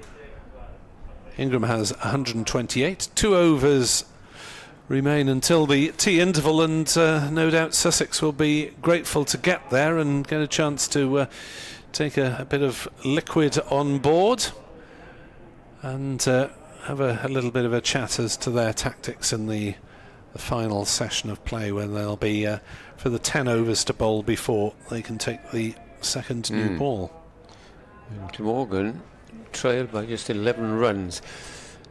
Believe it or not, the football season is still going on, and to those, when I left and came in to join you, Nick, Albion were leading the Brighton and Hove Albion away by 1-0 as Cole starts a new over, bowls to the left-handed Ingram, who is beaten outside the off stump, but he tries to force it away. Earlier on, Manchester City won 4-0 away at Fulham.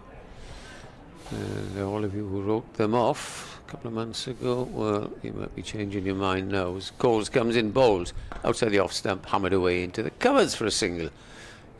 Man, feeling very deep there, giving the single him, basically. 268 for 4. Albion no longer in front. No. They have been pegged back by a Newcastle goal 5 minutes into stoppage time in the first half. It's 1-1 at half time. Veltman with the Brighton goal. Nice little trip, isn't it, from Brighton up to Newcastle? They've flown up, probably. Round the wicket he comes again, Coles, and comes forward, this Carlson. I'm sure the players would be, and applause to any Brighton and Hove Albion fans who've made that chip at the end of the season. Got a long bowl, and this time he's a little bit short, and he makes room, Carlson, for a single on the offside.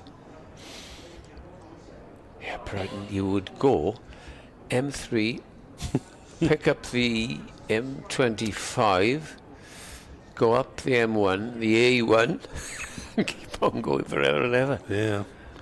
Well, we've done it, but not quite so far. This is a sweep in the air, down towards fine leg, would have been, but the man at slip has to chase it, and they get a couple of runs. Top edge, but perfectly set. I thought for a moment it might lob up the keeper, but had more momentum on than that. In rugby, Scarlets leading Ulster 6-3. No tries so far, but any victory would be welcome for the Welsh pro sides against opposition from elsewhere. Coles over the wicket, bowls to Ingram, who defends. Our Saracens were losing when I left. They're winning 23-13 at Bristol. Ah, right. That's the end of the over, and we've got an over left before we have a cup of tea. And the score is 2-7-1-4-4. 7 runs from parity. And Glamorgan's staff, players, captain, coach, assistant coach will be absolutely delighted with this resurgence. I mean, these two come in at 41 for 4. And Seals absolutely charging in, having taken 3 of the wickets that fell. Tom Haynes. Tom Haynes is going to have a ball. So, 7th used. I was just going to say, I don't quite know what he does bowl, but I'm sure. Medium pace, I believe. Dobbers. We'll find out the pace. And Kieran Carlson will find out the pace. Well, to give you an indication, the keeper's standing up.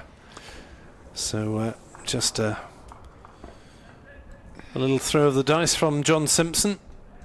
Let's see if a bit of variety can pay dividends. So Haynes, the 7th bowler used in the absence of Jack Carlson, the spinner, who's been off the field all day with back trouble. 271 for 4. Last over before tea. Can Sussex get something to make their tea taste sweeter? Carlson is forward defensively, playing to cover, and there's no run. Old and fashioned little run up landed there, Dobber. So, just seen the 2 spells from Jaden Seals today. First one claimed 3 wickets. Second one did not make further breakthroughs as Carlson is forward. So Seals is 3 for 68, but I think for any neutrals who may be in the grounds, and there are probably very few of them, that spell from Seals was very much worth watching. It was. As he blasted 3 men out in successive overs. Carlson blocks another one on the leg side. He is not going to fall victim to any temptation, it seems, Kieran Carlson, to try anything extravagant against a new bowler. And an occasional one. I mustn't get out to Haynes, he's probably telling himself. So Haynes bustling in, bowls, and Carlson, as if he were playing for time, playing for a draw at the end of a game, blocks it out. So plenty of that from Glamorgan last week, when they just about held on for a draw against Yorkshire with a little bit of help from the weather. I think they'd have got there anyway. As Carlson blocks another one. Action replay. Virtually 5 times the same shot. Umpire says, "Are you going to block the next one, Kieran?" Yeah, well, let's go off now then. So, update for BBC Radio Wales in 3 or 4 minutes' time. As Haynes is in for the last ball of the session, and Carlson blocks it, just for variety, on the leg side rather than the offside. So Glamorgan have scored 135 more runs in the course of that session. Sussex have not taken any wickets. Kieran Carlson has 103 not out. Colin Ingram has 131 not out. Glamorgan are just 7 runs in arrears with 6 wickets still remaining. Edward and I will be off for a cuppa, and we'll be back with commentary at just before 4:20.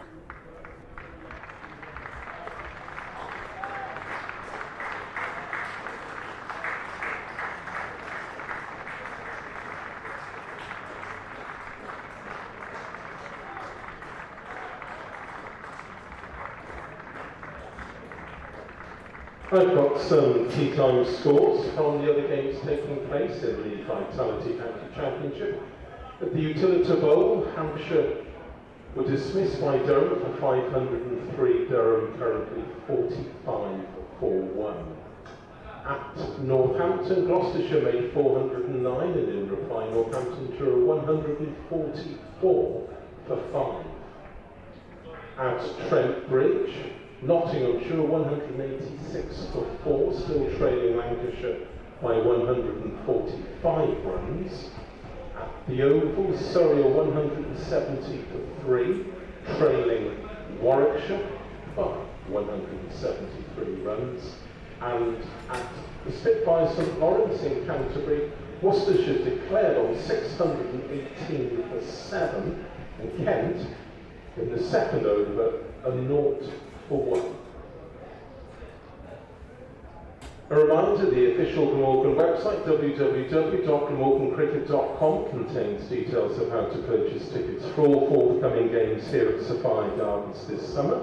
That includes the internationals here on the 28th of May and on the 13th of September. Don't forget as well, on the official Glamorgan website, there are details of the various matchday hospitality packages, which are available for all games, including the T20 Blast and the 100. Score sheets are available free of charge from reception on the ground floor of the Thatcher's Pavilion. That's where you can also purchase a copy of the 2024 Glamorgan Yearbook, as well as obtain a copy of Chris Cook's testimonial brochure.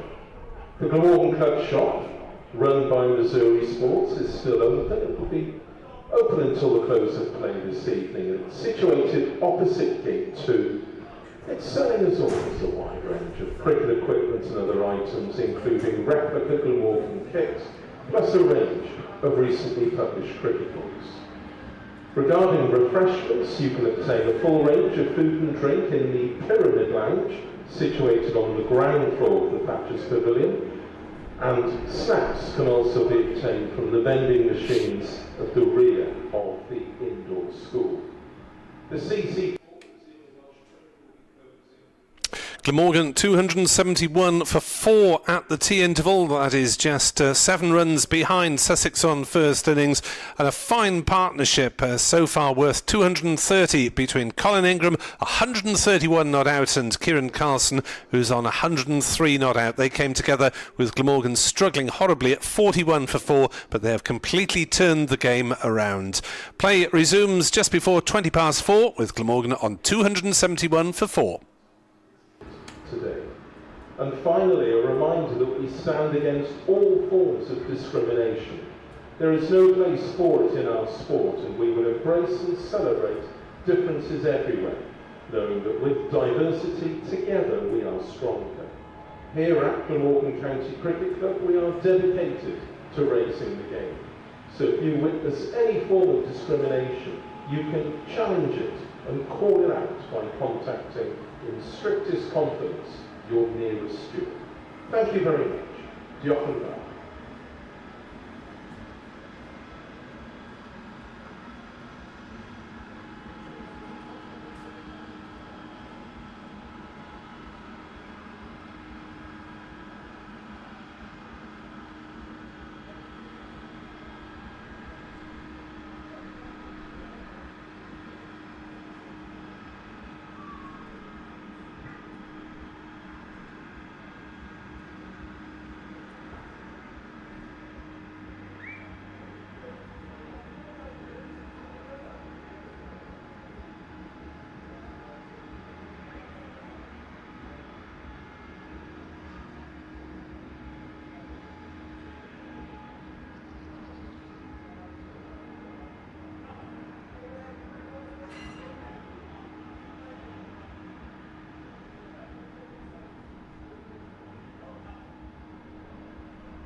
Good evening. Welcome to the third session here at Sophia Gardens on BBC Sport Online. County Championship Division 2 action between Glamorgan and Sussex. And the game has switched dramatically during the course of the day, as it did in day one, really. Seesawing back and forth. This morning, Sussex were absolutely on top in the first half hour as Glamorgan slumped to 41 for 4. They're now 271 for 4. It's a record fifth wicket partnership for Glamorgan against Sussex. And Glamorgan just 7 runs in arrears with 10 overs to go to the new ball. And Sussex have contained well at times, but actual chances, well, there's a stumping half chance off Colin Ingram when he was on 121. He's now on 131. Kieran Carlson edged one through a vacant second slip, but the closest Sussex have got to getting him out is to run him out, really. I'm Nick Webb. Adrian Harms is alongside me. Edward Bevan is the other member of our commentary team. Well, yeah, and I probably owe John Simpson I mean, I just wrote at tea time, because from where I was watching it, he looked furious that he'd missed the stumping, and I presumed it was, it looked from the angle I was at to be a stumping that he would have expected to take. But Edward was saying that on the replay, which I haven't seen, it wasn't quite as straightforward as it looked. No, it flicked Ingram on the pad and deflected to hit Simpson on the boot. So although Ingram was a long way out of his crease, the ball had hit Simpson on the boot and spilled sideways, if you like. So, what have Sussex got for us with the old ball? They've got a bit more spin to start with. Well, I'd have certainly thought that the new ball, which is available in 10 overs' time, would be taken, and Sussex will be really hoping that if Jaden Seals can bowl like he did this morning, who knows, maybe Sussex can force their way back into this match. But at the moment, Glamorgan just trailing by 7, 32 overs to be bowled. They've been going along at 4 and over, well, just shy of 4 and over. So if Glamorgan carry on like this, they'll have a lead of around 150 at the close of play. But James Coles comes in around the wicket, bowls to Colin Ingram, who plays the first ball out to mid-off. And there is no run. I've just been examining the weather forecast for tomorrow. Looks like a few showers around. We'll just have to wait and see, I think. Nothing definitive, really. In comes Coles again, and Ingram is back and plays that down the ground and picks up the first run after tea and goes to 132, 272 for 4. Jaden Seals is out on the field. I see no reason why Sussex wouldn't take this new ball. Sussex will just want to get through these overs quite quickly, I think. And get the ball in, but you know they'll be desperate for a breakthrough then. If you're just joining us, one stage today, Glamorgan were 41 for 4. In comes Coles, bowls, and Carlson is carefully forward and fielded by the man we were talking about, Jaden Seals, at shortish fine leg or backwards square, and there is no run. Carlson again waits. Slip the only close fielder. Coles in bowls. Carlson stretches forward, plays down the offside of the track, and there is no run. I often wonder, Nick, when you are the batting side, you're in a really strong position like Glamorgan are, with 10 overs until a new ball is going to be taken. Coles in again, bowls, and Carlson drills the ball. Good stop by James Coles, who's a very good fielder off his own bowling and prevents a single. I wonder whether you think, right, we're going to make the most of these 10 overs and really go for it, or do you think actually we need to be here when the new ball is taken to protect the lower order? I guess it's a bit of a balance between the two. Coles again. Bowls, and Carlson flays that one out towards the cover point boundary. Good bit of fielding out there, and a good throw comes. I think Sussex have fielded well, actually, considering they've been under the pump here. That was Tom Haynes gets in the throw. 273 for 4. Carlson 105, Ingram on 132. A tidy over by James Coles straight after tea. So who's going to bowl from, I think it looks like it might be Tom Haynes is going to carry on where he left off before tea. 1 over, and that over was a maiden. He bowls a sort of busy medium pace, does Tom Haynes. The great thing with Tom Haynes, but he's always at the batter. He's always pitching the ball up and looking to take wickets. I'm sure all bowlers do that, but he's one. You'd remember Greg Chappell back in the day. He just reminds me a little bit of that sort of a bowler, that you bring him in and he can suddenly pick you a couple of wickets. Simon Brackey has written an email on the structure of the game to nickweb2017@gmail.com. Too much or too little cricket? Too little according to the spectators, too much according to the players, as Haynes bowls and Carlson drives to mid-on, no run. Player welfare, says Simon, is one of the major talking points, as there's some quick turnarounds between games and long-distance travels, etc. Simon suggests, should the county championship game revert to a 3-day format, thus freeing up many days to allow one-day cup and T20 blast matches to be played around the same weeks? As Carlson plays that one to wide mid-on, and there is no run. Arrange one-day games to be played against the same teams as the county championship. 3-day matches will sharpen up play and tactics and hopefully improve the spectacle for supporters and commentators. I know one of the main reasons to 4-day matches was to assist with Test cricket, as Carlson drives into the covers and there's no run. But how many Test matches get to 4 days, let alone 5? Interesting thoughts. At the moment, the schedule is something of a mishmash. And Haynes bowls and Carlson plays it into a gap on the offside and takes a single. I think, Simon, while the players obviously have spoken, or the PCA has spoken about the amount of cricket being played, the move to put the season into blocks was partly a result of the players' opinions, I think. Yeah.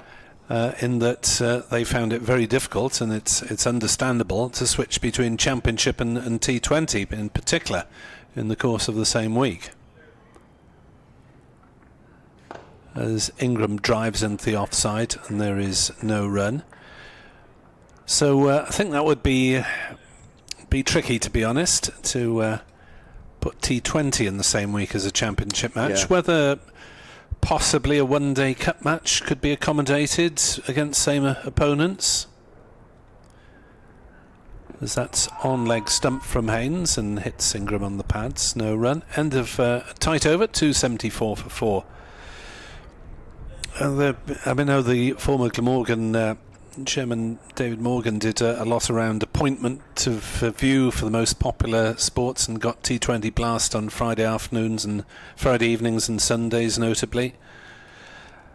Yeah, but 3-day cricket, I think with the state of the British weather, it would prove very difficult indeed. Yes, I agree. Actually, I was reading in your book, The Cricketers' Who's Who, and just scanning through the Sussex players in there, and Ollie Robinson actually saying, what would you like to see? And he says, 5-day county cricket, and that was another suggestion we heard yesterday. So all kinds of views around, which would help with the weather. But the problem seems to be this bit mid-season where they play 2 championship matches because the members want a bit of high summer championship cricket, but there's very tight time margins with the T20. I know I had a horrendous one last year. We'll hear about that in a minute. James Coles is in bowls to Carlson, who flicks the ball to mid-wicket, fielded by Lamb, no run. Where Glamorgan finished at Durham late on Wednesday evening, and were then playing T20 at Essex on the Friday evening, which was a long drive on the day off. In comes Coles, and Carlson's well, he hammered that one away onto the. I lost track of that, but it's gone away for 4 runs and a long chase for. There's Tom Alsop, who's got to chase all the way back to that empty grandstand to field. He certainly didn't hold back on that, Kieran Carlson. He goes to 109, 278 for 4, and the scores are level. So on that occasion, a lot of the Glamorgan players were the same between Championship and T20, and they spent most of their off day in a coach. Did they go from Durham back home and then back up to... No, didn't bother to go home. Went straight to Chelmsford. Yeah. I think they stayed the extra night in Durham, if I remember correctly. Yeah, it's madness, really, isn't it? Coles again. Round the wicket, bowls, and Carlson drives! Oh, I thought momentarily that had gone to short extra cover to Tom Haynes, but he picks up a single. Carlson goes to 111, 279 for 4, into the lead by 1. Now looking at the switchovers this year, Sussex on a Friday night in 21st of June at Southampton, and then they're home to Leicester in the Championship on the Sunday. Yeah. Coles in on bowls, flicked away by Ingram through square leg, picks up another single. Yeah, I mean, that's, and quite a few of this side will be playing T20 cricket, so certainly you'd have thought Simpson, Lamb, Coles, probably Allsop, Glamorgan, Hudson Prentice at the Oval on the Friday night, then home to Northants on the Sunday. Coles in bowls, and a lovely little shot by Kieran Carlson. It was wearing down the leg side, and Carlson just helped it on its way down to fire leg and picks up his second boundary of the over. Carlson goes to 114, 284 for 4. Sussex do have a Friday night Chelmsford, then a Saturday night Hove. Not too bad, is it? Not too bad. It just depends. The trouble is with that, it's always the M25. You know, they shut it for Robert. I remember last year getting horribly delayed, going all round the houses to get home. Coles in bowls, cut away by Carlson. A productive over for Glamorgan with 10 coming off of it. 285 for 4. Carlson 115. Ingram 133. Then the switchback is difficult as well. These two sides finish championship matches on a Wednesday in early July, and then they're playing T20 on the Friday night. So Sussex up at Northampton, and then home to Glamorgan. Yeah. Glamorgan at Cheltenham, and then down to Hove with just one day in between. So there's no real time to practice the skills. But do Glamorgan travel on a coach? Yes, they do these days. Yeah, so does Sussex. They have been years when they've been mostly in cars, but I think for safety reasons they try and eliminate that from the longer trips. In particular, as Carlson plays the first ball of Haynes' over away on the leg side. Haynes doing a good holding job at the moment. He is. As Sussex try and while away the time before the new ball. 286 for 4. Yeah, sorry to sound negative, Simon, but I don't think with British weather that 3-day cricket is feasible. You're right. As Ingram chops that one down past third man, and it's beaten the fielder, and it'll run away to the boundary for 4 runs. Third man up, trying to save the single. I don't think Tom Haynes was desperately impressed there. I think he felt that should have been cut off. And the Sussex boys just look a bit down in the field out there at the moment. They desperately need something to. They've just got to hang on there. You know, you can have days like this in the summer, and Glamorgan are all over Sussex at the moment. But Sussex need to hang on and believe they can get a wicket, and one might lead to 2. And Carvelis is swapped with Allsop in the field. Yeah, interesting. As Haynes bowls, and Ingram finds Carvelis down that fine leg this time. He's willing Harry Carvelis, but. Yeah, I think by his own admission... He's not a top sprinter. No, I think by his own admission, Harry wouldn't say to be a top-class fielder. And that's 250 partnership. Yeah, wow. The applause. Yeah, well spotted it. They've already gone past the record against Sussex for the 5th wicket. I'm sure they'll be looking for more records, maybe. Haynes bowls, and Carlson plays it to mid-on. Thinks about setting off for a single, but Pujara is alert to the danger. Well, it's not imminent, because the all-time 5th wicket record is 307. Carlson and Cook. Oh. Haynes bowls, and Carlson tries to run it down, gets a little fine edge on it, and there's a quick single. Ingram is safely home as the throw eludes Simpson in any case from Tom Allsop. But that one was a distinct edge from Carlson, but there was no slip. Yeah. And if there isn't a slip, then you feel you've got more of a right to play those shots. It's now got distinctly cloudier. It has. Sun is high and hazy as Ingram plays that one all along the ground up to mid-off. No run and the over. 292 for 4 Glamorgan, 14 runs in the lead. So thank you for your comments, Simon. I must say, in terms of the schedule, the problem. Does seem to be a problem around these 2 championship games that are played usually after about 8 of the T20 matches. So I'm not quite sure why the T20 isn't played all through as a block, which would help in terms of overseas player retention.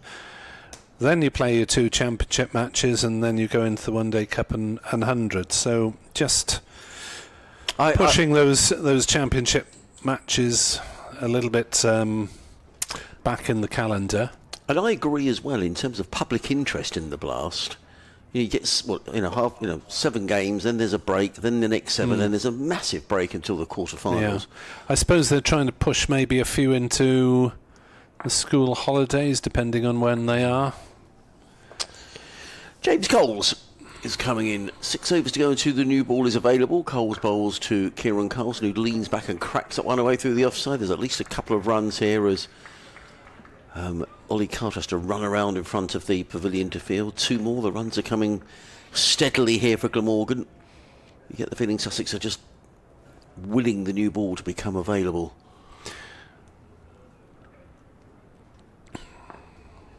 As Coles around the wicket bowls, Carlson uses his feet and plays it to backward point, fielded by the eager Pujara. There is no run. And the schedule isn't as bad as it was in days where you used to play 2-3 days in a week, and sometimes with a one-day match on the Sunday as well. So they'd be playing non-stop cricket with travels in between. Coles in again, bowls, forward comes. Carlson glides that down towards Jaden Sills, who's quickly in from short fine leg to field and prevents a single being taken. Yeah, I mean, that's a very interesting point you make, actually, Nick, because now was Kieran Carlson just querying something there with the umpire? But not sure what that was about. We're back in action. Coles in again. Carlson is forward, using his feet, plays it to extra cover footed by Haynes. And they were talking on a podcast I was listening to the other night about, in the old days, they would drive all around the country and da-da-da-da. And someone was saying, well, that's all fine, but actually that doesn't, perhaps that wasn't necessarily a good thing. No. Coles in bowls, and Carlson steps away to the leg side, plays it to short extra, no run. And I almost feel like it is an accident waiting to happen. Coles round the wicket in bowls, and Carlson plays that firmly through the covers. He enjoys batting against Sussex, does Kieran Carlson, particularly here. 200s in the match against Sussex back in 2019. End of the over, 295 for 4. The new ball gets ever closer. The Sussex over rate, is that +2 or -2, Nick? If it's green, it's okay. Lovely. Yeah, okay. it'll go Sussex, red if they're in trouble. Sussex have had to work very hard for their points in this game, and they will not want to be throwing those away on a slow over rate. They were penalised a point last week at Derby. And Tom Haynes is going to carry on. But to be honest, I think the schedule is going to continue to be a mess because there's so many conflicting interests. Totally. And actually, I was reading as well, someone saying, well, it can't really change for next year in terms of the county championship because, you've got to know now beginning of the season, who's going up, who's going down. That's for next season. You can't really change it halfway through a season. No, I agree. So it's going to continue to limp along, I think, for the next few years. Yeah. Haynes is in to bowl and Carlson drives, thinks about a single. Pujara prevents it at mid-on. But while you've got the interests of the players who understandably want to play a bit less cricket with more time for practice in between to hone their skills and not too much driving. Oh, is this another ball check? I don't know. Carlson, both umpires consulting thereabouts. I don't think it was about the ball because the ball was back with Tom Haynes. Whether something was said, I don't know. Haynes is in to bowl to Carlson.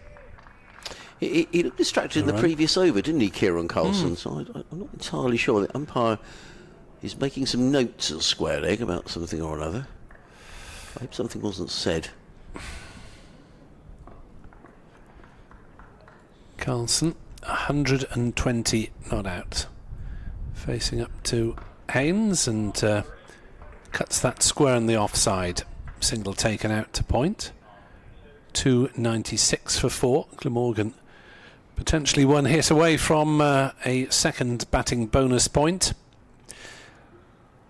as the field and the umpire changes round for the left-handed Ingram. Mr. Shanmugam getting his steps in, proceeding from square leg for the right-handers, square leg for the left, which has not helped Sussex's over rate, so they're doing well to maintain it as Haynes bowls and Ingram plays up to mid-on. There's no run. 4 more overs after this until the new ball is available, because you've got so many conflicting interests in the game. You've got the player's point of view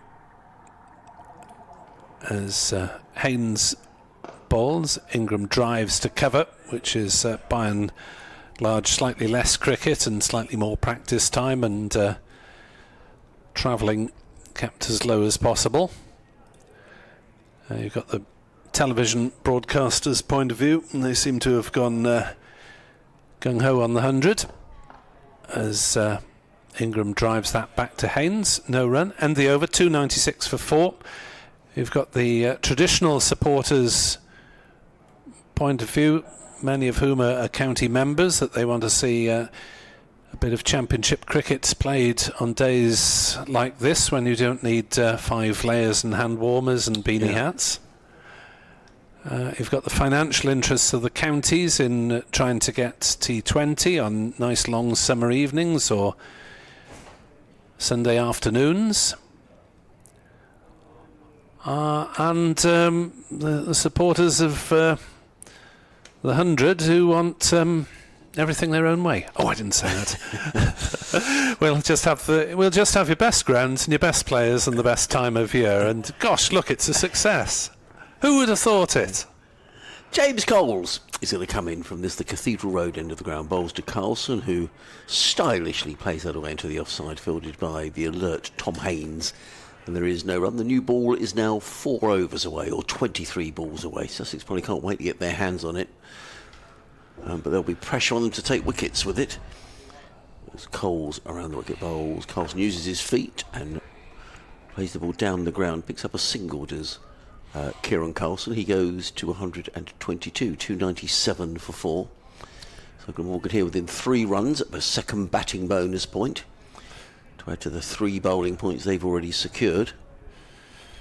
Ingram surveys that leg side field. John Simpson is holding his hand up for some reason. He's obviously moving a fielder around somewhere. I think down below is Harry Carvelos long on. In comes Coles, bowls, and just picks off the single here. Does Colin Ingram out to deep backward square fielded way in the distance by Cheteshwar Pujara. Gets in the throw. 1 more to the total. 298 for 4. Yeah, we're heading for a finish around about 6:20, I would guess, at the moment, which is quite respectable from the visitors. Coles, and again bowls, and Carlson. He picks up a single. It's fielded by Pujara, who shies at the stumps. I think Carlson was home, but nonetheless it was a very athletic bit of fielding by Cheteshwar Pujara. They can't stop Carlson going to 123, 299 for 4. Yeah, you'd have thought the over rate will probably slow a bit when Seals, who's warming up now. Yeah, Carlson was just about home. Yeah, the replay showed. Coles over the wicket, comes in again, bowls to Ingram. Ingram pulls back to the square as far as Pujara again, and there's the 300 up for Glamorgan. It looked highly unlikely when they were 41 for 4 this morning, but these two have batted beautifully. They really have. They've sent off the threat of Seals early on, and it was a threat because he was bowling very fast. And since then, haven't given a chance, is the truth. Cole's just the one slip in place. In and bowls, and using his feet is Kieran Carlson. And I think what Glamorgan have done very well here, without taking any risks, they're picking up 4s and 5s and over. Just nudges the ball onto the onside, picks up a single. And I'm sure these two, they are experienced county cricketers, aren't they? I know Kieran Carlson isn't as old as Colin Ingram, but he's been around the block a few times, and they'll know here Seals will be a threat with the new ball, and these two will definitely want to be there. Yeah, he's in the first class game at the age of 18, Kieran Carlson. Yeah. So although he's at 25, one of the younger members of the Glamorgan side. Yes. Apart from Zain Ul Hassan, he's the youngest, but he's had 7 or 8 years in the first-class game.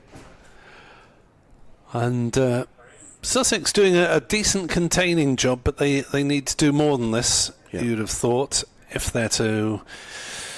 Well, of Sussex hopes of winning this going now, he would have thought, as Carlson plays to mid-on, no run. I mean, if it were to... If we took weather out of the game, I suppose, if Seals were to get wickets now, there's not much of a lead. Sussex get in the lead tomorrow, and then maybe the pitch starts to turn or something. So they're not out of it. No. But they are behind. As Carlson again drives to mid-on, and again there's no run, and Carlson looks a little bit frustrated with life. I don't know what's happened there. He looked at the umpire again there, Kieran Carlson. I don't know whether... Is there someone chirping? Well, I wonder. I hope not, because Sussex got into trouble for that last year. Haynes in. Carlson drives, but straight to cover. He's looked a bit hot and bothered on occasion, Kieran Carlson, during the course of this innings. No, he wants a drink. He's just signalled to the dressing room. He's called for it on... he's taken a couple of liquid breaks on. As he will get a single here, plays that one out to cover. Comfortable single, because James Coles is set back in the far deep on the other side of the square. More running around as Sherry Shanmugam, the umpire, trots over, and so does Ari Carvelis from one side of the wicket to the other. 3:02 for 4. Here on BBC Sport Online, Adrian Harms, myself, Nick Webb and Edward Bevan, as that's down leg side. It was a spinner from Haynes. Yes. Much slower delivery. And what was that? It either went with the arm or it was a little bit of a leg break. As that's driven by Ingram through the offside, he'll pick up just the single, because Sussex have got Carter sweeping on the boundary. Has he taken his shin pads off, or is he still got them on? I think he's still got them on. Yeah, he's still got them on. That must be isn't it? How can you forget you've got those big shin pads on? Because they come up over the knee these days, don't they? The protection worn by the short leg fielder. He hasn't been short leg for a while. No. Well, the game is drifting along here, isn't there? It looks like everybody is getting ready for this new ball. And Sussex will feel they just have to take wickets. If they don't take wickets with a new ball, they could be conceding a very big first innings lead here. Yeah, so Kieran Carlson taking a bit more liquid on. And maybe just sheer tiredness will play a part. Yeah. So it is going to be James Coles. Is it your over or mine, Nick? Yours. Over the wicket to bowl to the left-handed Ingram, who punches the ball down the ground and picks up a comfortable single. He goes to 142, 304 for 4. The lead is 22 plus 4, so not a big lead at the minute, 26, but nonetheless, with 6 wickets in the bank, Glamorgan in a very healthy position here. Coles in again, bowls, and Carlson plays a strange shot. I think he changed his mind, actually. I think he was looking to cut that one through backward point, and in the end changed his mind and just played the ball straight back down the offside of the track. And there is no run. Coles again. Coles, well, that's interesting. Coles uses his feet. I thought for a minute he was going to try and hammer the ball over the top, but with the new ball just around the corner, I'd have been surprised if it had done that. Coles waits. Around the wicket, bowls, and Carlson plays that to point. Good bit of fielding by Pujara, who prevents a single, and there was a loud call of no from Colin Ingram. Coles again. Oh, so it's shorter, and Carlson again plays that in the direction of Pujara. Tidy stuff here by James Coles. 17 overs or 18 overs after this ball, 0 for 82. It's not been easy. On a day when the batters has dominated ball. Coles in again. Bowls down the leg side. Flicked around the corner by Kieran Carlson and made an over. Oh no, sorry, it was one off the over. Fielded there by Jaden Seals. End of the over. 304 for 4. The lead is 26 for Glamorgan, with Carlson on 125, Ingram on 142. Yeah, Mark, who's a Brighton fan and Sussex fan, I think it's a bit embarrassing for Sussex, having had Glamorgan at 41 for 4. Well, they've toiled away gamefully in the afternoon heat, but they haven't been able to get breakthroughs, as artist Andy Brown is pictured on our screens, putting probably moving towards the close of his work by now. Yes. AndyBrownStadiums.com is his website, if you fancy taking a look at his work. Yes. One of the Sussex staff is up on that gantry at the far end, above the sight screen. As the first ball from Haynes, it is the same bowler, Tom Haynes, but he appears to be bowling spin now. He is bowling a spin, yeah. I don't know if that's Paul Farbrace up there, but I think it might be. He's a long way in the distance. As Haynes bowls, Ingram pulls it around and has not managed to bisect the fielders, as he so often does. Single down to backward square. It's all right, Adrian. There's still on the 88th minute of the Newcastle-Brighton game. Still 1-1. Oh. And they've probably got about 6-7 minutes of stoppage time in most Premier League games these days. I think I'm wanted at 5:30. I'll double check that in a minute, so hopefully I'm not needed. Haynes in, bowls, and Carlson works it away on the offside for a single in this final over before the new ball. As is that Mr. Farbrace up on the balcony at the far end? Yeah, I think it is. There he is. He's got a prime view up there, hasn't he?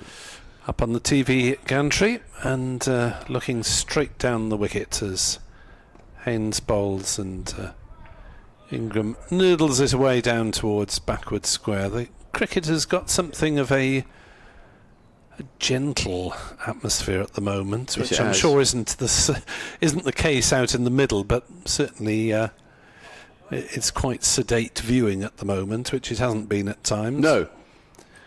Glamorgan accumulating in singles as Haynes will come back over the wicket to bowl the right-handed Carlson. 2 balls to go before the new ball. Oh, he's bowling seam this one, and it's cut by Carlson, and he'll get 4 runs. A little bit of extra pace on the ball and a little bit of extra pace off the bat as Carlson just guided it away. Didn't need to overhit it, and Carlson moves to 130 not out, and Glamorgan on to 311 for 4. They look tired in the field, don't they, Sussex, at the moment? As I say, they'll be desperately hoping that Jaden Seals can get them back into this match. But you can't just rely on one bowler. Haynes bustles in, bowls short, pulled, hammered through mid-wicket by Carlson. I was going to say for 4 more. Oh, yeah, it's gone for 4. But it has gone in the end for 4 as Carter's despairing dive. He got a decent hand on the ball on the pavilion boundary, but wasn't able to prevent it from nestling up against the ropes. And if it touches the ropes, it is a boundary. And that certainly did. 315 for 4 then at the 80 over mark. We do. We probably have this conversation every week about, do cricketers take notice of the weather, etc. Returning to bowl at the Cathedral. And I don't know what the answer to that is. However, the weather forecast for Monday suggests it's going to be horrible, and we're not going to get an awful lot of play. So I just wonder whether Glamorgan, who Mia Hamza was saying last night, wasn't it? They want to be, attacking cricket. Whether they might think, right, okay, we'll get through today with the lead. I mean, they could well be in the lead by well over 100 runs at the close of play. Get on with it in the morning and stick Sussex in and see what happens. I mean, potentially, yeah. Potentially. The speed gun was having trouble with Haynes in that last over, switching between spin seam. His last delivery of seam was just under 68 miles an hour. But this, ladies and gentlemen, is going to be considerably quicker from your man Jayden Seales, whose 3-wicket burst this morning really lit up the game, but it was the last success that Sussex had. Yes, it was. So let's see what he can do now. I didn't see the signal for the new ball, but I'm sure it has been taken. I didn't hear an announcement. That looks like a shiny one. That looks like a shiny one. It does. And immediately 3 slips are in place as Jayden Seales waits at the end of his run, literally down in front of us. And he's coming into bowl to the left-handed Colin Ingram, who's on 144. Seales is in, bowls, Ingram tries, oh! Well, that very nearly was a cordon bowl. It's drilled down the ground. It's going to go, I hope Jayden Seales is okay. It was drilled back to him by Colin Ingram. Seales dived to his left. The ball was in the air for a while. Yeah, he's all right. But it wasn't that far away from being a caught and bowled. And we'll probably see that again in a moment. Let's see it again. Yeah, it was up-ish. Oh, no. It would have been a brilliant caught and bowled if he'd got there. But he landed quite awkwardly. But he's okay. He's wandering back to his mark. Ingram goes to 146, 317 for 4. Edward is back next to me. You would have taken that. Well, this is a really important stage of the match. It is. Now, I was about to say that. Sussex are going to get themselves back into it. Seales in and bowls. While Ingram cracks that away. Well, that's a cracking shot, isn't it? And I guess that's one of the things that can happen with a new ball. I know what you're going to say. It goes off the bat quicker. very quickly. Yeah, it does. And that was wide of the off stump. And Colin Ingram raises back to the dressing room. And what a way to go to his 150. Super shot. 321 for 4. Yeah. And everything about that shot is everything that's been good about Colin Ingram's innings. It's been an absolute masterclass. Yes, okay. Half chance with that stumping. You know, I don't think... anybody would have got a stump in there, perhaps Alan Knott or Jack Russell in the day. Well, I owe John Simpson an apology because from where I was, I thought, oh crumbs, he's missed that. But the only reason I'm saying that's the only half chance that Ingram has given in this innings. So in comes Seales over the wicket bowls, and he's at it again, and that's going to be 4 more. Wide outside the off stump, and Colin Ingram through the kitchen sink at that, and the ball whistled away down to third man for another boundary. And all of a sudden, the run rate goes up again, 325 for 4. And I see 3 slips, even though this is 325 for 4. John Simpson's got to try and take the end of it. Yeah, you know, there's no good to say, oh, why didn't he have a third man? Why didn't he have this and that? And the save a single. This is the moment. Sussex have been waiting for this for the last... Yeah. You know, so the last couple of hours, Jayden Seales looks frustrated down below us. A week today, he was the toast of Hove at Derby, wasn't he? Yes, he was. Yep, 5 for 29. And he's the leading wicket taker. Have we got a 5 o'clock update, do we think? Oh, no. Comes Seales around the wicket, bowls to Ingram, who's up on his toes and plays that to mid-off, fielded by Bajara. And there is no run. Yeah, last week he took 5 for 29 in 8 overs. Derbyshire by that for 109. But it's a different tale today. Different kettle of fish today. The lead is now 47 by Glamorgan with 21 overs to go for Glamorgan. Score at 4 and over. That lead's going to be about 150. And I put it to Nick whether, you know, if it is going to rain all day on Monday, would Glamorgan just wait off a moment as in comes Seales, bowls, and Ingram's going to get a fortunate 4 runs on this occasion. Well, we'll look for a repeat. I don't think he intended to play that. Let's see a repeat of that. It's gone over the slip cord and down to the third man for the third boundary of the innings. It was wide outside the off stump. It's the kitchen sink time now, isn't it? Yeah, it is. He certainly decided to go for it. It was outside the off stump, and I think he was looking to play that through cover point, to be honest. Yeah, false shot, but he's going for it now. He is 13 off the over, and now Sussex are trying to retrieve the ball, which has disappeared to the far. I know what you're going to ask me with Glamorgan thing, weather forecast. You can't, because I remember going to Scarborough many years ago, and David Byas, remember David Byas? He was another one. Like Matthew Maynard of Glamorgan, didn't believe in weather forecasts. And they're on the cusp of winning the championship. They did win it, and everybody was trying to get messages to Bice. Look, there's rain on the way. It's raining at Leeds. It's raining at York. I'll declare, or I will, when I want to. Anyway, it happened that he did declare and bowled Glamorgan out in the final session to win the championship. And as he was walking off the field, the rain started. Yeah. Which tells you, you can't depend on the weather. Seals. 3 boundaries has gone for in this over bowls. And Ingram's, it's gone now for 4. It really isn't Sussex's day. It's gone through John Simpson down towards the boundary. They're going to come back for a second. They need to get a move on.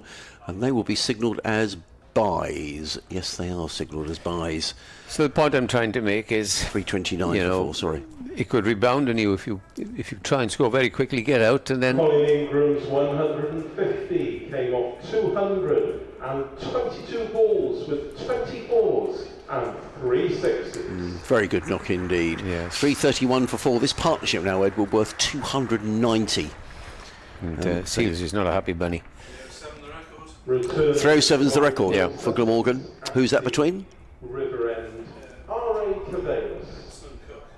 Oh, Carlson and Cook, okay. 2 modern players. Yeah. I thought you were going to say. I thought you were going to say something like 1933. Webb and Bevan. Well, Bevan possibly, but not Webb. Not quite. So we have a change at the far end when we're going to see Carvelis. Oh, we're going to Another have a kill. Another kill of BBC World News. I was told there wasn't needed, but Just in case. Well, just wait for a minute because we've got. Looks like we might have a news update coming our way.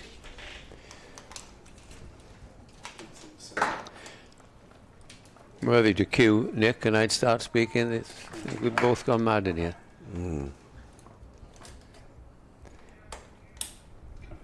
Carvelis then from the River End comes in, hop, step and a jump, and bowls to the right-handed Carlson. Plays it off the back foot and there's no run. 14 runs off that first over with a new ball. Yeah, and it happens, doesn't it? Yeah, as we always say, if you don't bowl it well. He stormed down to fine leg. And,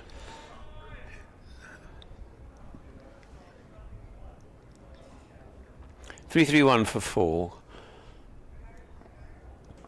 290. There's the partnership.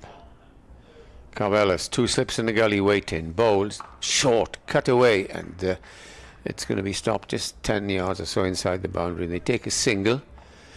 Carlson has moved on to 135, and Nick will tell me what Ingram's best score is for Glamorgan in a minute.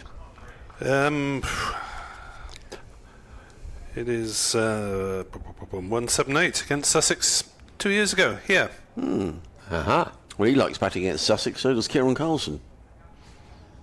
178. Yes, another 40 odd. Yeah, Carlson's career best at Hove last year, 192. Well, all against Sussex. There's a slip been added here. I don't quite know why, whether it's to tell Carvelis, ball outside the off stump, he'll have a belt, he might come to you at 3rd slip, or 4th slip as he is. In he comes, bowls Carvelis, and this time a thick inside edge, there's no danger. And they go through for a single. Score moves on, 333 for 4. The run rate's been hovering between 3.8 and it's now 4.09.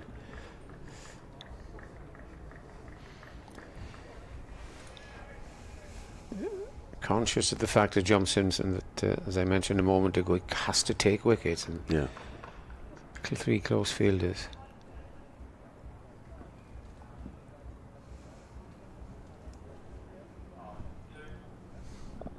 In comes the next ball.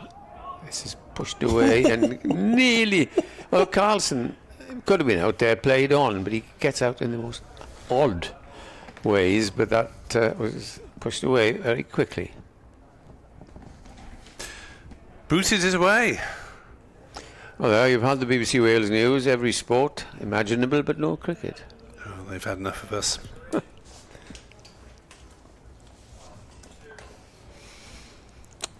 approach the end of the over. A couple of balls left as Carvellis bowls. Carlson pushes and they go through for a single. Interesting. See James Kirtley down on the boundary chatting away Bowling there to Jaden Sills. Probably talking about maybe a field placing and I saw Matt Spence, the F&C coach, running around the boundary with a drink. Sussex need to just keep their discipline here in terms of not conceding too many runs. I mean, they're under the pump. They're tired. But they are tired. But what they need to do, you could concede a lot of runs here if they're not careful. Last ball of the over. Wellis comes up and bowls. This is clipped away on the onside for a single only. He will retain strike, Colin Ingram, as he moves on to 160. That 335 for 4.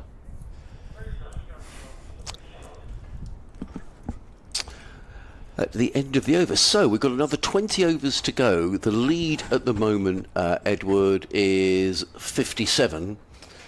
So it's quite possible Glamorgan could lead by 150 tonight. Or they could lose 2 or 3 wickets. Yeah. We just don't know, but I'm sure that he's going to put heart and soul, Jaden Seals, into this over, as he is a great trier. Seems to me he's going back to a further run-up. That's his long run-up, isn't it? No, that's about where he's been. I think that's about right. Yeah. But he's just got the 2 slips in place. I saw James Kirtley, who's now standing down to our left-hand side, was talking to Jaden maybe about where the field should be. So there are 2 slips and backward sort of point on the boundary. Yeah. So So there's 1, 2. There's 4, 1, 2, 3 men on the boundary. As in comes Seals running in. Away from us, bowls to Ingram, who drills that through the covers and picks up a single footed way out there by Finn Hudson-Prentice. Ingram goes to 162. Jaden Seals not bowling as quickly as he was this morning, but that was still 81 miles an hour. The field changes over the right-handed Kieran Carlson. There's a fine leg, a deep square, sweeper on the cover boundary, and 3 slips in place. Simpson is doing what he can here to try and keep the pressure on. As you've said, Edward, Sussex need wickets. Seals is on his way. Over the wicket bowls, and Carlson is forward, plays that to short extra cover, fielded by Carter. There is no run. I mean, if Glamorgan, they'll be thinking to themselves, if they could get through to the close here without losing another wicket, they're in a very, very, they're in a strong position anyway. But they'll have the ability tomorrow to really crack on.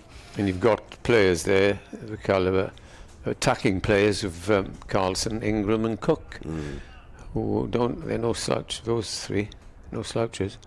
Sussex just need to believe that 1 wicket might lead to 2. 1 ball. 336 for 6. It looks, it looks a whole lot healthier for Sussex. Seals in, bowls, and Carlson with the play and a miss outside the off stump. I guess if he thrashes that through the covers for 4, we say what a terrific shot, but he was beaten for pace outside the off stump. And there is no run. He remains on 136.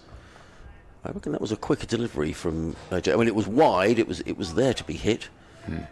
And there's no third man, and you're not going to put a hand out at slip if he edges one of those. No. Well, not if you're wise. No, that would have motored into the slip cordon. Lead just goes up quickly when you're attacking. 58 now. Yeah.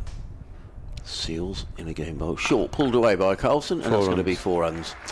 It was too short from Jaden Seals, and Kieran Carlson is seeing it like a football, as you would expect. Now, this partnership, 336 for 4, another, it's a partnership for 299 between this pair. Would you like to commentate on the 300 partnership, Edward? Yes, it's how many runs are we away from 1. it? Just the one. Thank you. Yes, just the 1. And that's for everything. And the record is 307. So as we approach that as well, Edward, you can take over the commentating duties. In come Sales and bowls. Square drive down towards third man. And that is the partnership. And 341. 300 runs added by Kieran Carlson and Colin Ingram. A remarkable effort here when Glamorgan for 41 for 4.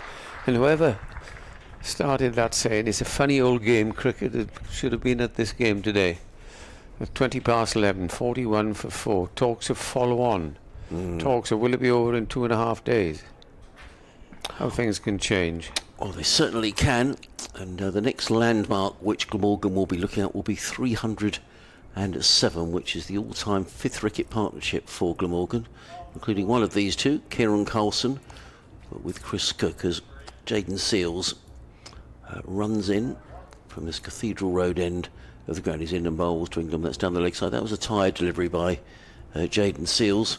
There's a lot of pressure on him here. You know, he's got the new ball, but he's really looked like the only person who's going to take wickets today. End of the over. And within the space of 2 overs, for 4. he had, when the new ball came to, he had 4 men in the slips. Now there are 2. 2 fielders go up to Sales and tap in at the back and say, never mind, come on, keep on trying, old boy. It's a slow pitch, it's not to your liking, but keep on going and you never know. He may be trying just a little bit too hard as well, Adrian, because Sussex know he's the match winner. He's the one to take wickets. 341 for 4. The lead is 63. As Adrian takes over commentary with 3 slips in attendance. It's your over. It's your over, Edward. Oh, yes, I was doing the records and things. Carl Ellis then from the far end coming over the wicket to Carlson. And Carlson dead bats that into the gully. I think Brighton and Hove Albion drew 1 each. Did they? Okay. Well, they were in extra time. Right, okay. Newcastle scored, but it was not given. Oh, right, okay. Sorry, I didn't hear that, Nick. I think Luton might be... I think Luton might be down. I think they... It's a shame. They've been good, haven't they? I know. The Hatters. It's so difficult for sides, isn't it, to stay in the Premier League. Carvelis is over the wicket and bowls again to Carlson. Carlson square drives, backward of square in fact, and it's picked up and fielded on the boundary and hurled back in. Who's that man down there? Number 33 is Tom Clark with the white floppy hat on. Score moves to 342 for 4, 8 runs away from the 3rd batting point and the 5th in all.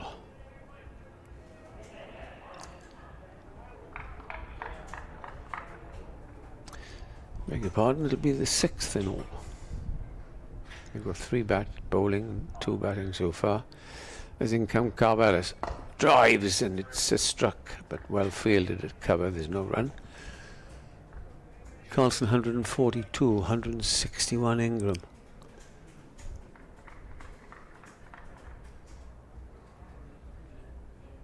As regards winning this game, or losing it in fact, it's such a placid pitch. I don't think with the strength of the Sussex batting, they should be able to save it. As in comes Carvelis, bowls and beats him outside the off stump. Well, hasn't happened I've seen that for a while. Defensive push, perhaps a new ball, just hit the seam there, moved away. Yeah, and this is the thing, isn't it? You've waited and waited and waited for a wicket. And you just don't know if it... We saw yesterday, didn't we? Sussex seemed to be cruising 96 for 2. Next minute, you're 140 for 7. I mean, the lead is, 64?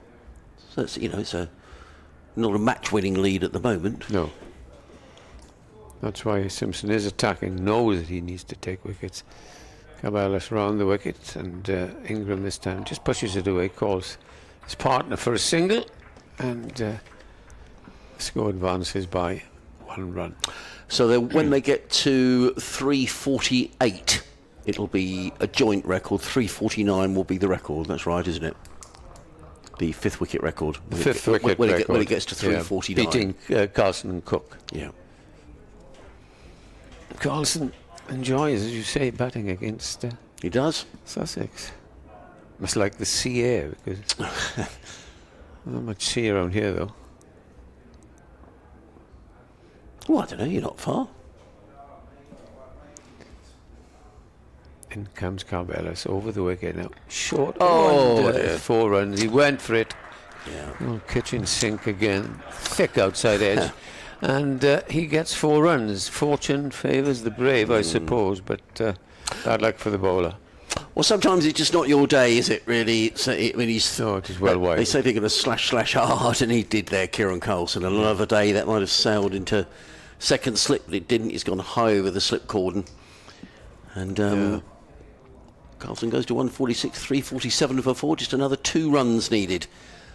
And all of a sudden, it's gone up to 4.13 with the new ball coming in.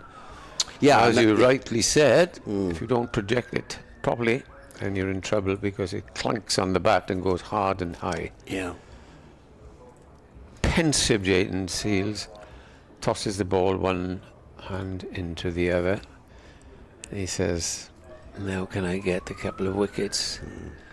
Just seeking a bit of advice there, isn't he? John Simpson talking to Cheshire Pujara.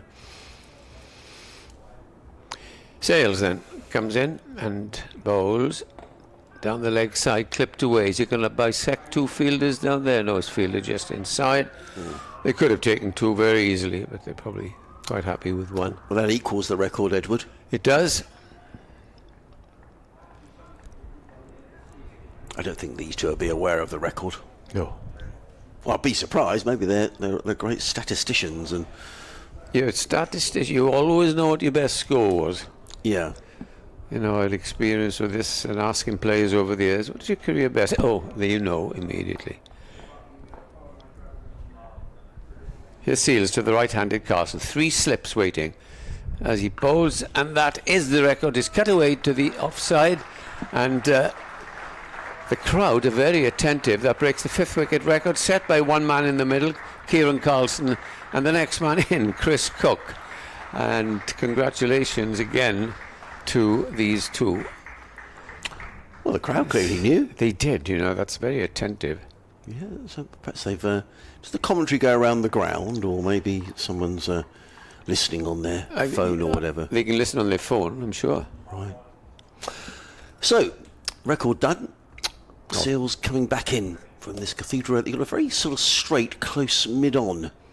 The Seals is in, bowls to Ingram, and Ingram just stands tall and punches that into the covers, fielded by Ollie Carter. There is no run. There's going to be some weary legs back at the Sussex Hotel tonight, Edward. And this is where your coaching staff and your backup staff earn their money, isn't it? You know, Sussex have got to, come back tomorrow and they'll be weary, and they'll have to face another session in the field. Helicopter makes it way. A red helicopter. No, that's... I think is that an ambulance? All crumbs. Let's hope that's nothing. Let's hope that gentleman's okay as well, who fell over a little earlier on. In comes Seals bowls. Oh, I thought Ingram was have a dip at that. It was wide outside the off stump, but he reined himself in. The ball goes through to Simpson. There was no run. Yeah, there was a gentleman who, like, he hurt his head down here a little earlier on, but as he was taken out by the paramedics, he sort of waved to everybody. So let's hope he's okay. Yeah. Still 17 overs to be bowled tonight. The lead is 71. Tired Sussex attack. They could make hay in the... Well, it does make... Yeah, that's what Sussex need wickets badly now. Seals round the wicket bowls, and Ingram, that's a lovely looking shot. Races away through extra cover. He's going to pick up a couple of runs. Finn Hudson-Prentice out on the boundary, but there's a lovely sort of back foot drive through the covers. Effortless, really. Ingram goes to 167 and the 350 up. It's another batting bonus point for Glamorgan. They've now got 3 to add to their 3 bowling points. So, provided they don't lose this game, Glamorgan, they're going to go out with it with at least 14 points, and they'll be hoping for more than that. Absolutely. Whether they'll get that, well, I think they should, if they carry on like this, they should get the 450 and the maximum. They should do, but a couple of wickets will change it. Seals in bowl, short, and Ingram doesn't time that. That's a very rare occurrence for Colin Ingram, a rather despondent-looking Jayden Seals. Congratulations to Colin Ingram and Kieran Carlson, as during that over, their stand became the highest ever for the 5th wicket in the history of Glamorgan cricket. And a good round of applause. Just noticed there Tom Alsop, that's good to see. He just wandered down and gave Jayden Seals a pat on the back. Sussex lads just desperate to keep themselves going. As I say, they could They haven't got a huge amount to gain here, but they could lose a lot of ground in this match over the next 17 overs.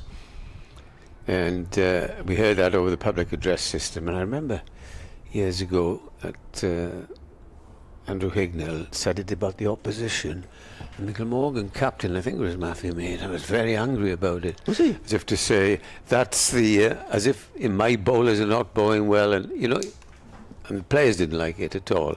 But when you're on home ground, you know, they don't like to hear things like that. When Jayden says walking down there, that's the record. I'm sure the Sussex are thinking, all crumbs. Yeah, exactly. How many years have Glamorgan been in existence for?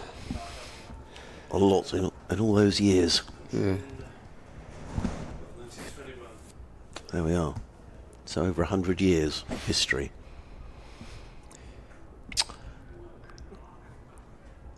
.351 for 4. Carvelis is to continue. And he's bowling to Carlson. And he comes bowled. Carlson drives nicely straight to mid-off. Elegant, isn't he? Yes. How old's Carlson? 25, Nick? Yeah. Ah. He's been around for a couple of years.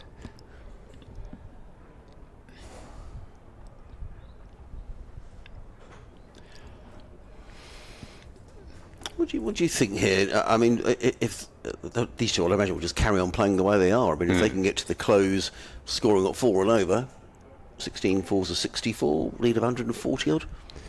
In comes Carvelis. Bowls driven by Carlson, diving stop at mid-off rather. Might be getting a little tired though, is the only thing.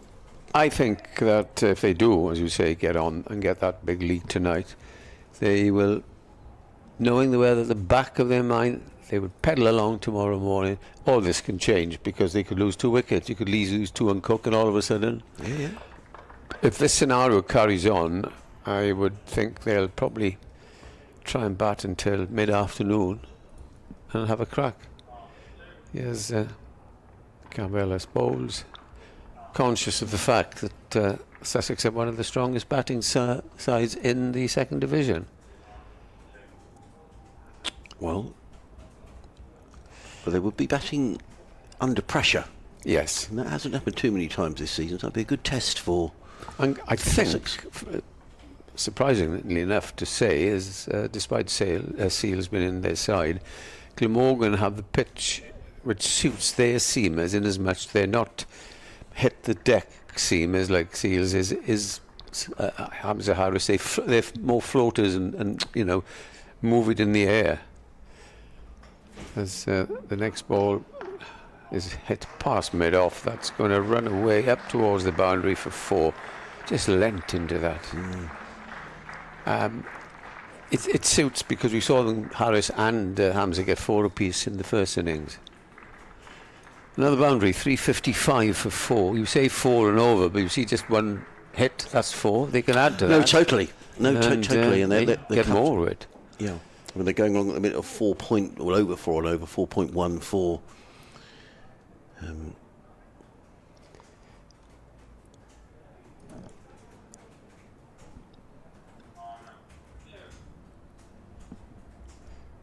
Here's the next ball. Round the wicket he comes, Carvelis. Very watchful is Ingram. Don't know whether I'd be rather watchful at 169 not out. Yeah. Well, he's closing in on his personal best score, which is 178. Yep. So you have to make sure either you or Nick are on the commentary for that as well. Carlson 148, 169 Ingram. And the lead is 78. And we have to remember that when these two came together, they were 41 for 4. And Seals was bowling at express pace. Yes. But Ingram, to his credit, started counter-attacking immediately. No, he did. No, he absolutely did. In comes Carvelis, bowls. Ingram drives, no run. What was interesting about watching Colin Ingram, in particular in Carlson's batted well, but he's a wonderful player, isn't he? Colin Ingram has been for a number of years. Yes. You know, with that delivery from Carvelis, it was on a length, and he had to defend it, and he did defend it. But what he's done so well is the poor ball or the ball he makes sure he punishes, and I guess that's a little bit like Pujara in many ways. You know, the really good players punish the poor ball, but they're not slogging. They keep the good balls out, defend against the good ball. Yeah. The only surprise Adrian he gave me was when Cole's bowled his second, slow left arm bowled his second ball, and he had a man on cow corner on the ring, and he did clear him by a long way, but I thought, he's taking a chance, and he was waiting, this is going to be out. Yeah. And it did clear him, but that's confidence, I suppose. Oh, totally. Well, Jayden Seales, can Sussex get himself a wicket here? Running away from us, the big West Indian bowler from Trinidad. He's in and bowls, pacey delivery outside the off stump, but Carlson lets that one go. And these two will know, Edward, that you can't bowl forever. Jayden Seales is the biggest threat for Sussex, but he's bowled what? This is his 4th over with the new ball. And he's gone for 92. Maybe a couple more overs. John Simpson will be thinking, if I could just get a couple more overs out of Jay. But then Carlson and Ingram will know that, we can tuck in then. Yeah, perhaps the main threat has gone. It's not to say the other bowlers can't get wickets, but it looks difficult. In comes Seales. With the wicket bowled wide of the off stump, taken by Carlson. Let go by Carlson, taken by Simpson, no run. I think it's damage limitation. He bowled a yard outside the off stump for the first 2 balls of the over. And I think it's the right thing to do. Because if you're going to be bowling straight or just off line and get hit for 4, what's the point? As if to say to Carlson, well, if you want to go at me, good luck, and you may nick it. Live cricket here on the BBC Wales, BBC Radio Sussex. Adrian Harms, Ed Bevan and Nick Webb, your commentary team, as in comes Seales, bowls, and this time... he's caught! And Jayden Seales has picked up his... Or has it gone down? I think it's gone... No, he is out. Yes. He is out. Taken by Ollie Carter. Yeah. It was overpitched by Jayden Seales, hammered away by Kieran Carlson. And the substitute fielder, Ollie Carter, took a good catch. And that's the end of the wonderful innings by Kieran Carlson, who's out for 148. Caught by Ollie Carter. I thought for a moment the catch had gone down, but Seales picks up his 4th wicket, not where you'd expect a wicket to be taken by Jayden Seales, but Sussex won't worry about that. Carlson is on his way. Tremendous performance by these two. A partnership of 315 for the 5th wicket. He makes his way off, and a 4th wicket for the persevering Jayden Seales. Absolutely, and only the 4th wicket to fall all day, and the 1st wicket to fall since around 25 past 11 this morning. Terrific effort by those two. 315, and Carlson, he's a lovely shot. He middled it and went straight to the substitute fielder Carter, who I thought did very well to hold on to it. Yeah. It's Chris Cook comes down the steps, for Glamorgan is Chris Cook, who has had his pads on somewhere around 10 past 11 this morning, I would have thought. Well, he would have taken them off for lunch and tea, but you know what I mean. He's got his wicket. Now Simpson will think, I'm going to keep him on. He might nick one or two definitely. more out, Yeah, he's we were speculating how many more overs can he bowl? Can he bowl another couple of overs? Now he's got a wicket. Then I feel a lot better for that. But Sussex need to think now. Right, the lead is 78. Come on, we get another couple of wickets here. New balls, still fresh. It's been a tough day, but we can fight our way back into this game. Who's that warming up at mid-on? I think it might be Danny Lamb. But I think having picked up that wicket, Jayden Seales will be very keen to carry on. At the end of the last over, when he was bowling, he went down on his haunches to say, I'm shut and I'm not getting any luck. Yeah. But this will avoid him. And 3 slips now for the new batsman, and in come the fielders for Chris Cook. Seales running away from us, looking for a fifer for the second match in a row. He's in and bowls to Cook, and he beats him outside the off stump. Good delivery by Jayden Seales. Is that unkind to Chris Cook, or did it beat him? Oh, I think it was a good delivery. Oh, I'm going to see that. Yes, I think beat him. Yeah, beat him. Lovely, perfect delivery. Yeah. Pitching the ball up. He knows now he's got a wicket. Right, I'm going to make the batter play. Hit my straps now. Yeah.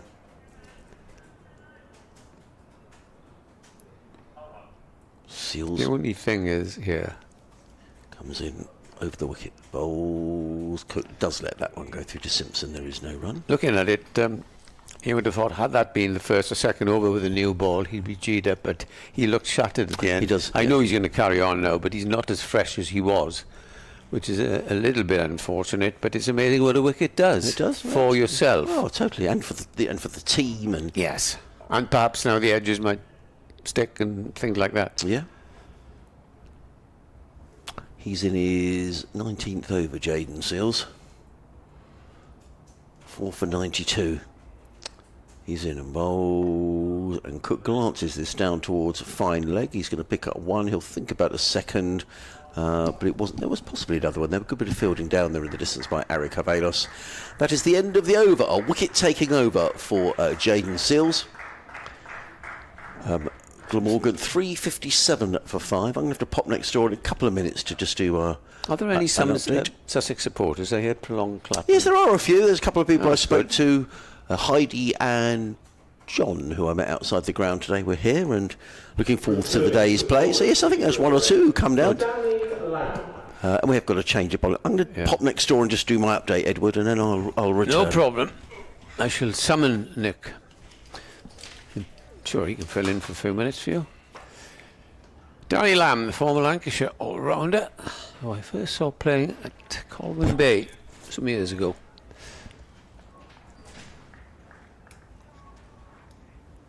And he'll be bowling to Chris Cook as Nick joins me. Again, I was rather surprised that, as if you'd like to take up commentary, Nick. As Lamb is in the evening sunshine, down leg side, there's an appeal for a catch behind, and he's given. Cook has gone for just a single. It is a double breakthrough and caught down leg side. Danny Lamb has his first wicket, and frustration for Chris Cook, having been sitting in the pavilion for so long with his pads on and just taking a flick at that, not getting much on it, and it was a fine diving catch by the Sussex skipper John Simpson. So he's had, well, at least 3 catches today, but they've all been quite different, haven't they? That was a strangle down the leg side. One was down leg side, then one was lobbed off the gloves, and the other was just a little feather outside off stump. So 3 very different catches, but they all go down in the book the same way. And Sussex have a second bowling point. Yeah. And now It's all renewed changed. ambitions of restricting the Glamorgan lead.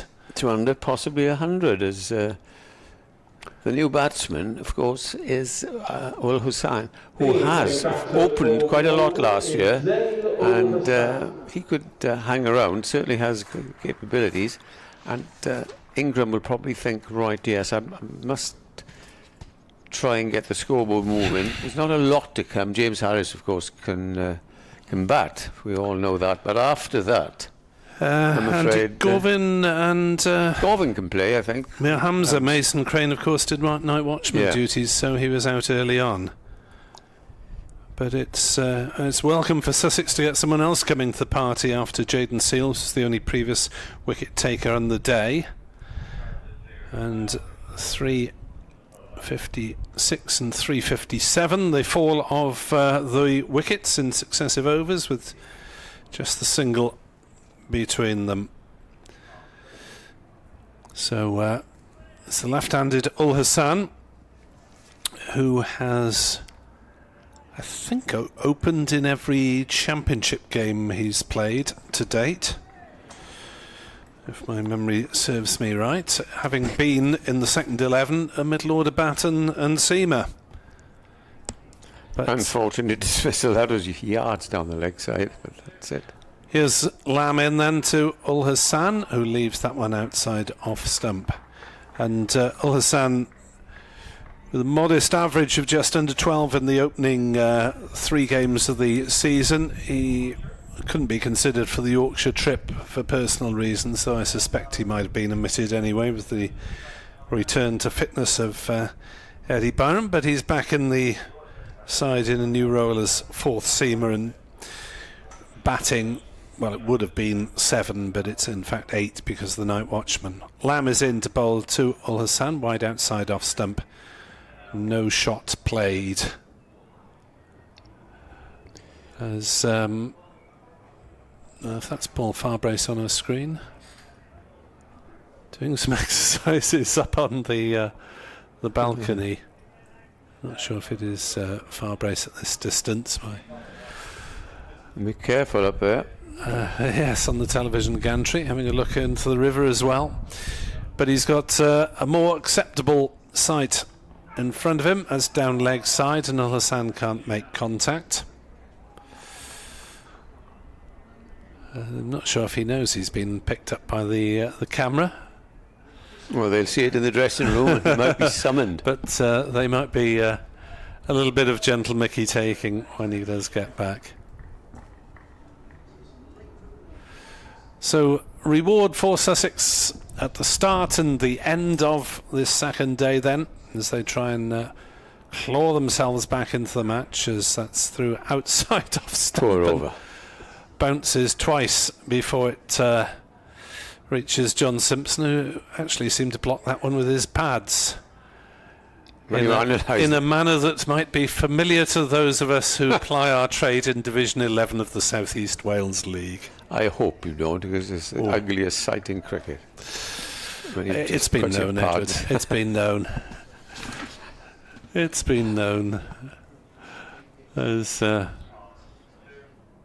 Lamb finishes over to Ul Hassan, who defends it back to the bowler. 88 overs on the clock. Glamorgan 357 for 6. Sussex having struck twice in quick succession to give themselves a flicker of hope at the end of a long, hard day in the sun. As far as Glamorgan is concerned, they will not want to lose Colin Ingram, because he's the man, an important man there now to try and extend this lead up to over 100. Similarly, Sussex will be hoping to get him out and wrap up, and then they'll think, yes, in the end we have done pretty well, even though we trail. Seals then to continue, and he'll put renewed effort in here with those 2 wickets falling in successive overs. In he comes, bowls, and this time it's nudged away onto the offside for a single.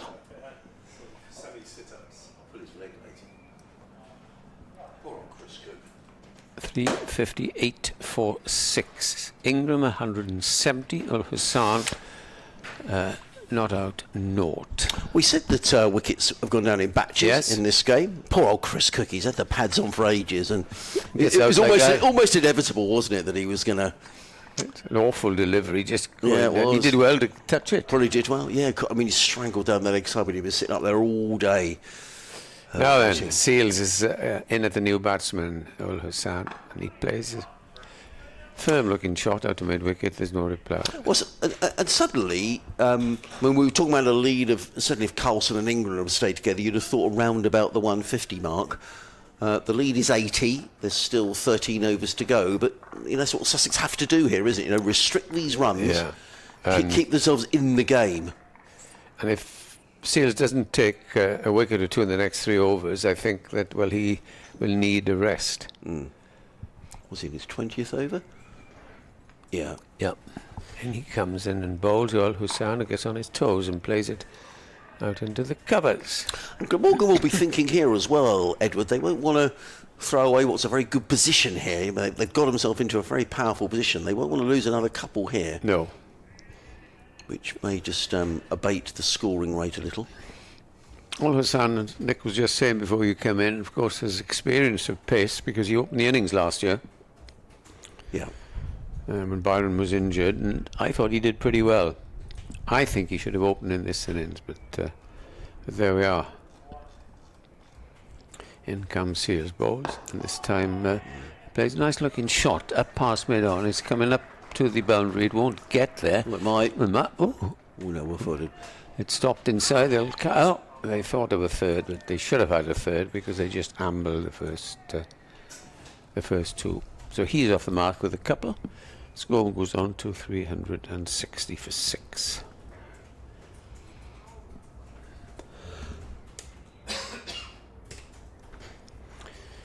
Looks rather weary, does Jaden Seals.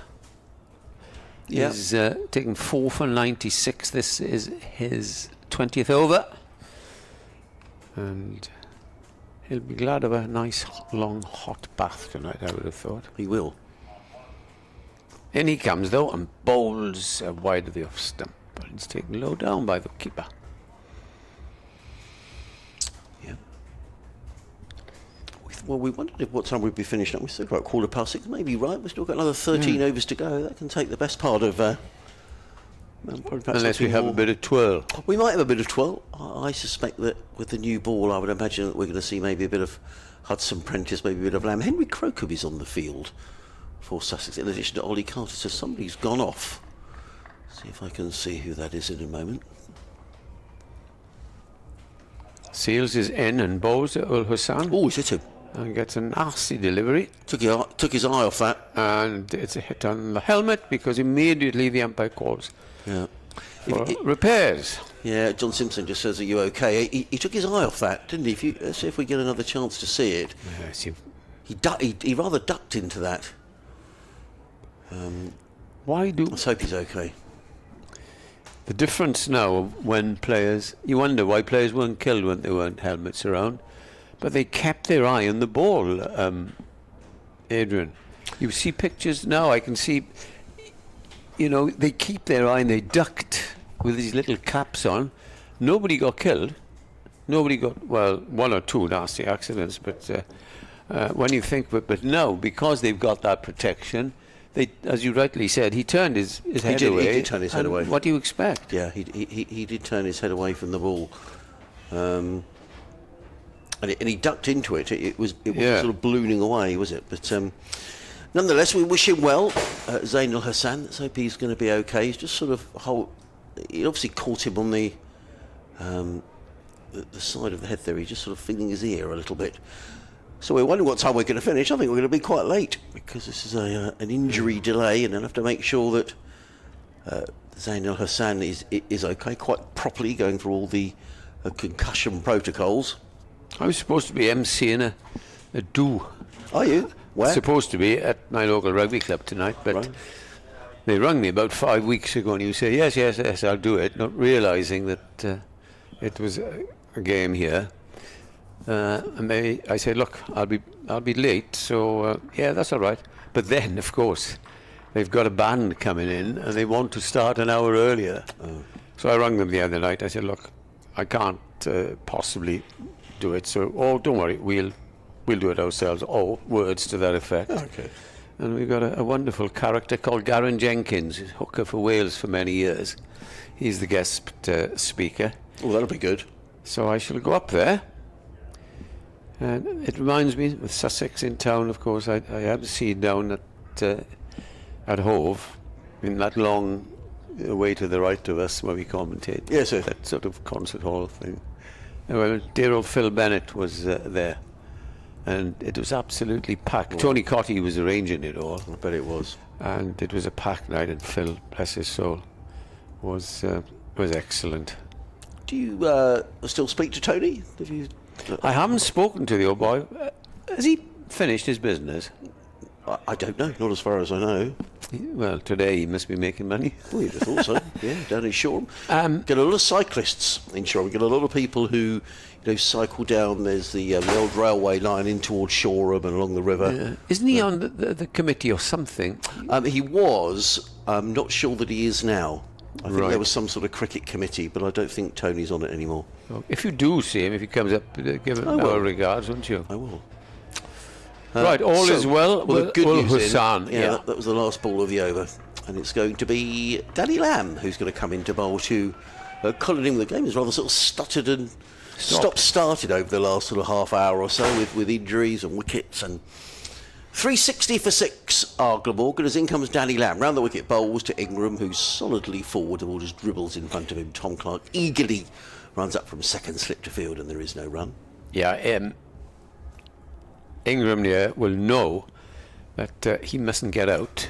It might absolutely inhibit his scoring. Totally, yeah. And think, as I get a dose of cramp. Oh, that's no good. Oh, up you get. Yes. Not drinking enough water. So they say. So they say. Inside leg.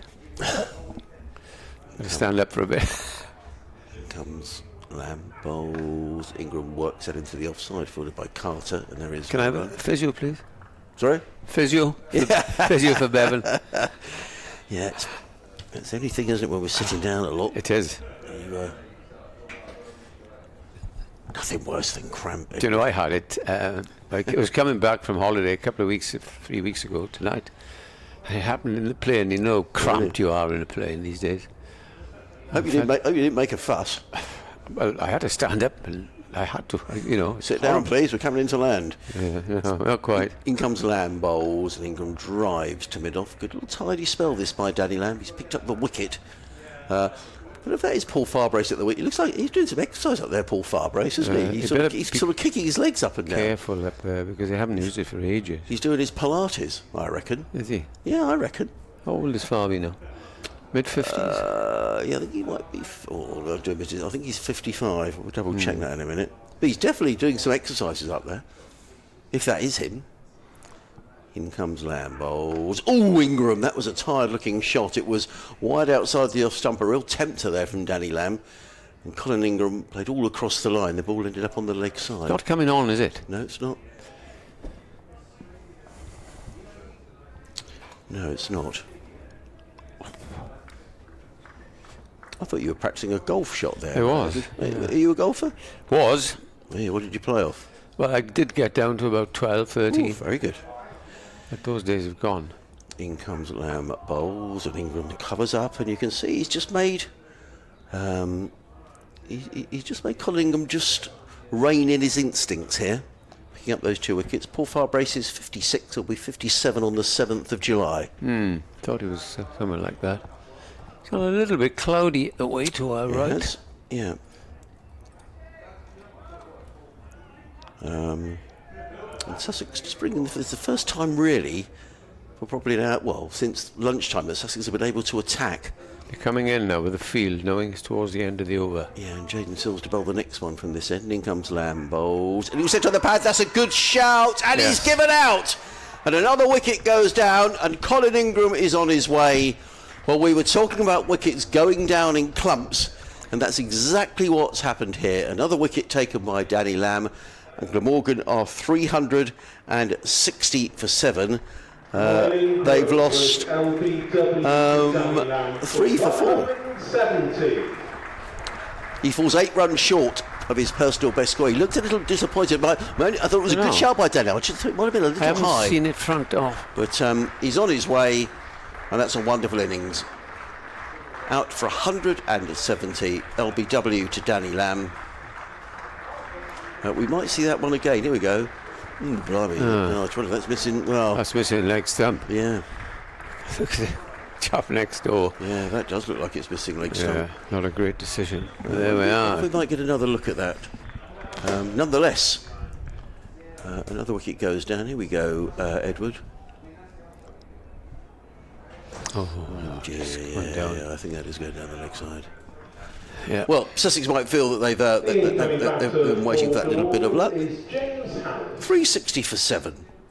So at one stage, Glamorgan were 356 for 4. So yeah, they've lost 3 for 4. Exactly. Sussex did many things yesterday. We were saying that, weren't we? How wicked. Oh look, I think is that Paul Farbrace doing more exercises up there? I don't know if it is him, but strange. On that gantry. Got to be careful up there. Yeah. Well, actually, it's a lucky space. He's been up there doing his exercises. Sussex have picked up wickets.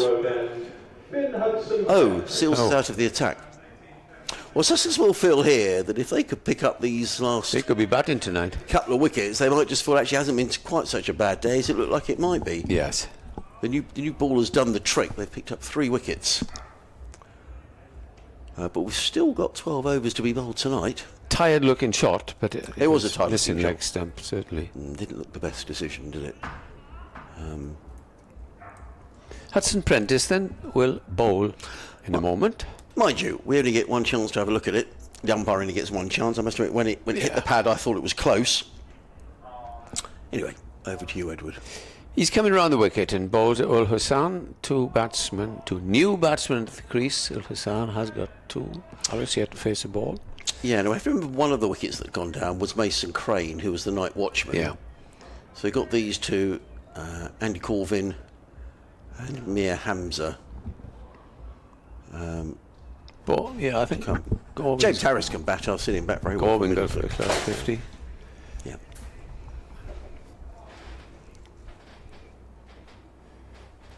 Yes, Hudson Prentice round the wicket, and that's left outside the off stump. Glamorgan will have had the best of the day, but they'll be disappointed by losing these wickets towards the end. Yeah. As you said earlier, they were looking for a lead of somewhere in the region of 140, 150, but now the lead is 82. It's an in-between lead, if you like.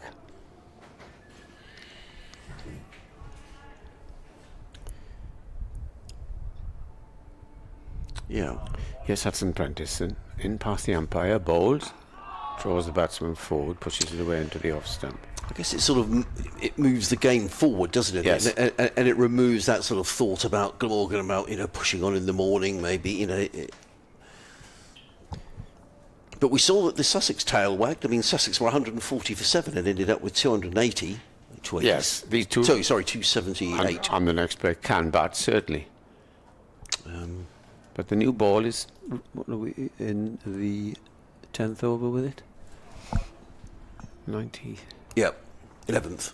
Oh, That's a mistimed shot. It's still not coming on, or is this pitch as usual going slower and lower? funny scorecard, isn't it?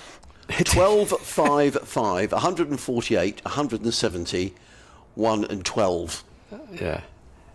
And you look at Sussex, 41, 31, 0, 4, 0, 39, 39.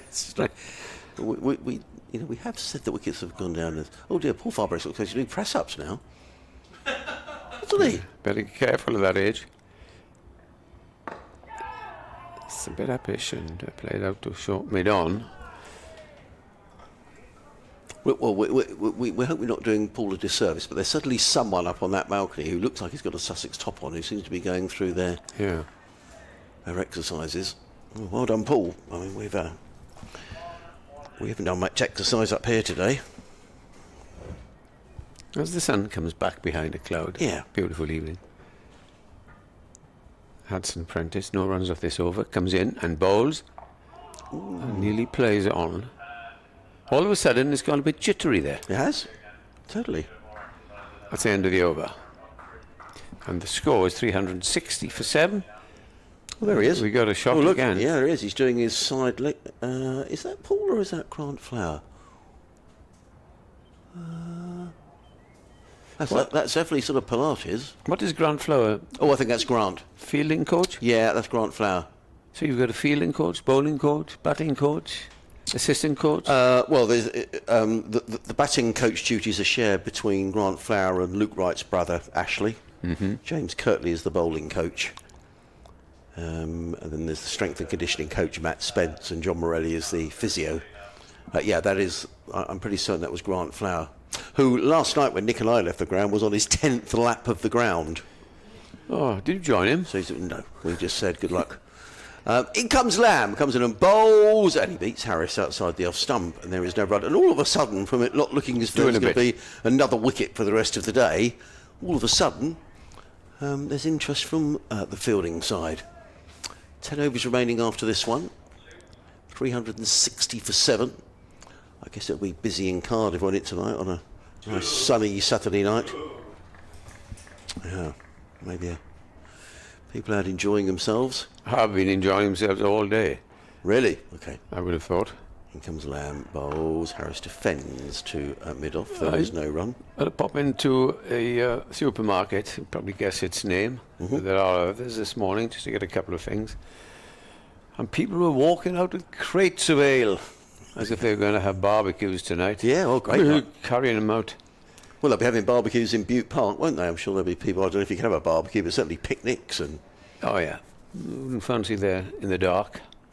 In comes Lamb, bowls to Harris, who defends into the offside. The whole, what's the word I'm looking for? Tempo of the game has changed from one where we were thinking Glamorgan, I mean, they've still got an appreciable lead. We were thinking near 150. That looks wide of the mark now, and I think Glamorgan might be quite pleased to get in maybe, well, just without losing any further wickets if they can. Yes, they want to try and score as well. Yes, they do. They don't want to get, they don't want to get bogged down here, do they? Because that's going to take the game nowhere. Lamb in and bowls, and Harris clips. Oh, I think he got a hand to that mid wicket. He picks up a couple of runs. I think that is Tom Haynes in there. It was clipped firmly. I'm not sure if he got a hand to it. Harris picks up a couple of runs. We just see the replay. Clipped away. Oh, it would have been a brilliant catch. Yes. I mean, he got his. And he hit it well. Yeah, he got the sort of the ends of his. I don't think. Can it go down as a chance? No. I mean, well, I don't think so, but there we are. I mean, that would have been a catch and a half if he'd have caught that. Reminiscent, I remember Jackie Bond of Lancashire getting a great catch in that sort of position in a Gillette Cup final years ago. It was dark. Yeah, in comes Lamb bowls. Harris turns that one back to score on the leg side. Ball runs here. Certainly one, possibly two, but Jaden Seals is round very quickly and gets in a good throw to keeper Simpson. One more to Harris. He goes to 363 for 7. A famous match was on the 9 o'clock news. Gloucestershire v Lancashire. Oh yeah, the David Hughes match. That's right. Yeah.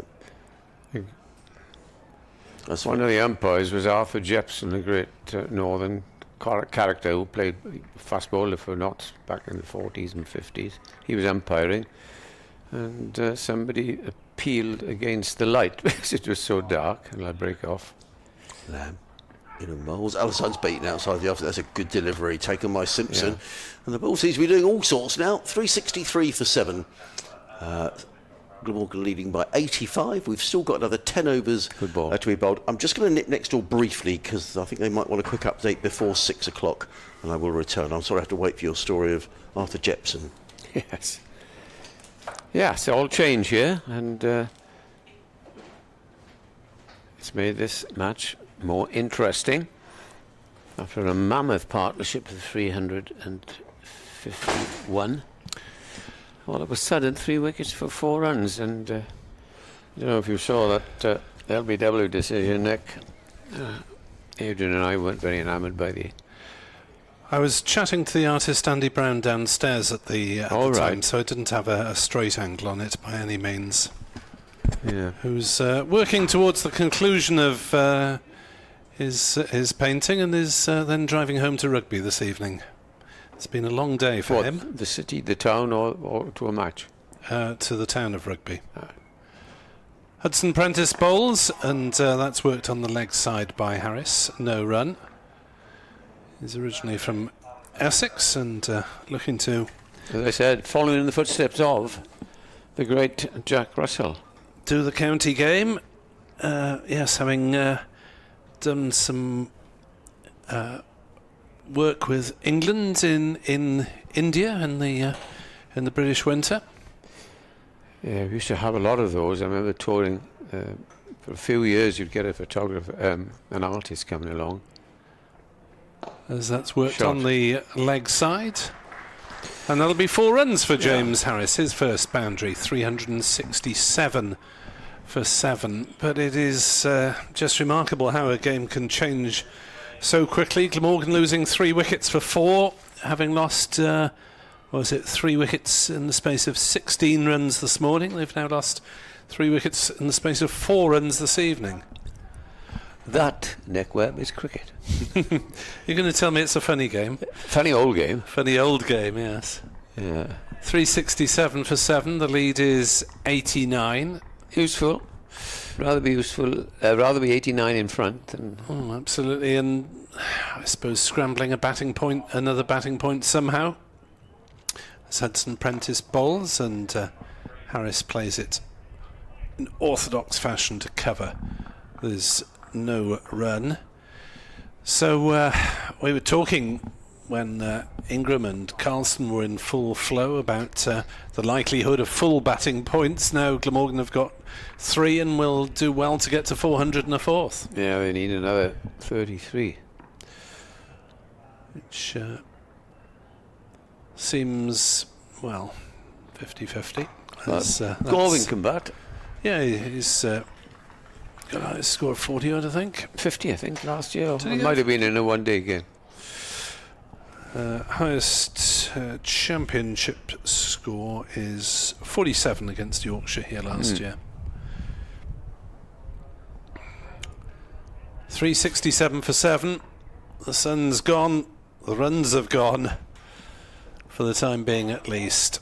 Hudson Prentice into bowl. Harris thwacks that one through leg side. That was a meaty blow, and it will run away. The chase is there from the man at mid-on, but he has to give second best to the ball. That arrives at the ropes with a few metres to spare. 371 for 7.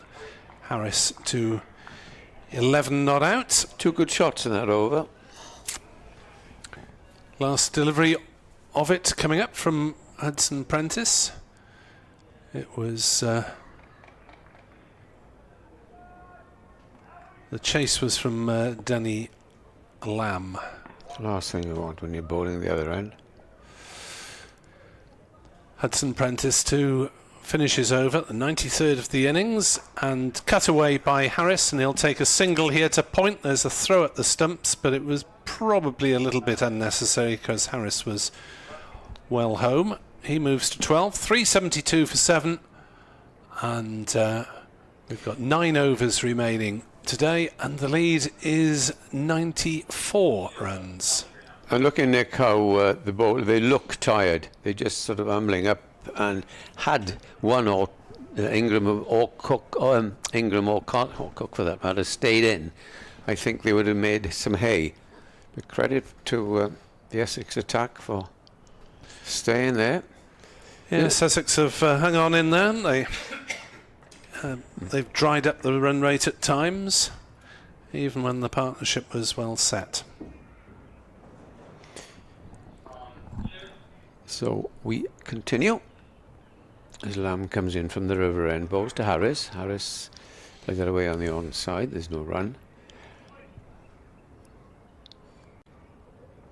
Tomorrow we should get away. We are again talking about the weather without a day. Who knows? We could get a result tomorrow. It's not beyond the realms of possibility. Who knows? Struggling to see how 20 wickets are going to go in a day. Or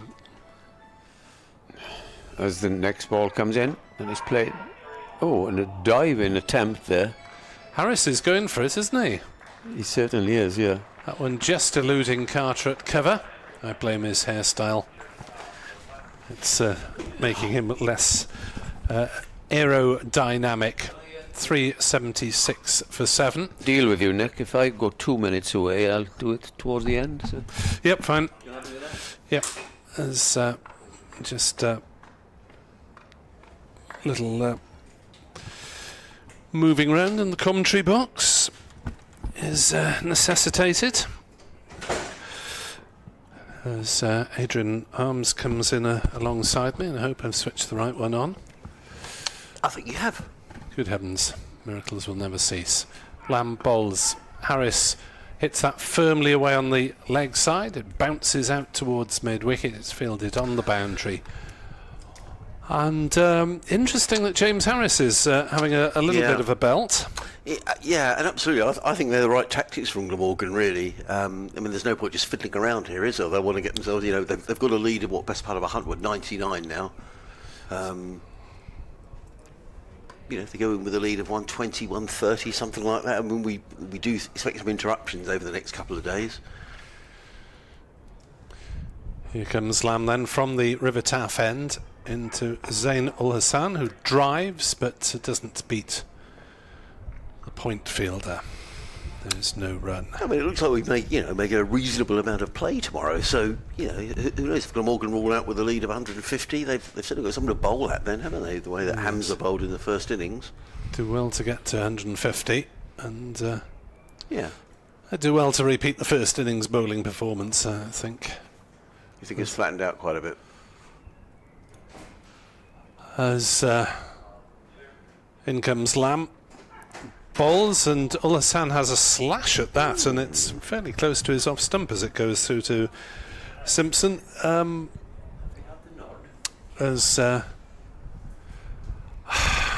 think it might flatten out a bit. It usually does, particularly if Sussex have got a heavy roller, which I presume they have the use of before their innings. And well, Glamorgan's opening bowlers performed very well in the first innings, but have they quite got the depth to bowl someone out twice? There's the question as Al Hassan turns on the leg side. And there's no run. End the over. 8 remain this evening. Glamorgan 377 for 7, still leading by 99 runs. That is Grant Flower up on the gantry. So it was him doing the exercises. That is earlier. Mark next to him, who's the coach driver. All right. Okay. A coach driver and batting coach. It's Grant, and they've got a great view up there, haven't they? Yeah, TV gantry is a good viewing point up at the far end, and they can always look for salmon if they get bored with the cricket. Did you get salmon in the taff? Oh, well, that's it. Well, it's going to be Hudson Prentice who's going to come into bowl to James Harris, who's 17 or 14 balls. He's certainly got to move on as Hudson Prentice is in over the wicket bowls. And Harris cuts this one away, and that's going to be another boundary. Too wide for Finn Hudson Prentice, a rather tired delivery, and Harris helped himself. And whether he's had the nod to get on with it. well, you just wonder, don't you? Because there's nothing to be gained here really by sort of fiddling around these last few overs, picking up 10 and 15. I mean, I just feel if Glamorgan feel that they've, keep on and on about the weather, but it does look for all just credit, there's going to be some interruptions. So they might feel if we can get a lead here, 130, 140. If they've got some, they can put some pressure on the Sussex, the Sussex side. Any side, whether you've got an excellent batting side or whatever, feel pressure. Of course, because when you're thinking, well, where is it? In comes Hudson Prentice bowls. Harris lets that go outside the off stump, taken by Simpson. There is no run. 381 for 7 here on BBC Radio Sussex, BBC Wales. Adrian Harms, Ed Bevan, Nick Webb, your commentary team. We've got another 7 overs after this to go. Another intriguing day's wicket cricket, dominated by Colin Ingram and Kieran Carlson, who put on 314 for the 5th wicket after Glamorgan at one stage were 41 for 4, and Jaden Seals was roaring in. Picked up all 3 wickets this morning. In comes Hudson Prentice bowls and driven away. It's going to be 4 more over pitch. And James Harris is rather enjoying this. He tucked into a nice juicy half volley outside the off stump and belted that away to the boundary for 4 more. He goes to 25. Yeah, I was just telling Nick Glamorgan will rue the fact that against a tired attack, will rue the fact rather, tired that the 2 main batsmen didn't stay in, but the way that Harris is playing, he's made up for it. But also, we have to think about batting points here. I mean, Glamorgan have still got another 15 overs after this, in which to score another 65 runs. But having got into such a good position, they'll want to make sure they maximise on points. He should get the 400, which is, I think it's a lot to get, don't you? 5 batting points. Not many sides are going to get that. Hudson Prentice, the 2 slips go down. And Hudson Prentice is in from the Cathedral Road end of the ground. The sun has disappeared, comes in bowls all that short, and Harris thought about pulling that and then decided at the last minute not to. There's been a sort of hazy cloud drifting across the ground, some high-level cloud. I can see Ari Cavalos is warming up down at the far end of the ground. Hudson Prentice looks shattered. Yes, he does. It's been a hot day. The Sussex lads have been made to toil away. Hudson Prentice looks at the ball as if to say, well, I'm not sure about that, is it? But he decides he's going to carry on. Sporting his new haircut this season, Hudson Prentice. He's in and bowls short, and Harris put another short delivery. Harris pulls out of the shot, and it is the... One to go. One to go. Well, I think, is he signalling there? That's the... 2 for the over. 2 for the over. Yeah, the lead is 107. 7 overs to go in the day's play. Ray Yates has been in touch. Hello, Ray. He's still listening up there in Inverness, and he says, I think there'll be... We were talking about the nightlife in Cardiff tonight. He says, I think there'll be plenty of Eurovision parties tonight. God forbid. In comes Hudson Prentice bowls. Oh, and Harris was rather squared up, and that came off a leading edge and ended up at mid-off, fielded there by Jaden Seals. And there is no run. 385 for 7. Al Hassan is 2. Harris on 25. I gather from your reaction you're not a fan, Edward. Certainly not. Right. Not only that, it's gone political now, and I think the Dutch were in Malmo were cancelled. Yeah. It's all because of the business in the Middle East, and one way or the other. And I shall not be watching, just to answer your question. Okay, so. fair enough. You can watch out for the aurora. I don't know if you'll see it down in Swansea. The what? The Northern Lights. Northern Lights? Yeah. Yes. We're right on the edge of it here, I think. They were showing a map, and it's very likely. And now we're going to change the ball again. So They're keeping us here, aren't they? Well, we thought we'd be finished by about 6:15, but we've still got 7 overs to go. So we're probably looking at 6:30, 25 to 7. Back to that wonderful story of that game between Gloucestershire and Lancashire. Oh, yeah. My dear old Arthur Jepson, he was a real character, and whoever were fielding, it was batting, it was Gloucestershire, because Lancashire won the game. And the batsman said, Arthur, the light is not great. He said, look up into the sky, you can see the moon, can't you? Get on with it. It went into the 9 o'clock news. It was Jackie Bond taking, dear old Jackie, the late lamented former captain and first class umpire Jackie Bond, leapt in the air and took a catch. And David Hughes came in. Yozza. Named after, or nicknamed Yozza, of course, after that great man, Bernard Hill, who died the other day. Yes, he did, sadly. Well, they're taking an age to change this ball. I mean, this ball is what? 15 overs old. Oh, do get on with it. Does seem to take. If anyone's got a dinner appointment tonight, they're probably going to be late. They're still fiddling around looking at the ball. Yeah, it is. I was looking at the weather forecast actually. Sorry, but I know like a broken record. But actually, tomorrow, if you're looking Cardiff, I mean, how accurate this is, I've got absolutely. Well, it comes up from the west and it says Pembrokeshire. Yeah, it says tomorrow, fine until 1 o'clock, then showers, and then fine from 4 o'clock onwards. Who knows? So who knows? They could go down there, or they could go down there, or they could come here. So we could be late tomorrow, but then Monday doesn't look the best from about lunchtime onwards. But anyway, who knows? It's often wrong. I don't know whether they changed. I don't think they did. And Finlay Prentice was the one. Yeah, I reckon they did change it. Did they? But it's taken them an age to do it, and we've still got 7 overs to be bowled tonight. Al Hassan he's got 2. Yeah, 2 in. How many balls he's faced? Actually, I'm sure it'll flash up on the screen in a moment. 20. Thank you, fellas. And Danny Lamb starts near over. That's a good-looking shot. He's going to get 4 runs. Well, Wasn't a very good bit of fielding, in fairness, was it? it was a tired dive. Yeah, it was. At 6:10 in the evening after a day in the sun dive. Yeah, I think that's Tom Haynes. Is it Tom Haynes in there? He doesn't want to look in the direction of Danny Lamb. Didn't want to get up either. It was a tired dive. I think that's Tom. Yeah. 2 for 61, 18 overs for Danny Lamb, 1 ball. This is when your pre-season, all your fitness comes in, though, doesn't it? It's exactly for days like this when you're really under the cosh, and that's why they do all those laps of the ground and the fitness work in the winter. So he takes his score to 6 off 21 balls. Al Hassan, nice looking shot. Was? As he waits for Lamb again, coming in from the far end and bowls. Is that it again? Nice looking shot. You're going to get 4 more. It's a long chase up to the boundary, which is not going to be reached. Welcome runs these, and they're into the 390s at the moment. Lead of 115. So a few It's minutes mounting, ago, isn't it? Yeah. I've decided I don't know what I'm talking about. I often get that. Don't you worry. Because a little while ago I was saying, Sussex could restrict the lead to 100. But these two have stepped on the accelerator. I think Nick's right. James Harris with some attacking intent, and Glamorgan is starting to not point.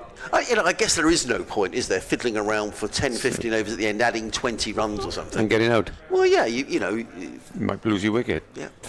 But no, but they do look a very tired outfit at the moment. Danny Lamb is in again, bowls a shorter delivery, which is an indeterminate sort of push at that.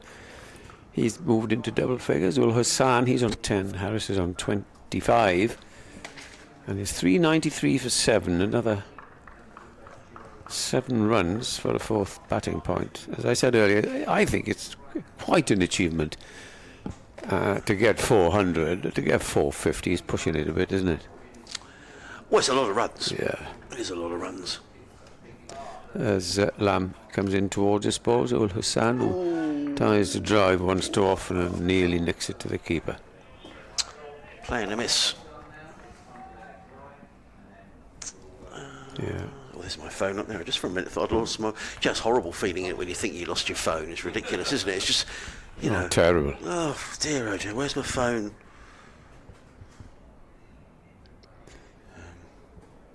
It's a state of panic. Well, because we all, you know, we all use them It's so ridiculous, much. isn't it? It is ridiculous. Yeah. Lamb in over the wicket, bowls. Flicked off his legs down towards fine leg. Seals will return, and another single takes it to 394. So this little partnership beginning to, well, not beginning, it's thrived. They've already put on 34, emulating the Sussex tail enders here.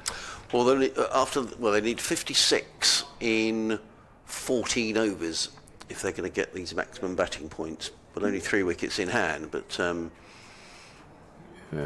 I think Never know. that won't be utmost in their mind. I think they'll just be keen to make the most of these last few overs if they can. In comes Lamb to Harris. Ooh. Harris turns round and sort of 360 degrees there, and watches the ball go into the gloves of John Simpson, the captain, who moved from Middlesex, and that was a good signing for Sussex. Good win for England women at Edgbaston today in the T20. England at one stage, I think Nick said they were 12 for 4 or 16 for 4. Made 163 for 6. Heather Knight making 49. And then Pakistan put out for 110 in 18.2 overs. This is interesting. They were 11 for 4. Yeah, sorry. Oh, Seals coming back on. Yeah, Yeah, this is interesting. trying to bomb them out now tonight. And I just wonder as well whether that is brought on a little bit by the fact that Harris and Al Hassan have suddenly looked to get after the bowling a little. Yes. And looking for a 5-4. He is. Here's Jaden Seals. He's Yeah. come in from this Cathedral Road end, running away from us to bowl to Zain Al Hassan. He's in and bowls, and Al Hassan is forward defensively. Plays down the onside of the track, stopped by Seals with his boot, and there is no run. 2 wickets to Danny Lamb, then 4 to Seals. Carvelis has picked up 1. And You've got nice handwriting, Edward. Pardon? You've got nice handwriting.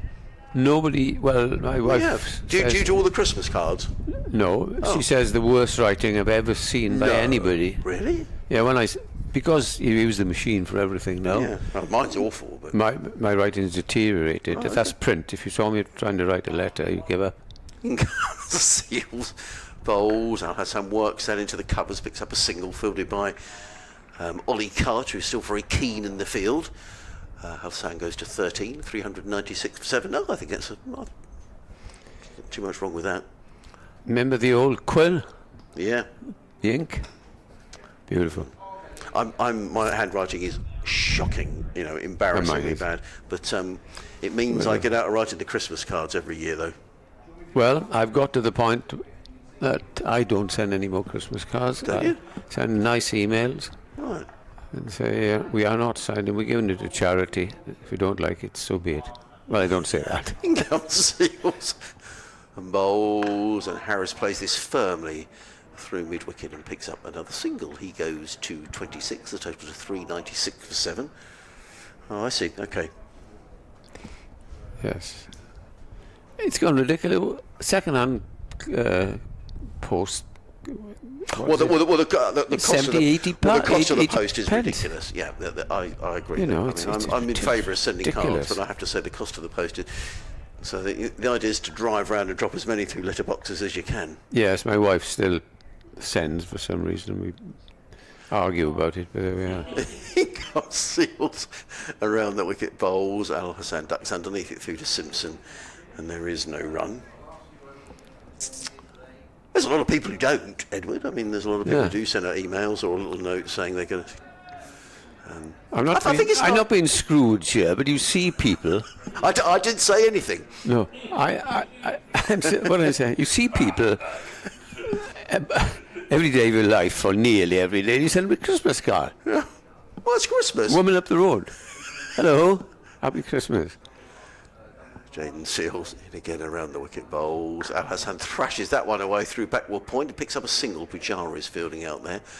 One more to Al Hassan. He goes to 13, 397 for 7. I have to admit, one thing that I do feel really odd is if you're in an office or something, or someone drops a card through your letterbox and you haven't sent them one.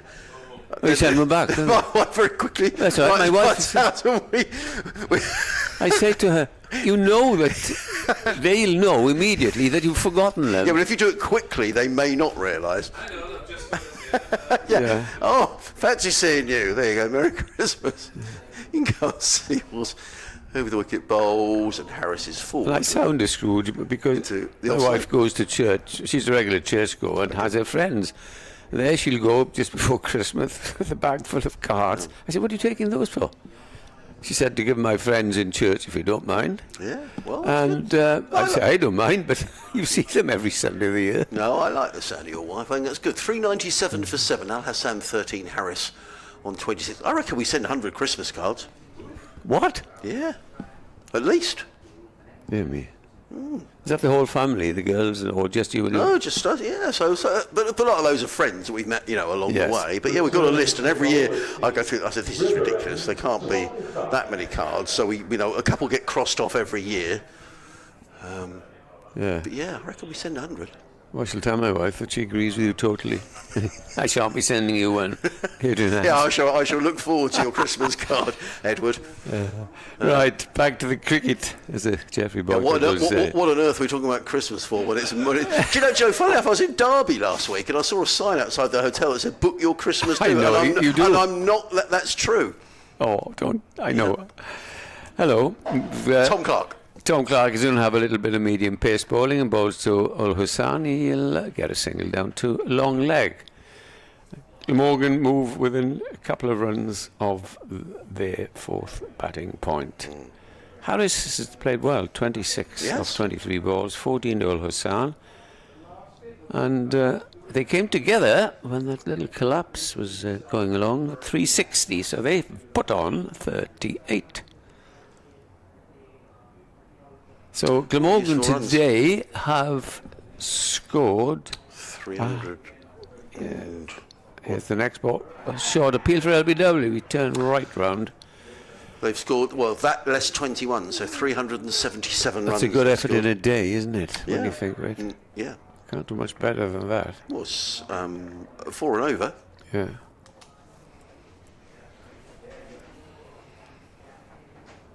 Yeah. We do cover some topics commentating, don't we? It is a long day, 6 or 7 hours, and That is a bit bizarre getting on the Christmas cards, but anyway. here's the next ball. Oh! And then he's caught at the wicket, fiddling outside the off stump, and Harris is so disappointed because that was a wide ball. He's caught behind for 26, and there is another wicket, the 8th wicket for Sussex. It was just a little turned out a third man, and it was caught way down. Good catch. And we look forward to the end of the day, and you know what might happen now is that we'll have to wait for 2 or 3 overs. Well, 290, 398 for 6. Sorry, for 8. What am I talking about? 398 for 8. That's Yeah. right. 398 for 8. Attractive little innings, but we see it again. So It's just actually, opening the face. yeah. So 4 wickets have gone down for 42, I reckon. So they're certainly going to get. They're certainly going to get their 4 batting bonus points. Well, The batter for Glamorgan is Andy Gordon. oh. Well, I think Sussex will be pleased with the way they've stuck at it. I mean, they're a long way behind in the game, but not out of it. Lead of 120. Oh no, not indeed in a slowish pitch. And they'll probably pick up their 3 bowling points here now as well. Yes, good point. So how many overs have we got left in the day? We've got another 4 and a half. No, So we don't want 2 wickets to fall here. Wait a well, couple, if 10 minutes do, and get in. Sussex will have to face 2 overs. Good job you're not doing the speech at the rugby club, Edward. Yes. Just noticed the people. Is that the corporate hospitality to the left of the pavilion there? People sitting at the tables. Yes, it is. Right. Okay. Yeah. Yes, I don't think there's much corporate. What Piece written on Twitter today by the editor of the Cricketer, and saying that there's less people here today than there was yesterday. Well, obviously because you've got corporate entertainment and people playing cricket. As the first ball to Gorvin is nudged away, and they're going to get a single 399 for 8. Well, they're going to make sure they get to this 400 at least. The lead 121. Had you said to Glamorgan at 20 past 11, 41 for 4, you fancy getting 400? Oh, well, yeah, they'd bite your arm off, wouldn't they? Yeah. No question about that. So, very useful bonus points, 7. They'll be happy with that as in comes the next ball. Well, Hassan pushes it away, and there are rather 2 more runs, and that takes Glamorgan past the 400 mark, and a 4th batting point to go with their 3 bowling. That's 7 points at the moment to the 3 earned, and probably the 4th out before long for Sussex. Noel McCarthy has been in touch from over in lovely Portrush, Northern Ireland. He asks where Jack Carlson is. I'll tell you at the end of this over. In comes the next ball, short, pulled away to mid-wicket, and they'll go through for a single. And Clark will be quite happy to have picked up a wicket. Yes, he will. Picked up a wicket last week as well at Derby from memory. Yes, he did. 1 for 19 in 4 overs. So 402 for 8. Al Hassan on 17, Gorvin on 1. 4 overs remaining in the day, the lead 124. Yes, so Noel says, where's Jack Carlson? I notice he's not bowled today. I've missed a lot of today's play as there's been a big international motorbike racing event on here in Portrush. So what do they do? What if they sort of shut the roads, something, Noel? Or I suppose so, yeah. But in terms of Jack Carlson, he hasn't been on the field all day. We understand he's got a lower back problem, and we don't know how bad it is. But Sussex have missed him today. Certainly in that middle part of the day when they were just struggling. But Jaden Seals is still looking for his fifer, and he's running away from us, coming into bowl to Zayn Al-Hassan. Drives, and is he caught behind? No, but that was a quick delivery for the end of the day. 25 past 6, yeah. Passing the outside edge through to Simpson, and there is no run. He looks a bit weary, the old boy. Yeah. Well, not the old boy, he's 22 years of age. I don't think the Sussex lads will be out on the town tonight somehow. I think they'll be tucked up fairly early. 124. Ice bath? Oh, crumbs. Couldn't think of anything. Do you know what? There's a so friend, dreadful. There's a friend of mine. In comes Jaden Seals. In fact, 2 friends of mine. In comes Seals with bowls and tucked away by Al Hassan down towards fine leg, and he picks up a single. He goes to 19, the total to 403. Sorry, they've already put it up already. I do apologise. 403 for 8. Need to concentrate. Al Hassan to 18. I've got 2 friends. That's all I've got. But I've got 2 guys I know, and every morning they have a cold shower. They get in the cold shower Throughout the year? Yeah. Every single morning. I mean, and they say it makes them feel fantastic, Adrian, when I've done that. And I'm well. Good luck. Good luck. I'm quite happy with the hot shower. I feel fine too. It's just not for me. Seals. In again, bowls or pacey delivery beats. I think Gorvin, to be fair, pulled his bat inside the line, and there is no run. But yes, it's like a lot of these things, isn't it? You know, people say it's good for you. I'm not sure. So is a hot shower. So is a hot bath. Yeah. Why? Well, I think it's meant to be invigorating. You know, I think it's meant to get. Do you go into the sea sometimes no, down in Hove at winter? One of the lads who used to be in the media team, he was quite regularly in the sea with his wetsuit on right through. You get people swimming down there right through the year. Yeah, without their wetsuit somehow. Well, that would be bonkers, but I'm sure you do get some. In comes Seals, bowls. Oh, and he goes right through Gorvin, and there is no run. Yeah.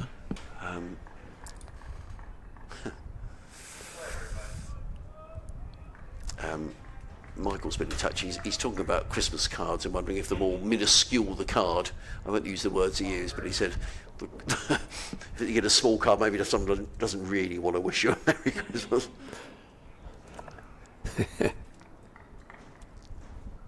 In comes Seals. 3 slips go down. The sun has got in behind this high-level cloud.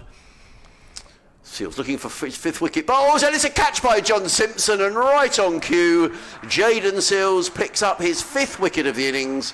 Congratulations all round. It's the 2nd match in a row that Jayden Seals has taken a 5 for. He's had to work really hard today. The leading wicket taker in Division 2 of the County Championship. And that's an excellent effort. And Glamorgan are 403 for 9. Gorvin is gone for a single. And that is Simpson's 5th cut. He catch as well, lower away to his right-hand side. Oh, how many overs? He's in his 26th. No. How many overs left? Well, if Sussex were to get a wicket with this ball, they would have to face 1 over tonight. Ball it wide, Jayden. There's a little bit in that, actually. They might be thinking, there's no way we want to come out for an over here tonight. So actually, I mean, it's such a strange scorecard, isn't it? Very odd.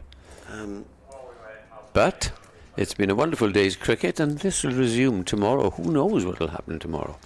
Well, at one stage, Glamorgan were 356 for 4. So they've lost 5 for 49. We said wickets have gone down in clumps. Yeah. So, I hope Jayden Seals isn't too tired to talk to us tonight. I'm sure he will. The incoming batter for Glamorgan is Mia. How many balls to go? 5? 1 in this over. Oh! Yeah, 1 in this over, then there'll be 3 overs remaining in the day. So if a wicket went down in the next over, I think we'd call it a day. Is that right? Yes, we would. So he wants to not get out, excuse the grammatical error, but... Well, he might want to get out. Have an over. Yeah, he might want to get out. Oh, well, that's very true, actually. Yeah, they would have declared, yeah. Yeah. If they declared when that wicket went down, Sussex would have to face an over tonight. Yeah. That's not a bad tactic. I mean, you're allowed to do that. That's nice symmetry, isn't it? 5 for 100. Yes. Yeah. Yes, he's got to survive this ball, Hamza. The new ball was taken at 3:15 for 4, so it's worked. Yeah, it's done the trick. In comes Jayden Seals, looking for his 6th wicket. He's in and bowls to Hamza, and Hamza very nearly got a nick on that. That was quick for late in the day. I don't know what that was clocked at, that delivery, but that looked pretty pacey to me from Jayden Seals. It smacked into the gloves of John Simpson, and it is the end of the over. 125 is the lead, and that last delivery, thank you lads, at 83.4. So that's pretty sharp, isn't it? Yeah. And consistently, he's been in the 80s today, Jayden Seals. So the bonus points, well, they're bound to finish. I can't see Sussex these. have got 3 bowlings, yeah. And 7-4. Yeah.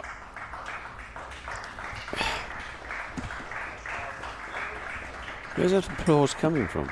I think Sussex supporters down here applauding Jayden Seals. Yeah, where are they?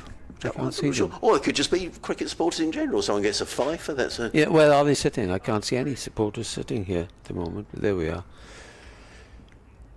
Off we go then. As Clark starts in the over, and that's cut away down towards deep extra cover. And Olasan says by his action, I don't trust you, Mayor, to survive 5 balls. I'm taking these. Still a useful 125 run lead. Yes, of course. In comes the next delivery. Short, pulled away, and he's still... Well, can't see the point of this. He's taking a run now off the second ball. I don't know if you remember his days at Sussex, but he's got no many pretenses as a batsman. Hamza, by the looks of it.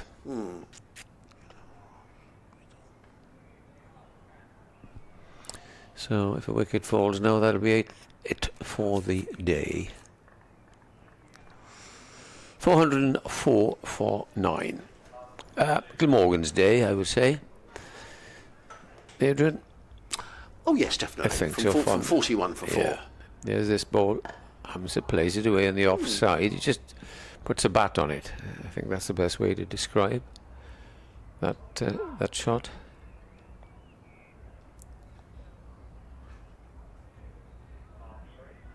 No, I think if you're 41 for 4 and you're closing the day 404 for 9, Get a lead. You've had a pretty good day, and a lead of 126. I think that's a good effort. They'll want to try and finish it here as Clark comes in, bowls Hamza, plays a perfectly orthodox shot out to mid-on. There's no run. I suppose the only disappointment from a Glamorgan point of view might have been that they looks unlikely to get the 450, but so at 41 for 4, you'd have taken anything, to be honest. Yes. I mean, Nick did utter the words "follow on" at one stage, and they've avoided that and some. Hamza waits for Clark, bowls to him, and he defends. And there's no run. If I was Mir Hamza, I'd be very keen to stay where you are. Yes. Yeah, I wouldn't be in any hurry to take a quick single here. Well, if he gets hit on the wrist or breaks a finger or whatever, Well, that's a very good point, yeah. they're giving him one. Yeah, they are giving He'd be rather foolish to take it, I think. Oh, I don't think he will. In comes Clark and bowls, and he leaves it outside the off stump. And now we have 2 overs, or failing that, maybe less. I don't know what the... Oh, they're in credit anyhow with the over 8. No, they are. +2. Now, what do you think Ul Hassan and Mir Hamza are talking about? I don't know. There's a long conversation going on. I think probably... I cannot think whatever it is. Mir is probably saying, actually, I'm really not desperatly keen to get down your Yeah, range. I shan't be running if you call me. Yes, if you Do don't you understand? If you don't mind taking this over, Zayn, I'll be really very pleased. I shan't run, full stop. Because it is going to be Jaden Seals. Another 5-wicket haul for the Tour West Indian. I think that's 28 wickets for the season, which is... So I'm going. Yeah, very good indeed. And comes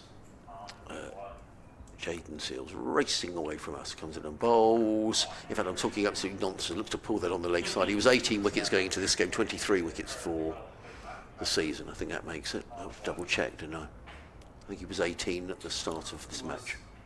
18. Yeah. Yeah, so he's 23 wickets now. His average would have gone up a bit, but still, when you pick up 5, that doesn't matter so much. 3 men back on the leg side boundary. They're looking to give Zayn Al Hassan the single and have a crack at the Mir Hamza. Comes in short, pulled away. Oh, he very nearly pulls it onto his own stumps. Oh, he's been hit on the head. Oh, no. Yeah, we've got another delay.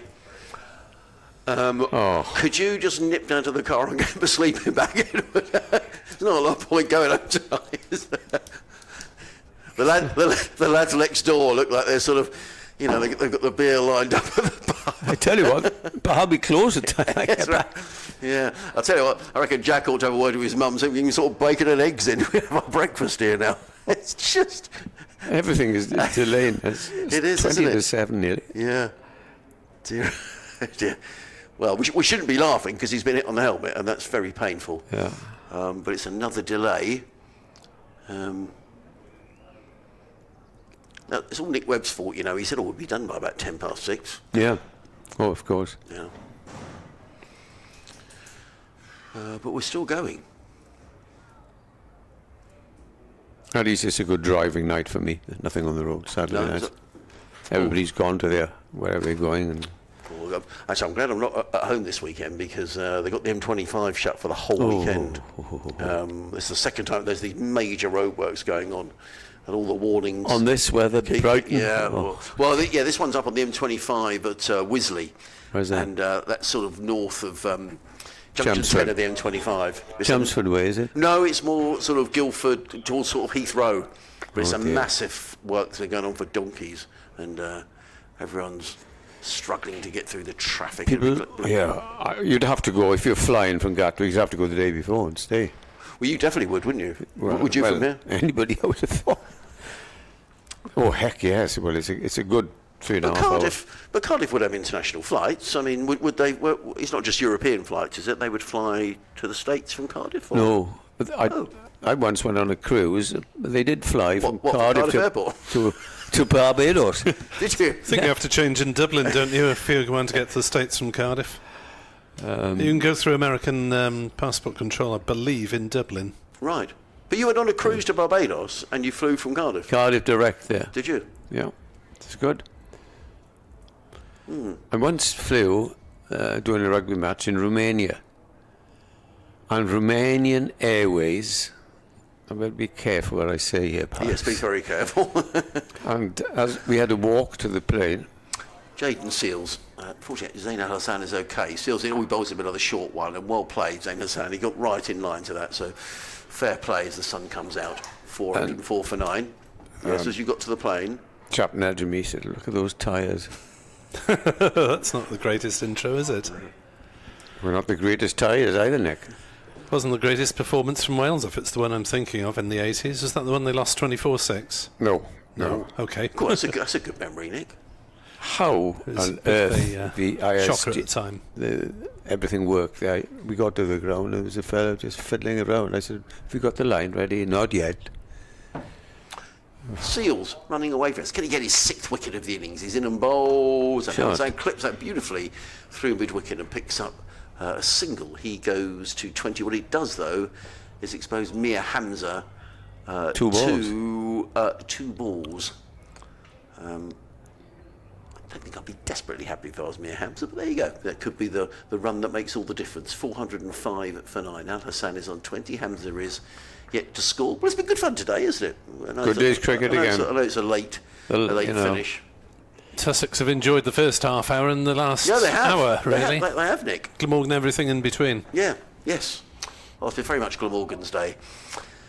In comes Seals, bowls down the leg side, not taken cleanly by Simpson, and Hampton wanted it. He wanted a single. Well, yeah. He might as well take the run. Well, I surely. think they might as well take the run, really, might they? Yeah. Because you know what, exposing Mir Hamza to another delivery from Jaden Seals, which will be pacey, and then we've got one more over to go. Yeah. Because if you got the other end, don't think Tom Clark is going to injure him. No. I think what they'll probably do now is have a drinks break. Or change the ball. just or both. Just to delay you even more. It's a good job you're not speaking at that dinner tonight, Edward. Well, you definitely wouldn't have made it. Seals runs away from us. Indian bowls. Oh, and Hamza drop. Well, he looked to drive that through the offside. He's got a thick inside edge. It's ended up at fine leg. And that is the end of Jaden Seals' work for the day. Glamorgan 405 for 9. They lead by 127. 1 over remaining. Jaden Seals 23 overs, 2 maidens. Has taken 5 for 101. And I think that's a pretty decent effort by the tall West Indian. Yeah. He ran in and never shirked anything. Has little hugs with his players. Yeah, very good. Very good.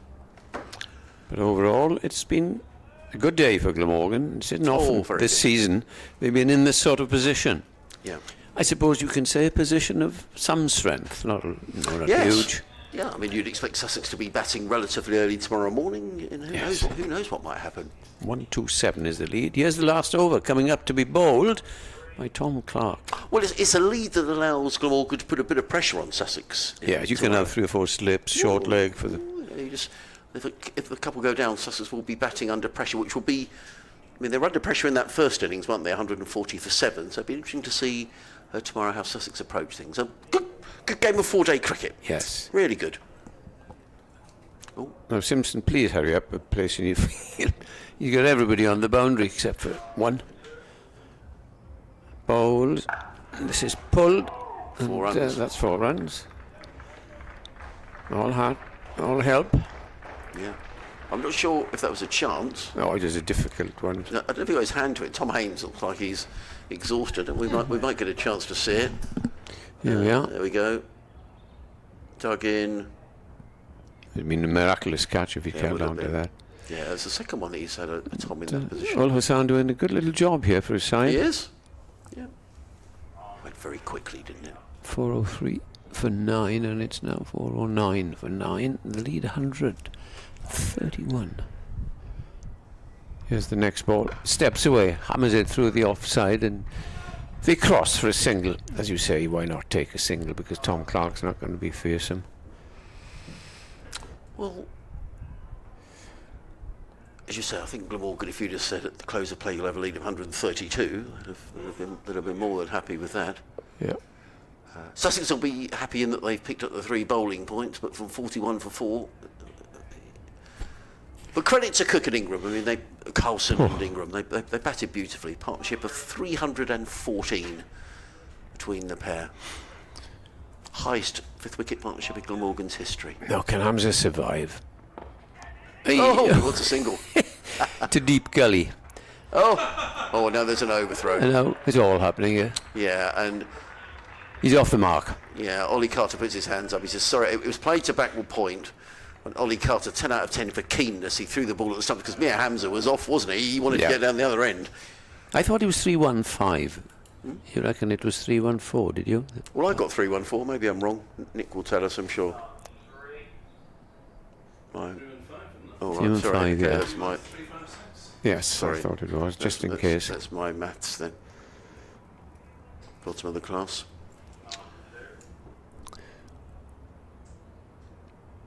Halfway through the last over, as Clark comes up, and that's hammered away through the offside, down to third man. And they don't take a single. That's a bit odd. They took one earlier on in the over, didn't they? Or was that... What's going on out there? I thought he'd signalled a no ball, but he hasn't. I think he's just signalled that's 4 balls for the over. Oh, 2 balls left as they go to each other. Yeah.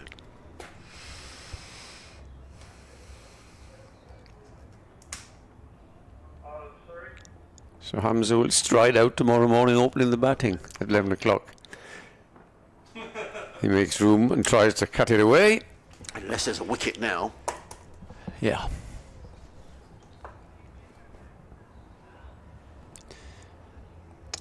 .411 for 9. 4.06 the run rate. 1 ball left. The lead is 133. Well, Hussain is 25. Hamza is 1. And Simpson decides to change the field. He does. What are you doing? Goodness sake.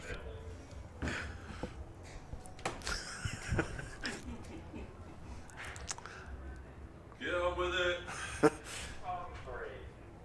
What? Here we go. Here is the last ball of the day. Hamza gets behind it, no problem. Pushes it back down the pitch. And there, ladies and gentlemen, is the end of a very good day's cricket. At one stage, Glamorgan were 41 for 4. They recovered thanks to Colin Ingram, who made a wonderful 170, backed up by Kieran Carlson, 148. And they will resume tomorrow morning on 411 for 9, a lead of 133. All Hussain 25. Hamza is not out 1. We hope you enjoyed our commentaries today, and my thanks to Nick Webb and Adrian Ames. We thoroughly enjoyed your company. Do join us tomorrow morning at 11 o'clock from sunny Sophia Gardens. A very good night to you.